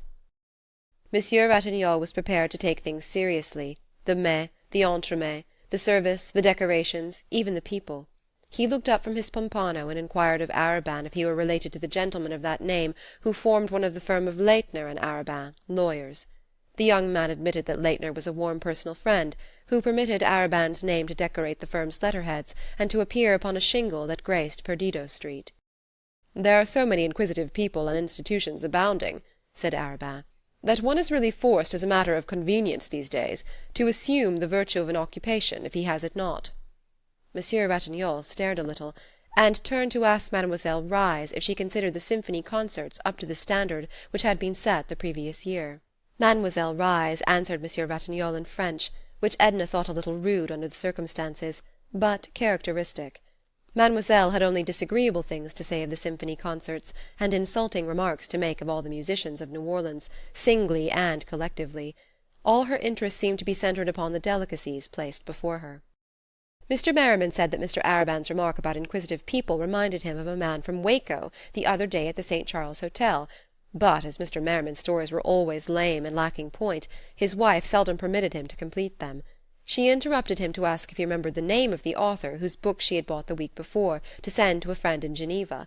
She was talking books with Mr. Gouvernail, and trying to draw from him his opinion upon current literary topics. Her husband told the story of the Waco man privately to Miss Mayblunt, who pretended to be greatly amused, and to think it extremely clever. Mrs. Highcamp hung with languid but unaffected interest upon the warm and impetuous volubility of her left-hand neighbour, Victor Lebrun. Her attention was never for a moment withdrawn from him after seating herself at table, and when he turned to Mrs. Merriman, who was prettier and more vivacious than Mrs. Highcamp, she waited with easy indifference for an opportunity to reclaim his attention. There was the occasional sound of music, of mandolins, sufficiently removed to be an agreeable accompaniment rather than an interruption to the conversation. Outside, the soft, monotonous splash of a fountain could be heard. The sound penetrated into the room with the heavy odour of jessamine that came through the open windows. The golden shimmer of Edna's satin gown spread in rich folds on either side of her. There was a soft fall of lace encircling her shoulders. It was the colour of her skin, without the glow, the myriad living tints that one may sometimes discover in vibrant flesh. There was something in her attitude, in her whole appearance when she leaned her head against the high-backed chair and spread her arms, which suggested the regal woman, the one who rules, who looks on, who stands alone. But as she sat there amid her guests, she felt the old ennui overtaking her, the hopelessness which so often assailed her, which came upon her like an obsession, like something extraneous, independent of volition. It was something which announced itself, a chill breath that seemed to issue from some vast cavern wherein discords waited. There came over her the acute longing which always summoned into her spiritual vision the presence of the beloved one, overpowering her at once with a sense of the unattainable. The moments glided on, while a feeling of good fellowship passed around the circle like a mystic cord, holding and binding these people together with jest and laughter. Monsieur Ratignolle was the first to break the pleasant charm. At 10 o'clock he excused himself. Madame Ratignolle was waiting for him at home. She was bien souffrante, and she was filled with vague dread, which only her husband's presence could allay. Mademoiselle Reisz arose with Monsieur Ratignolle, who offered to escort her to the car. She had eaten well, she had tasted the good rich wines, and they must have turned her head, for she bowed pleasantly to all as she withdrew from table. She kissed Edna upon the shoulder, and whispered, "Bonne nuit, ma reine. Soyez sage." She had been a little bewildered upon rising, or rather descending from her cushions, and Monsieur Ratignolle gallantly took her arm and led her away. Mrs. Highcamp was weaving a garland of roses, yellow and red, When she had finished the garland, she laid it lightly upon Victor's black curls. He was reclining far back in the luxurious chair, holding a glass of champagne to the light. As if a magician's wand had touched him, the garland of roses transformed him into a vision of oriental beauty. His cheeks were the colour of crushed grapes, and his dusky eyes glowed with a languishing fire. "Sapristi!" exclaimed Arobin. But Mrs. Highcamp had one more touch to add to the picture. She took from the back of her chair a white silken scarf with which she had covered her shoulders in the early part of the evening. She draped it across the boy in graceful folds, and in a way to conceal his black, conventional evening dress. He did not seem to mind what she did to him, only smiled, showing a faint gleam of white teeth, while he continued to gaze with narrowing eyes at the light through his glass of champagne. "Oh, to be able to paint in colour rather than in words!"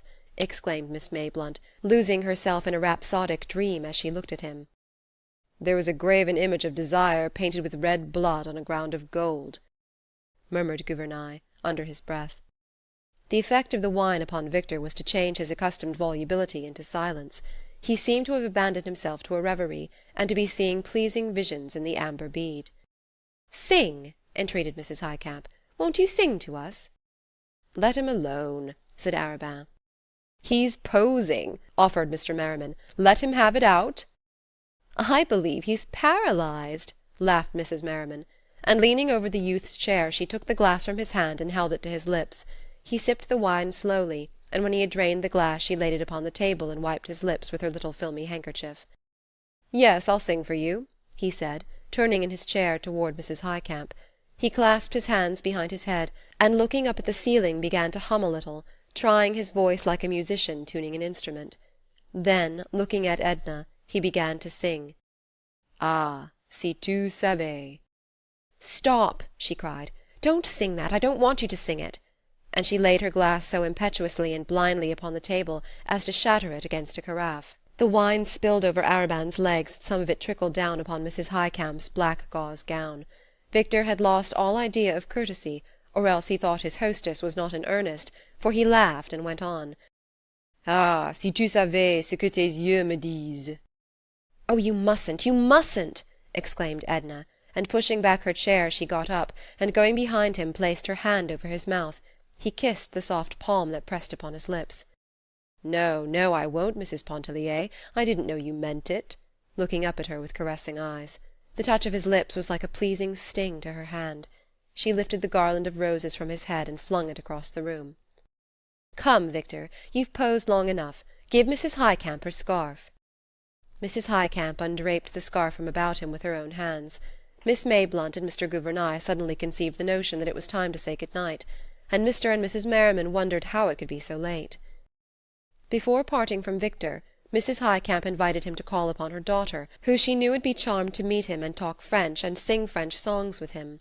Victor expressed his desire and intention to call upon Miss Highcamp at the first opportunity which presented itself. He asked if Arobin were going his way. Arobin was not. The mandolin players had long since stolen away. A profound stillness had fallen upon the broad, beautiful street. The voices of Edna's disbanding guests jarred like a discordant note upon the quiet harmony of the night. 31. "Well?" questioned Arobin, who had remained with Edna after the others had departed. "Well," she reiterated, and stood up, stretching her arms and feeling the need to relax her muscles after having been so long seated. "What next?" he asked. "The servants are all gone. They left when the musicians did. I have dismissed them. The house has to be closed and locked, and I shall trot around to the pigeon-house, and shall send Celestine over in the morning to straighten things up." He looked around, and began to turn out some of the lights. "What about upstairs?" he inquired. "I think it is all right, but there may be a window or two unlatched. We had better look. You might take a candle and see. And bring me my wrap and hat on the foot of the bed in the middle room." He went up with the light, and Edna began closing doors and windows. She hated to shut in the smoke and the fumes of the wine. Arobin found her cape and hat, which he brought down and helped her to put on. When everything was secured and the lights put out, they left through the front door, Arobin locking it and taking the key, which he carried for Edna. He helped her down the steps. "Will you have a spray of jessamine?" he asked, breaking off a few blossoms as he passed. "No. I don't want anything." She seemed disheartened, and had nothing to say. She took his arm, which he offered her, holding up the weight of her satin train with the other hand. She looked down, noticing the black line of his leg moving in and out so close to her against the yellow shimmer of her gown. There was the whistle of a railway train somewhere in the distance, and the midnight bells were ringing. They met no one in their short walk. The pigeon-house stood behind a locked gate, and a shallow parterre that had been somewhat neglected. There was a small front porch, upon which a long window and the front door opened. The door opened directly into the parlour. There was no side entry. Back in the yard was a room for servants, in which old Celestine had been ensconced. Edna had left a lamp burning low upon the table. She had succeeded in making the room look habitable and homelike. There were some books on the table and a lounge near at hand. On the floor was a fresh matting, covered with a rug or two, and on the walls hung a few tasteful pictures. But the room was filled with flowers. These were a surprise to her. Arobin had sent them, and had had Celestine distribute them during Edna's absence. Her bedroom was adjoining, and across a small passage was the dining-room and kitchen. Edna seated herself with every appearance of discomfort. "Are you tired?" he asked. "Yes, and chilled, and miserable. I feel as if I had been wound up to a certain pitch, too tight, and something inside of me had snapped." She rested her head against the table upon her bare arm. "You want to rest," he said, "and to be quiet. I'll go. I'll leave you and let you rest." "Yes," she replied. He stood up beside her and smoothed her hair with his soft magnetic hand. His touch conveyed to her a certain physical comfort. She could have fallen quietly asleep there if he had continued to pass his hand over her hair. He brushed the hair upward from the nape of her neck. "I hope you will feel better and happier in the morning," he said. "You have tried to do too much in the past few days. The dinner was the last straw. You might have dispensed with it." "Yes," she admitted. "It was stupid." "No, it was delightful, but it has worn you out." His hand had strayed to her beautiful shoulders, and he could feel the response of her flesh to his touch. He seated himself beside her, and kissed her lightly upon the shoulder. "I thought you were going away," she said in an uneven voice. "I am, after I have said good night." "Good night," she murmured. He did not answer, except to continue to caress her. He did not say good night until she had become supple to his gentle, seductive entreaties. 32. When Mr. Pontellier learned of his wife's intention to abandon her home and take up her residence elsewhere, he immediately wrote her a letter of unqualified disapproval and remonstrance. She had given reasons which he was unwilling to acknowledge as adequate. He hoped she had not acted upon her rash impulse, and he begged her to consider, first and foremost, above all else, what people would say. He was not dreaming of scandal when he uttered this warning. That was a thing which would never have entered into his mind to consider in connection with his wife's name or his own. He was simply thinking of his financial integrity. It might get noised about that the Pontelliers had met with reverses, and were forced to conduct their ménage on a humbler scale than heretofore. It might do incalculable mischief to his business prospects. But remembering Edna's whimsical turn of mind of late, and foreseeing that she had immediately acted upon her impetuous determination, he grasped the situation with his usual promptness and handled it with his well-known business tact and cleverness. The same mail which brought to Edna his letter of disapproval carried instructions, the most minute instructions, to a well-known architect concerning the remodelling of his home, changes which he had long contemplated, and which he desired carried forward during his temporary absence. Expert and reliable packers and movers were engaged to convey the furniture, carpets, pictures, everything movable, in short, to places of security, and in an incredibly short time the Pontellier house was turned over to the artisans. There was to be an addition, a small snuggery. There was to be frescoing, and hardwood flooring was to be put into such rooms as had not yet been subjected to this improvement. Furthermore, in one of the daily papers appeared a brief notice to the effect that Mr. and Mrs. Pontellier were contemplating a summer sojourn abroad, and that their handsome residence on Esplanade Street was undergoing sumptuous alterations, and would not be ready for occupancy until their return. Mr. Pontellier had saved appearances. Edna admired the skill of his manoeuvre, and avoided any occasion to balk his intentions. When the situation as set forth by Mr. Pontellier was accepted and taken for granted, she was apparently satisfied that it should be so. The pigeon-house pleased her. It at once assumed the intimate character of a home, while she herself invested it with a charm which it reflected like a warm glow. There was with her a feeling of having descended in the social scale, with a corresponding sense of having risen in the spiritual. Every step which she took toward relieving herself from obligations added to her strength and expansion as an individual. She began to look with her own eyes, to see and to apprehend the deeper undercurrents of life. No longer was she content to feed upon opinion when her own soul had invited her. After a little while, a few days in fact, Edna went up and spent a week with her children in Iberville. They were delicious February days, with all the summer's promise hovering in the air. How glad she was to see the children! She wept for very pleasure when she felt their little arms clasping her, their hard, ruddy cheeks pressed against her own glowing cheeks. She looked into their faces with hungry eyes that could not be satisfied with looking. And what stories they had to tell their mother! About the pigs, the cows, the mules; about riding to the mill behind Glue-Glue, fishing back in the lake with their Uncle Jasper, picking pecans with Liddy's black brood, and hauling chips in their express wagon. It was 1,000 times more fun to haul real chips for old lame Susie's real fire than to drag painted blocks along the banquette on Esplanade Street. She went with them herself to see the pigs and the cows, to look at the darkies laying the cane, to thrash the pecan trees, and catch fish in the back lake. She lived with them a whole week long, giving them all of herself, and gathering and filling herself with their young existence.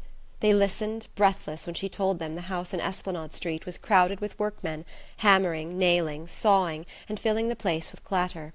They wanted to know where their bed was, what had been done with their rocking-horse, and where did Joe sleep, and where had Ellen gone, and the cook. But above all, they were fired with a desire to see the little house around the block. Was there any place to play? Were there any boys next door? Raoul, with pessimistic foreboding, was convinced that there were only girls next door. Where would they sleep, and where would papa sleep? She told them the fairies would fix it all right. The old madame was charmed with Edna's visit, and showered all manner of delicate attentions upon her. She was delighted to know that the Esplanade Street house was in a dismantled condition. It gave her the promise and pretext to keep the children indefinitely. It was with a wrench and a pang that Edna left her children. She carried away with her the sound of their voices and the touch of their cheeks. All along the journey homeward their presence lingered with her like the memory of a delicious song. But by the time she had regained the city, the song no longer echoed in her soul. She was again alone. 33. It happened sometimes when Edna went to see Mademoiselle Reisz that the little musician was absent, giving a lesson or making some small necessary household purchase. The key was always left in a secret hiding-place in the entry, which Edna knew. If Mademoiselle happened to be away, Edna would usually enter and wait for her return. When she knocked at Mademoiselle Reisz's door one afternoon, there was no response, so, unlocking the door as usual, she entered and found the apartment deserted, as she had expected. Her day had been quite filled up, and it was for a rest, for a refuge, and to talk about Robert, that she sought out her friend. She had worked at her canvas, a young Italian character study, all the morning, completing the work without the model, but there had been many interruptions, some incident to her modest housekeeping, and others of a social nature. Madame Ratignolle had dragged herself over, avoiding the too public thoroughfares, she said. She complained that Edna had neglected her much of late. Besides, she was consumed with curiosity to see the little house, and the manner in which it was conducted. She wanted to hear all about the dinner party. Monsieur Ratignolle had left so early. What had happened after he left? The champagne and grapes which Edna sent over were too delicious. She had so little appetite. They had refreshed and toned her stomach. Where on earth was she going to put Mr. Pontellier in that little house? And the boys? And then she made Edna promise to go to her when her hour of trial overtook her. At any time of the day or night, dear, Edna assured her. Before leaving, Madame Ratignolle said, "In some way you seem to me like a child, Edna. You seem to act without a certain amount of reflection, which is necessary in this life. That is the reason I want to say you mustn't mind if I advise you to be a little careful while you are living here alone. Why don't you have someone come and stay with you? Wouldn't Mademoiselle Reisz come?" "No, she wouldn't wish to come, and I shouldn't want her always with me." "Well, the reason, you know how evil-minded the world is. Someone was talking of Alcée Arobin visiting you. Of course it wouldn't matter if Mr. Arobin had not such a dreadful reputation, Monsieur Ratignolle was telling me that his attentions alone are considered enough to ruin a woman's name." "Does he boast of his successes?" asked Edna indifferently, squinting at her picture. "No, I think not. I believe he is a decent fellow as far as that goes. But his character is so well known among the men. I shan't be able to come back and see you. It was very, very imprudent today." "Mind the step," cried Edna. "Don't neglect me," entreated Madame Ratignolle. "And don't mind what I said about Arobin, or having someone to stay with you." "Of course not," Edna laughed. "You may say anything you like to me." They kissed each other good-bye. Madame Ratignolle had not far to go, and Edna stood on the porch a while watching her walk down the street. Then in the afternoon Mrs. Merriman and Mrs. Highcamp had made their "party call." Edna felt that they might have dispensed with the formality. They had also come to invite her to play 21 one evening at Mrs. Merriman's. She was asked to go early, to dinner, and Mr. Merriman or Mr. Arobin would take her home. Edna accepted in a half-hearted way. She sometimes felt very tired of Mrs. Highcamp and Mrs. Merriman. Late in the afternoon she sought refuge with Mademoiselle Reisz, and stayed there alone, waiting for her, feeling a kind of repose invade her with the very atmosphere of the shabby, unpretentious little room. Edna sat at the window, which looked out over the housetops and across the river. The window frame was filled with pots of flowers, and she sat and picked the dry leaves from a rose geranium. The day was warm, and the breeze which blew from the river was very pleasant. She removed her hat and laid it on the piano. She went on picking the leaves and digging around the plants with her hat pins. Once she thought she heard Mademoiselle Reisz approaching, but it was a young black girl, who came in bringing a small bundle of laundry, which she deposited in the adjoining room, and went away. Edna seated herself at the piano, and softly picked out with one hand the bars of a piece of music which lay open before her. A half-hour went by. There was the occasional sound of people going and coming in the lower hall. She was growing interested in her occupation of picking out the aria when there was a second rap at the door. She vaguely wondered what these people did when they found Mademoiselle's door locked. "Come in," she called, turning her face toward the door. And this time it was Robert Lebrun who presented himself. She attempted to rise. She could not have done so without betraying the agitation which mastered her at the sight of him, so she fell back upon the stool, only exclaiming, "Why, Robert!" He came and clasped her hand, seemingly without knowing what he was saying or doing. "Mrs. Pontellier, how do you happen... Oh, how well you look! Is Mademoiselle Reisz not here? I never expected to see you." "When did you come back?" asked Edna in an unsteady voice, wiping her face with her handkerchief. She seemed ill at ease on the piano-stool, and he begged her to take the chair by the window. She did so mechanically while he seated himself on the stool. "I returned day before yesterday," he answered, while he leaned his arm on the keys, bringing forth a crash of discordant sound. "Day before yesterday," she repeated aloud, and went on thinking to herself, "Day before yesterday," in a sort of uncomprehending way. She had pictured him seeking her at the very first hour, and he had lived under the same sky since day before yesterday, while only by accident had he stumbled upon her. Mademoiselle must have lied when she said, "Poor fool, he loves you."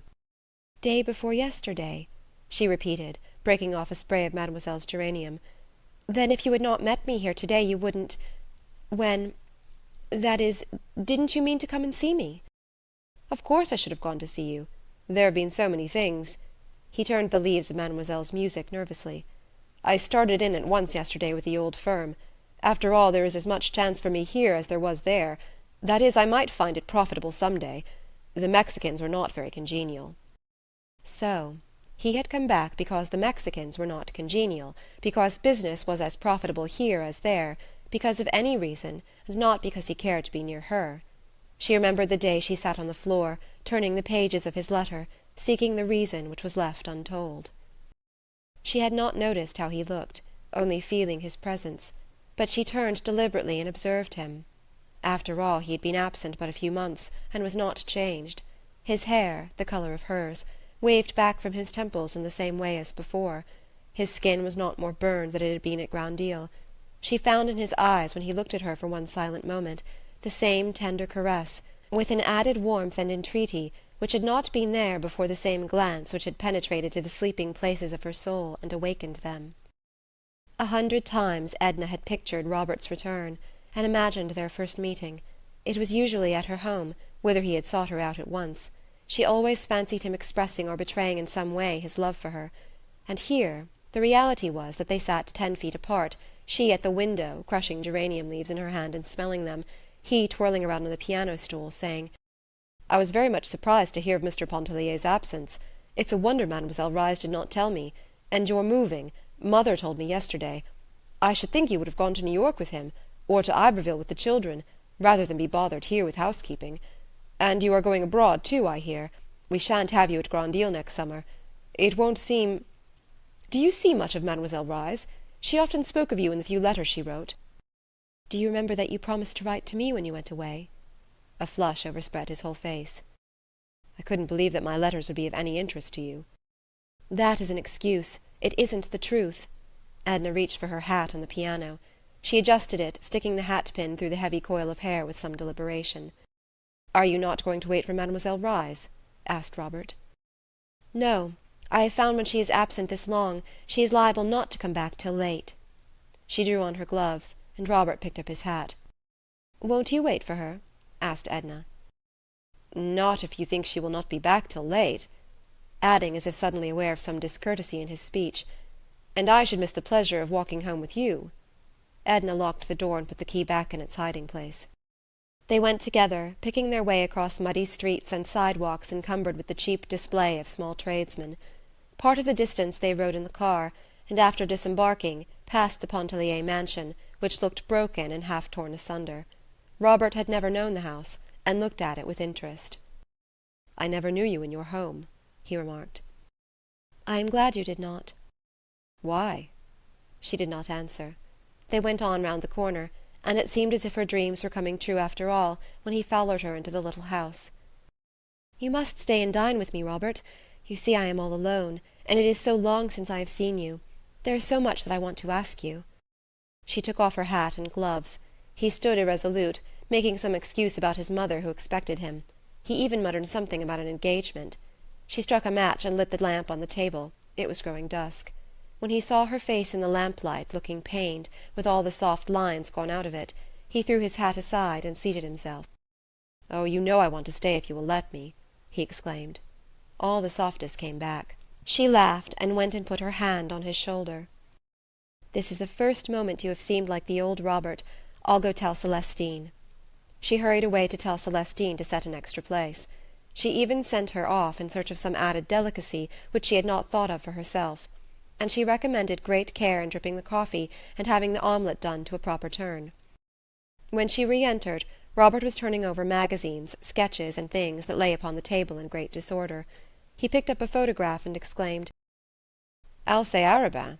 What on earth is his picture doing here?" "I tried to make a sketch of his head one day," answered Edna, "and he thought the photograph might help me. It was at the other house. I thought it had been left there. I must have packed it up with my drawing materials." "I should think you would give it back to him if you have finished with it." "Oh, I have a great many such photographs. I never think of returning them. They don't amount to anything." Robert kept on looking at the picture. "It seems to me... Do you think his head worth drawing? Is he a friend of Mr. Pontellier's? You never said you knew him."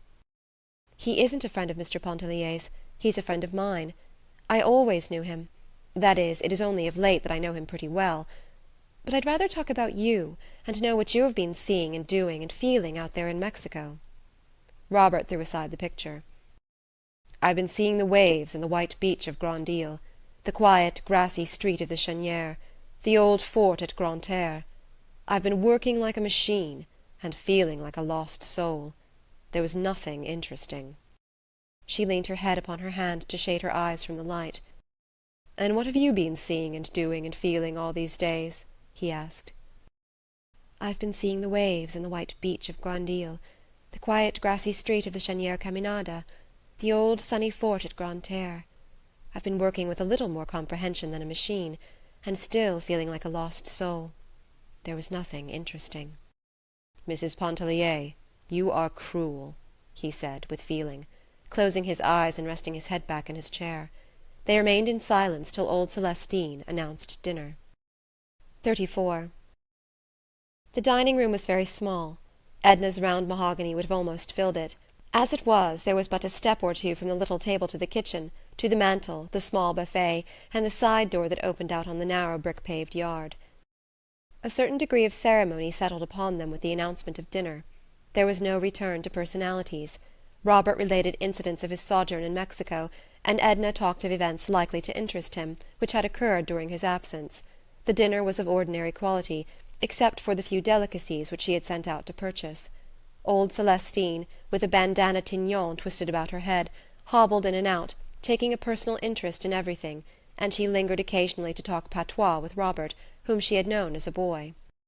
He went out to a neighbouring cigar-stand to purchase cigarette papers, and when he came back he found that Celestine had served the black coffee in the parlour. "Perhaps I shouldn't have come back," he said. "When you are tired of me, tell me to go." "You never tire me. You must have forgotten the hours and hours at Grandisle in which we grew accustomed to each other, and used to being together." "I have forgotten nothing at Grandisle," he said, not looking at her, but rolling a cigarette. His tobacco pouch, which he laid upon the table, was a fantastic embroidered silk affair, evidently the handiwork of a woman. "You used to carry your tobacco in a rubber pouch," said Edna, picking up the pouch and examining the needlework. "Yes, it was lost." "Where did you buy this one? In Mexico?" "It was given to me by a Vera Cruz girl. They are very generous," he replied, striking a match and lighting his cigarette. "They are very handsome, I suppose, these Mexican women. Very picturesque, with their black eyes and their lace scarfs." "Some are. Others are hideous, just as you'll find women everywhere." "What was she like, the one who gave you the pouch? You must have known her very well." "She was very ordinary. She wasn't of the slightest importance. I knew her well enough." "Did you visit her house? Was it interesting? I should like to know and hear about the people you met and the impressions they made on you." "There are some people who leave impressions not so lasting as the imprint of an oar upon the water." "Was she such a one?" "It would be ungenerous for me to admit that she was of that order and kind." He thrust the pouch back in his pocket, as if to put away the subject with the trifle which had brought it up. Arobin dropped in with a message from Mrs. Merriman to say that the card party was postponed on account of the illness of one of her children. "How do you do, Arobin?" said Robert, rising from the obscurity. "Oh, Lebrun. To be sure. I heard yesterday you were back. How did they treat you down in Mexique?" "Fairly well." "But not well enough to keep you there. Stunning girls, though, in Mexico. I thought I should never get away from Vera Cruz when I was down there a couple of years ago." "Did they embroider slippers and tobacco pouches and hat bands and things for you?" asked Edna. "Oh, my, no. I didn't get so deep in their regard. I fear they made more impression on me than I made on them." "You were less fortunate than Robert, then." "I am always less fortunate than Robert. Has he been imparting tender confidences?" "I've been imposing myself long enough," said Robert, rising and shaking hands with Edna. "Please convey my regards to Mr. Pontellier when you write." He shook hands with Arobin and went away. "Fine fellow, that Lebrun," said Arobin when Robert had gone. "I never heard you speak of him." "I knew him last summer at Grandisle," she replied. "Here is that photograph of yours. Don't you want it?" "What do I want with it? Throw it away." She threw it back on the table. "I'm not going to Mrs. Merriman's," she said. "If you see her, tell her so. But perhaps I had better write. I think I shall write now and say that I am sorry her child is sick, and tell her not to count on me." "It would be a good scheme," acquiesced Arobin. "I don't blame you. Stupid lot." Edna opened the blotter, and having procured paper and pen, began to write the note. Arobin lit a cigar and read the evening paper, which he had in his pocket. "What is the date?" she asked. He told her. "Will you mail this for me when you go out?" "Certainly." He read to her little bits out of the newspaper, while she straightened things on the table. "What do you want to do?" he asked, throwing aside the paper. "Do you want to go out for a walk or a drive or anything? It would be a fine night to drive." "No, I don't want to do anything but just be quiet. You go away and amuse yourself. Don't stay." "I'll go away if I must, but I shan't amuse myself. You know that I only live when I am near you." He stood up to bid her good night. "Is that one of the things you always say to women?"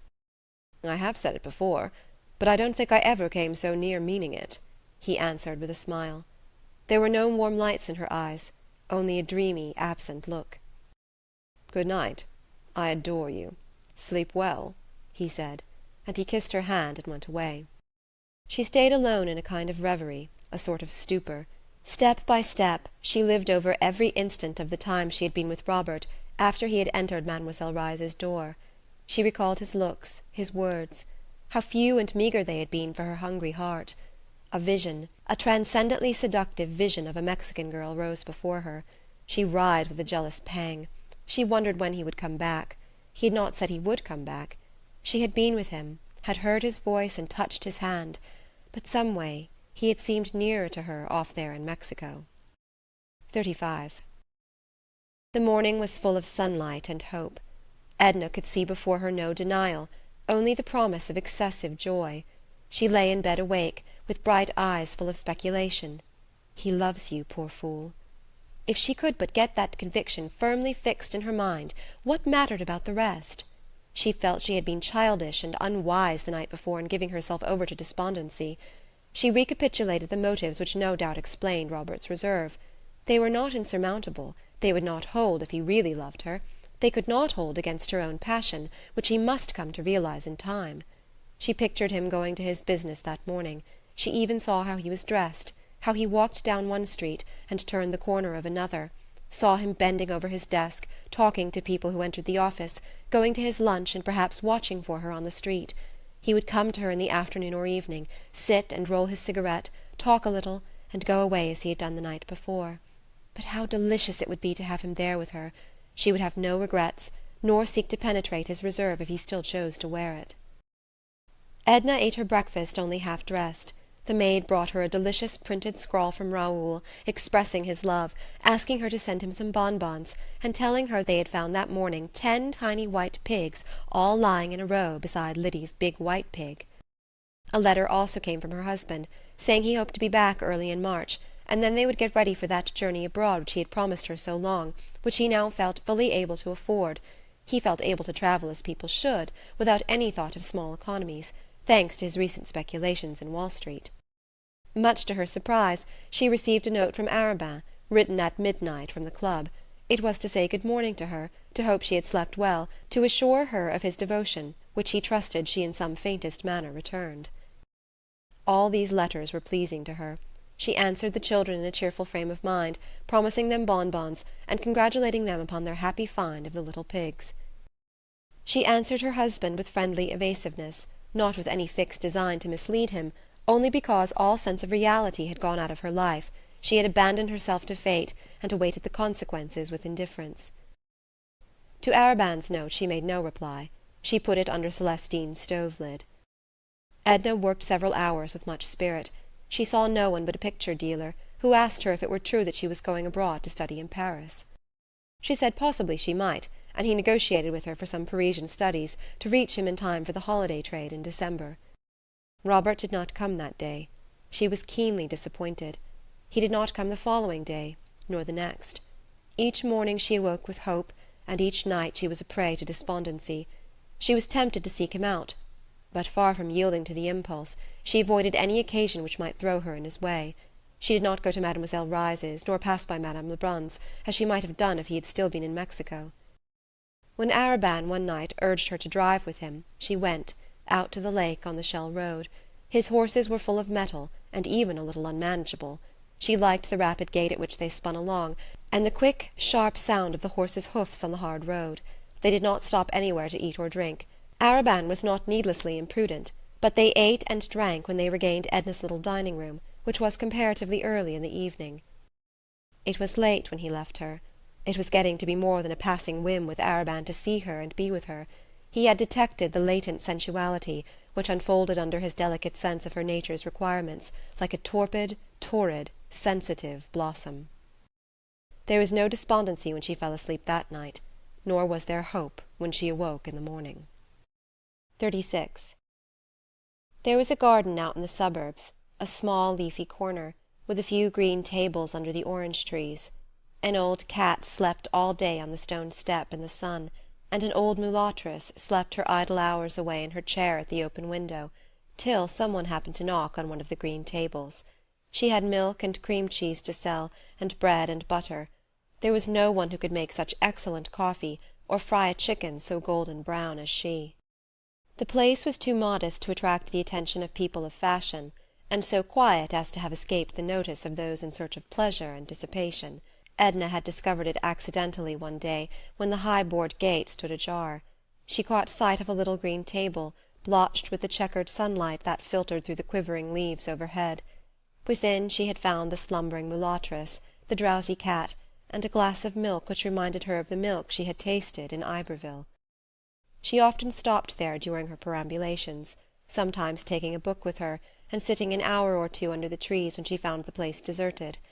Once or twice she took a quiet dinner there alone, having instructed Celestine beforehand to prepare no dinner at home.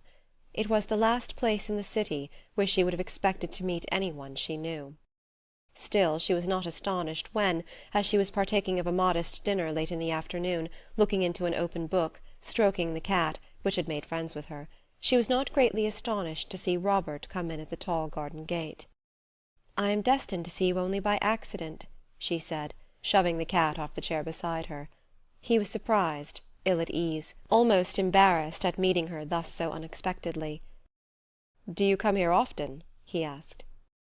"I almost live here," she said. "I used to drop in very often for a cup of Katisha's good coffee. This is the first time since I came back." "She'll bring you a plate, and you will share my dinner. There's always enough for two, even three." Edna had intended to be indifferent and as reserved as he when she met him. She had reached the determination by a laborious train of reasoning, incident to one of her despondent moods. But her resolve melted when she saw him before designing Providence had led him into her path. "Why have you kept away from me, Robert?" she asked, closing the book that lay open on the table. "Why are you so personal, Mrs. Pontellier? Why do you force me to idiotic subterfuges?" he exclaimed with sudden warmth. "I suppose there's no use telling you I've been very busy, or that I've been sick, or that I've been to see you and not found you at home. Please let me off with any one of these excuses." "You are the embodiment of selfishness," she said. "You save yourself something, I don't know what, but there is some selfish motive, and in sparing yourself you never consider for a moment what I think, or how I feel your neglect and indifference. I suppose this is what you would call unwomanly, but I have got into a habit of expressing myself. It doesn't matter to me, and you may think me unwomanly if you like." "No, I only think you cruel, as I said the other day. Maybe not intentionally cruel, but you seem to be forcing me into disclosures which can result in nothing, as if you would have me bear a wound for the pleasure of looking at it, without the intention or power of healing it." "I'm spoiling your dinner, Robert. Never mind what I say. You haven't eaten a morsel." "I only came in for a cup of coffee." His sensitive face was all disfigured with excitement.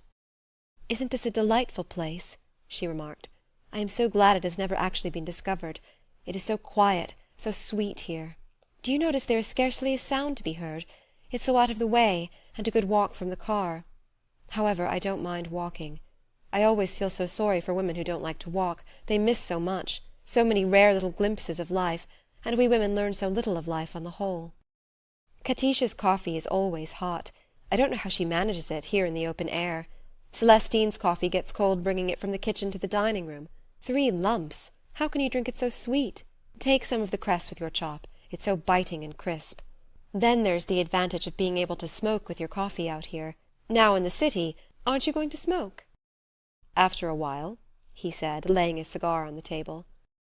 "Who gave it to you?" she laughed. "I bought it. I suppose I'm getting reckless. I bought a whole box." She was determined not to be personal again and make him uncomfortable. The cat made friends with him and climbed onto his lap when he smoked his cigar. He stroked her silky fur, and talked a little about her. He looked at Edna's book, which he had read, and he told her the end, to save her the trouble of wading through it, he said. Again he accompanied her back to her home, and it was after dusk when they reached the little pigeon-house.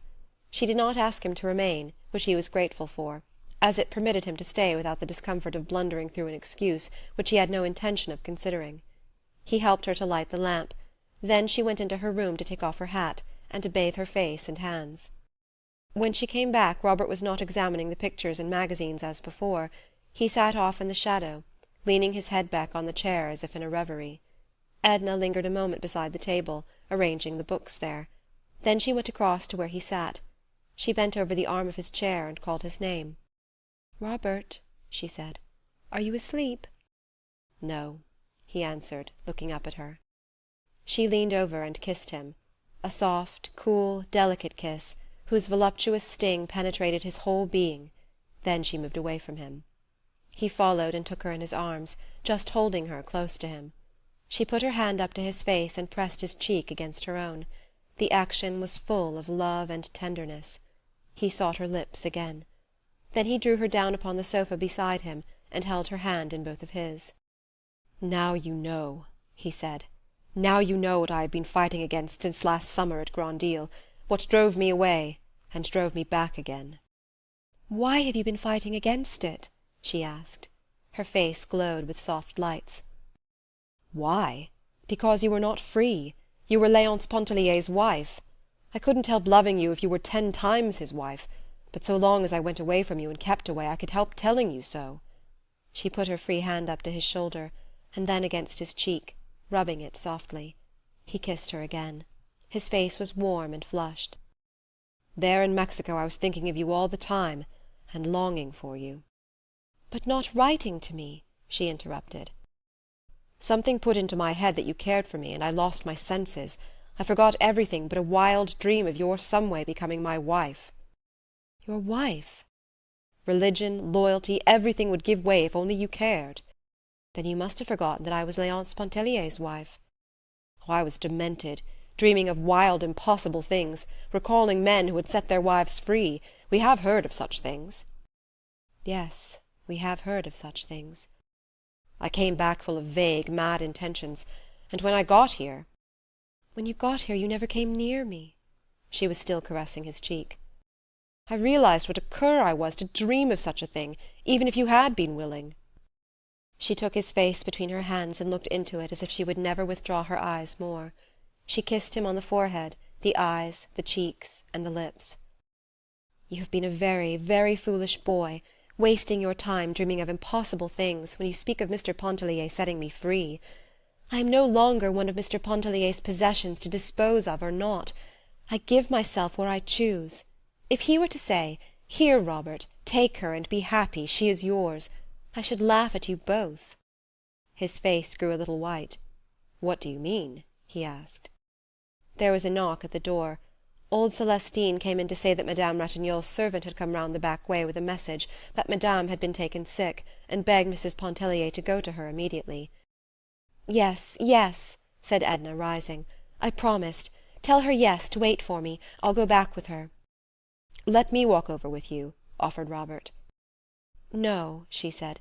"I will go with the servant." She went into her room to put on her hat, and when she came in again she sat once more upon the sofa beside him. He had not stirred. She put her arms about his neck. "Good-bye, my sweet Robert. Tell me good-bye." He kissed her with a degree of passion which had not before entered into his caress, and strained her to him. "I love you," she whispered. "Only you, no one but you. It was you who awoke me last summer out of a lifelong stupid dream. Oh, you have made me so unhappy with your indifference. Oh, I have suffered, suffered. Now you are here, and we shall love each other, my Robert. We shall be everything to each other. Nothing else in the world is of any consequence. I must go to my friend. But will you wait for me? No matter how late, you will wait for me, Robert." "Don't go. Don't go. Oh, Edna, stay with me," he pleaded. "Why should you go? Stay with me, stay with me." "I shall come back as soon as I can. I shall find you here." She buried her face in his neck and said good-bye again. Her seductive voice, together with his great love for her, had enthralled his senses, had deprived him of every impulse but the longing to hold her and keep her. 37. Edna looked in at the drug-store. Monsieur Ratignolle was putting up a mixture himself, very carefully, dropping a red liquid into a tiny glass. He was grateful to Edna for having come. Her presence would be a comfort to his wife. Madame Ratignolle's sister, who had always been with her at such trying times, had not been able to come up from the plantation, and Adele had been inconsolable until Mrs. Pontellier so kindly promised to come to her. The nurse had been with them at night for the past week, as she lived a great distance away, and Dr. Mandelet had been coming and going all the afternoon. They were then looking for him any moment. Edna hastened upstairs by a private stairway that led from the rear of the store to the apartments above. The children were all sleeping in a back room. Madame Ratignolle was in the salon, whither she had strayed in her suffering impatience.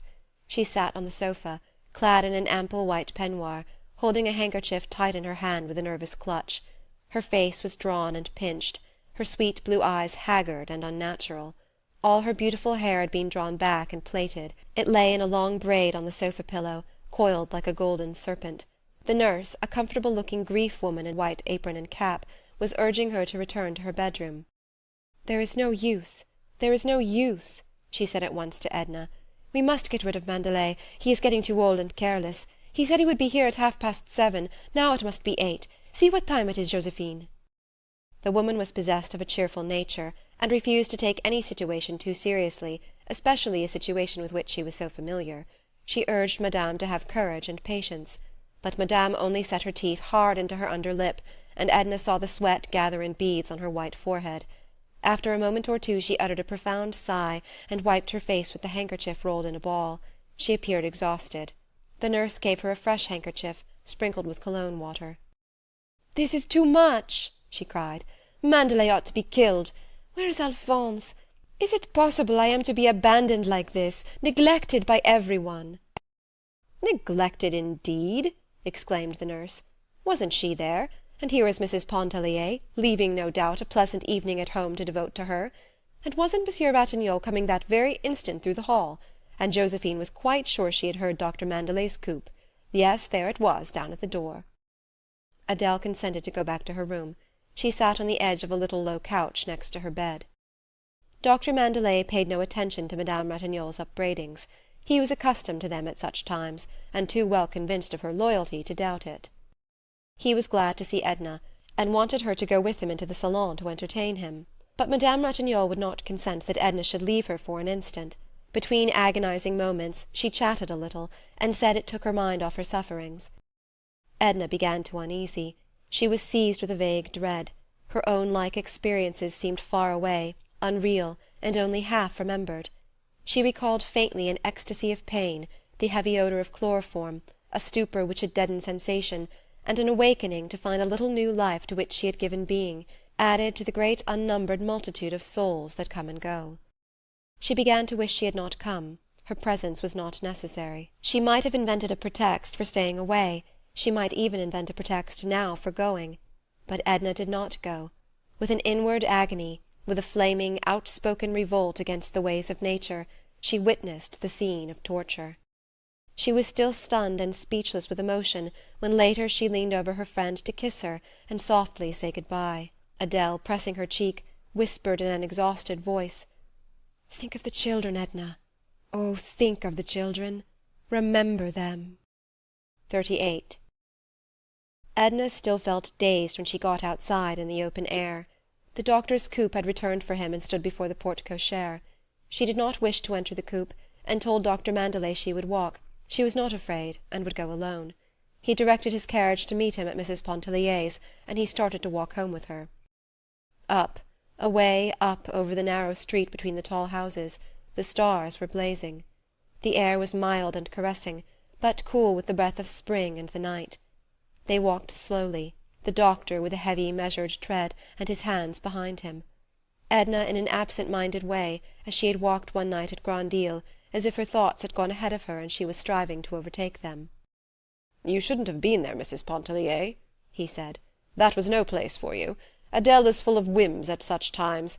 There were a dozen women she might have had with her, unimpressionable women. I felt that it was cruel, cruel. You shouldn't have gone." "Oh, well," she answered indifferently, "I don't know that it matters after all. One has to think of the children some time or other. The sooner the better." "When is Léonce coming back?" "Quite soon. Sometime in March." "And you are going abroad?" "Perhaps. No, I am not going. I am not going to be forced into doing things. I don't want to go abroad. I want to be let alone. Nobody has any right, except children, perhaps, and even then it seems to me, or it did seem." She felt that her speech was voicing the incoherency of her thoughts, and stopped abruptly. "The trouble is," sighed the doctor, grasping her meaning intuitively, "that youth is given up to illusions. It seems to be a provision of nature, a decoy to secure mothers for the race. And nature takes no account of moral consequences, of arbitrary conditions which we create, and which we feel obliged to maintain at any cost." "Yes," she said, The years that are gone seem like dreams. If one might go on sleeping and dreaming, but to wake up and find... Oh, well, perhaps it is better to wake up after all, even to suffer, than to remain a dupe to illusions all one's life. "It seems to me, my dear child," said the doctor at parting, holding her hand, "you seem to me to be in trouble. I am not going to ask for your confidence. I will only say that if you ever feel moved to give it to me, perhaps I might help you. I know I would understand, and I tell you there are not many who would. Not many, my dear." Some way I don't feel moved to speak of things that trouble me. Don't think I am ungrateful, or that I don't appreciate your sympathy. There are periods of despondency and suffering which take possession of me, but I don't want anything but my own way. That is wanting a good deal, of course, when you have to trample upon the lives, the hearts, the prejudices of others. But no matter. Still, I shouldn't want to trample upon the little lives. Oh, I don't know what I'm saying, doctor. Good night. Don't blame me for anything. Yes, I will blame you if you don't come and see me soon. We will talk of things you have never dreamt of talking about before. It will do us both good. I don't want you to blame yourself, whatever comes. Good night, my child." She let herself in at the gate, but instead of entering she sat upon the step of the porch. The night was quiet and soothing. All the tearing emotion of the last few hours seemed to fall away from her like a sombre, uncomfortable garment, which she had but to loosen to be rid of. She went back to that hour before Adele had sent for her, and her senses kindled afresh in thinking of Robert's words, the pressure of his arms, and the feeling of his lips upon her own. She could picture at that moment no greater bliss on earth than possession of the beloved one. His expression of love had already given him to her in part. When she thought that he was there at hand, waiting for her, she grew numb with the intoxication of expectancy. It was so late. He would be asleep, perhaps. She would awaken him with a kiss. She hoped he would be asleep that she might arouse him with her caresses. Still she remembered Adele's voice whispering, "Think of the children. Think of them." She meant to think of them. That determination had driven into her soul like a death wound. But not tonight. Tomorrow would be time to think of everything. Robert was not waiting for her in the little parlour. He was nowhere at hand. The house was empty. But he had scrawled on a piece of paper that lay in the lamplight, "I love you. Good-bye, because I love you." Edna grew faint when she read the words. She went and sat on the sofa. Then she stretched herself out there, never uttering a sound. She did not sleep. She did not go to bed. The lamp sputtered and went out.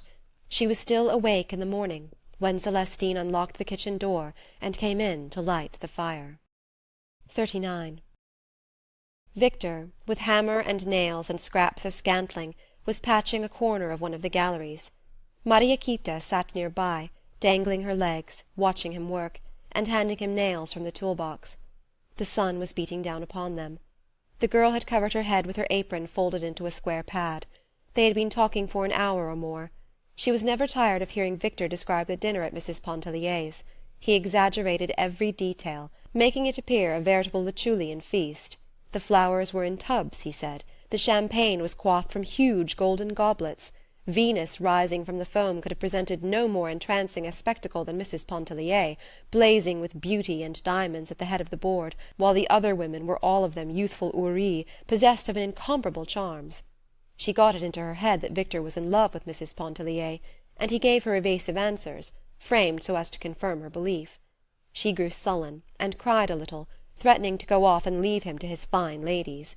There were a dozen men crazy about her at the Cheniere, and since it was the fashion to be in love with married people, why, she could run away any time she liked to New Orleans with Selina's husband. Selina's husband was a fool, a coward and a pig, and to prove it to her, Victor intended to hammer his head into a jelly the next time he encountered him. This assurance was very consoling to Mariaquita. She dried her eyes, and grew cheerful at the prospect.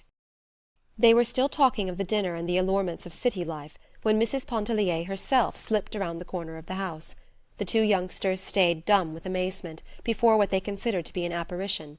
But it was really she, in flesh and blood, looking tired and a little travel-stained. "I walked up from the wharf," she said, "and heard the hammering. I supposed it was you, mending the porch. It's a good thing. I was always tripping over those loose planks last summer.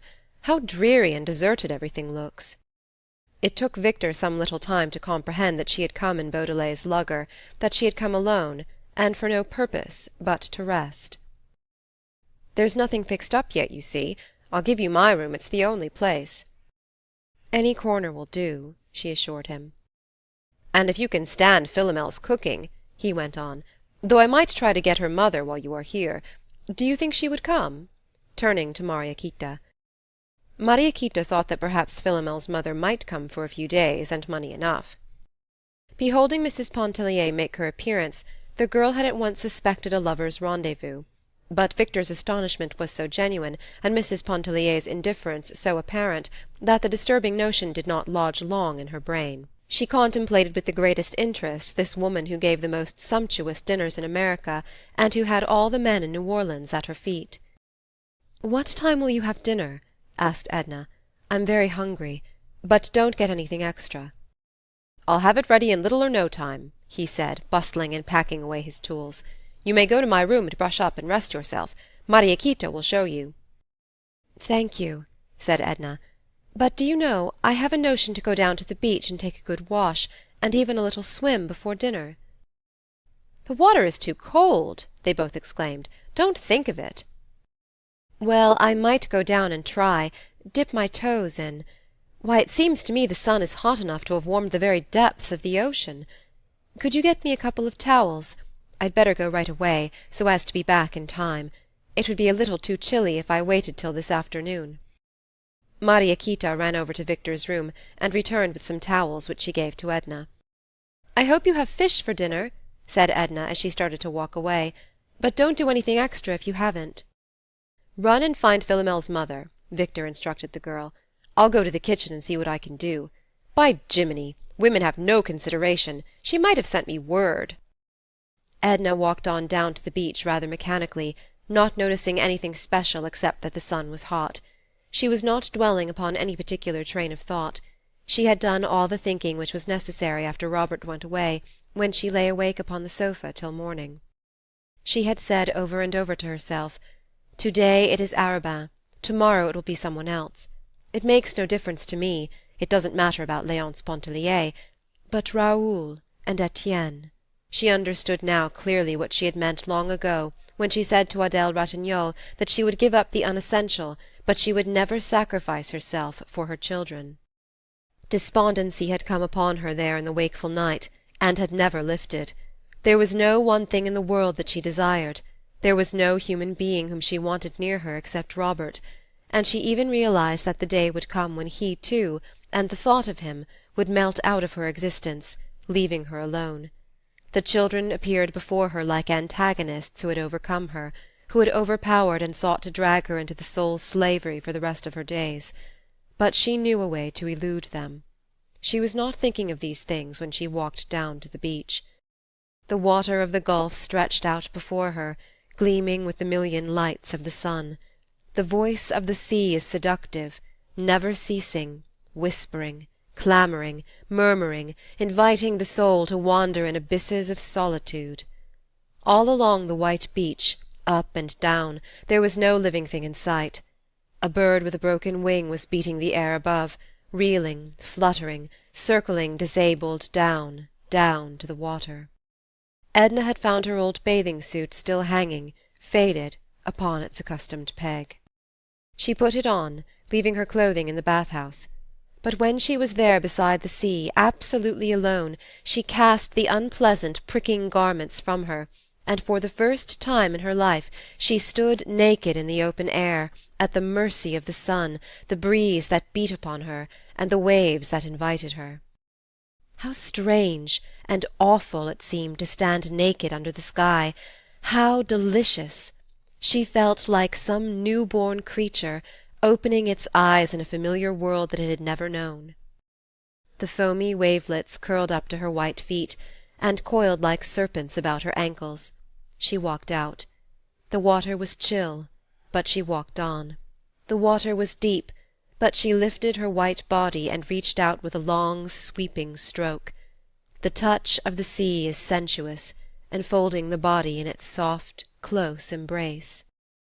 She went on and on. She remembered the night she swam far out, and recalled the terror that seized her at the fear of being unable to regain the shore. She did not look back now, but went on and on, thinking of the blue-grass meadow that she had traversed when a little child, believing that it had no beginning and no end. Her arms and legs were growing tired. She thought of Léonce and the children. They were a part of her life, but they need not have thought that they could possess her, body and soul.